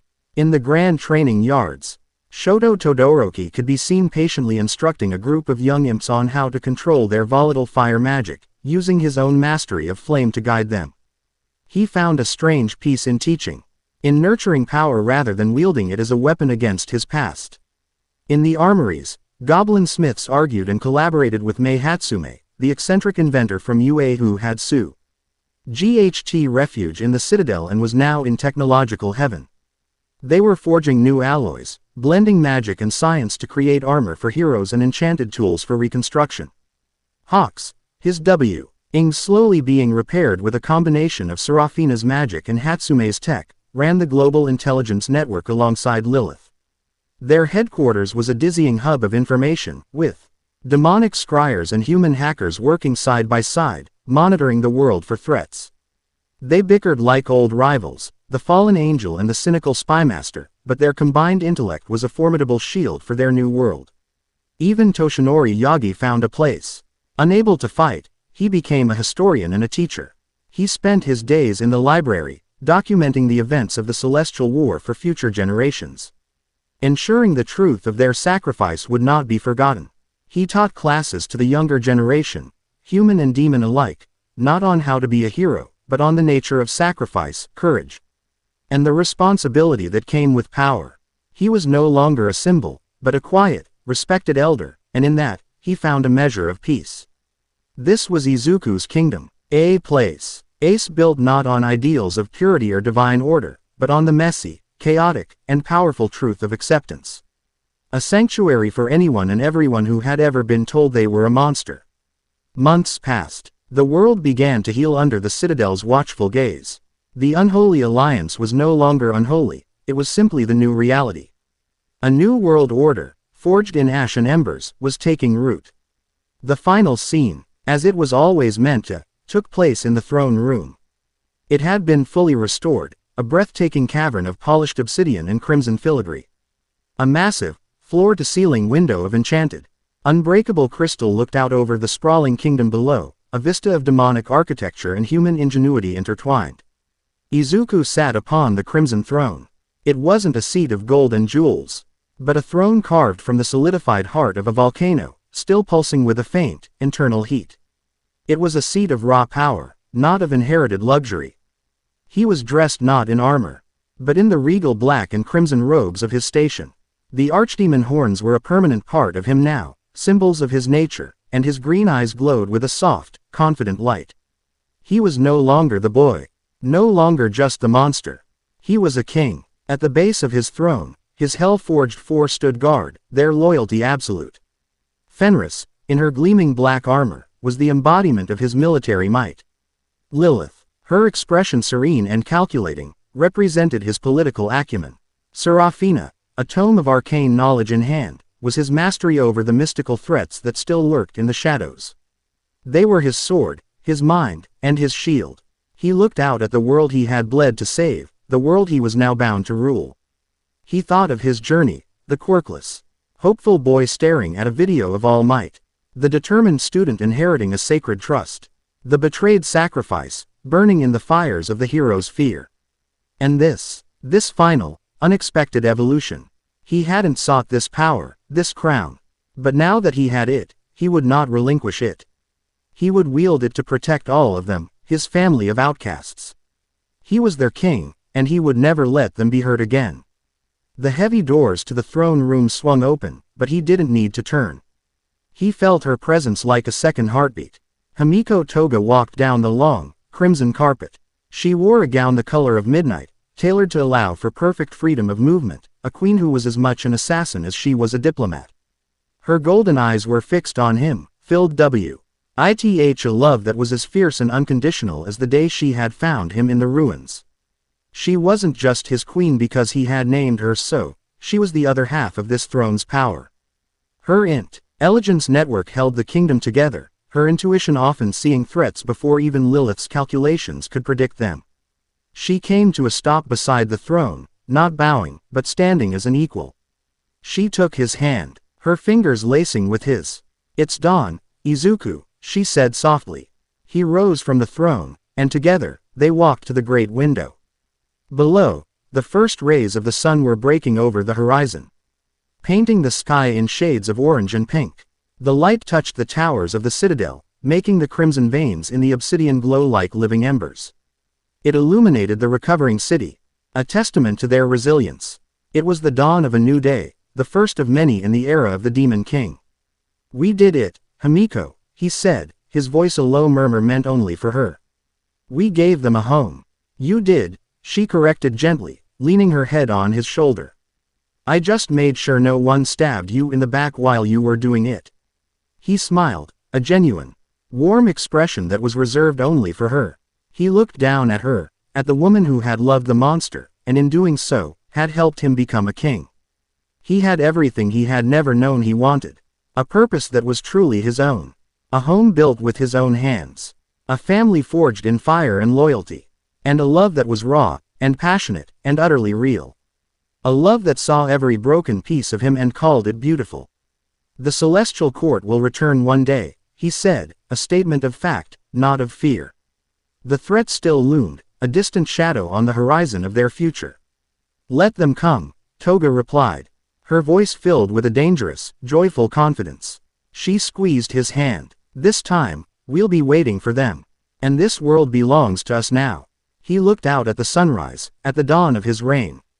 He was not the hero the world wanted, the smiling symbol of peace.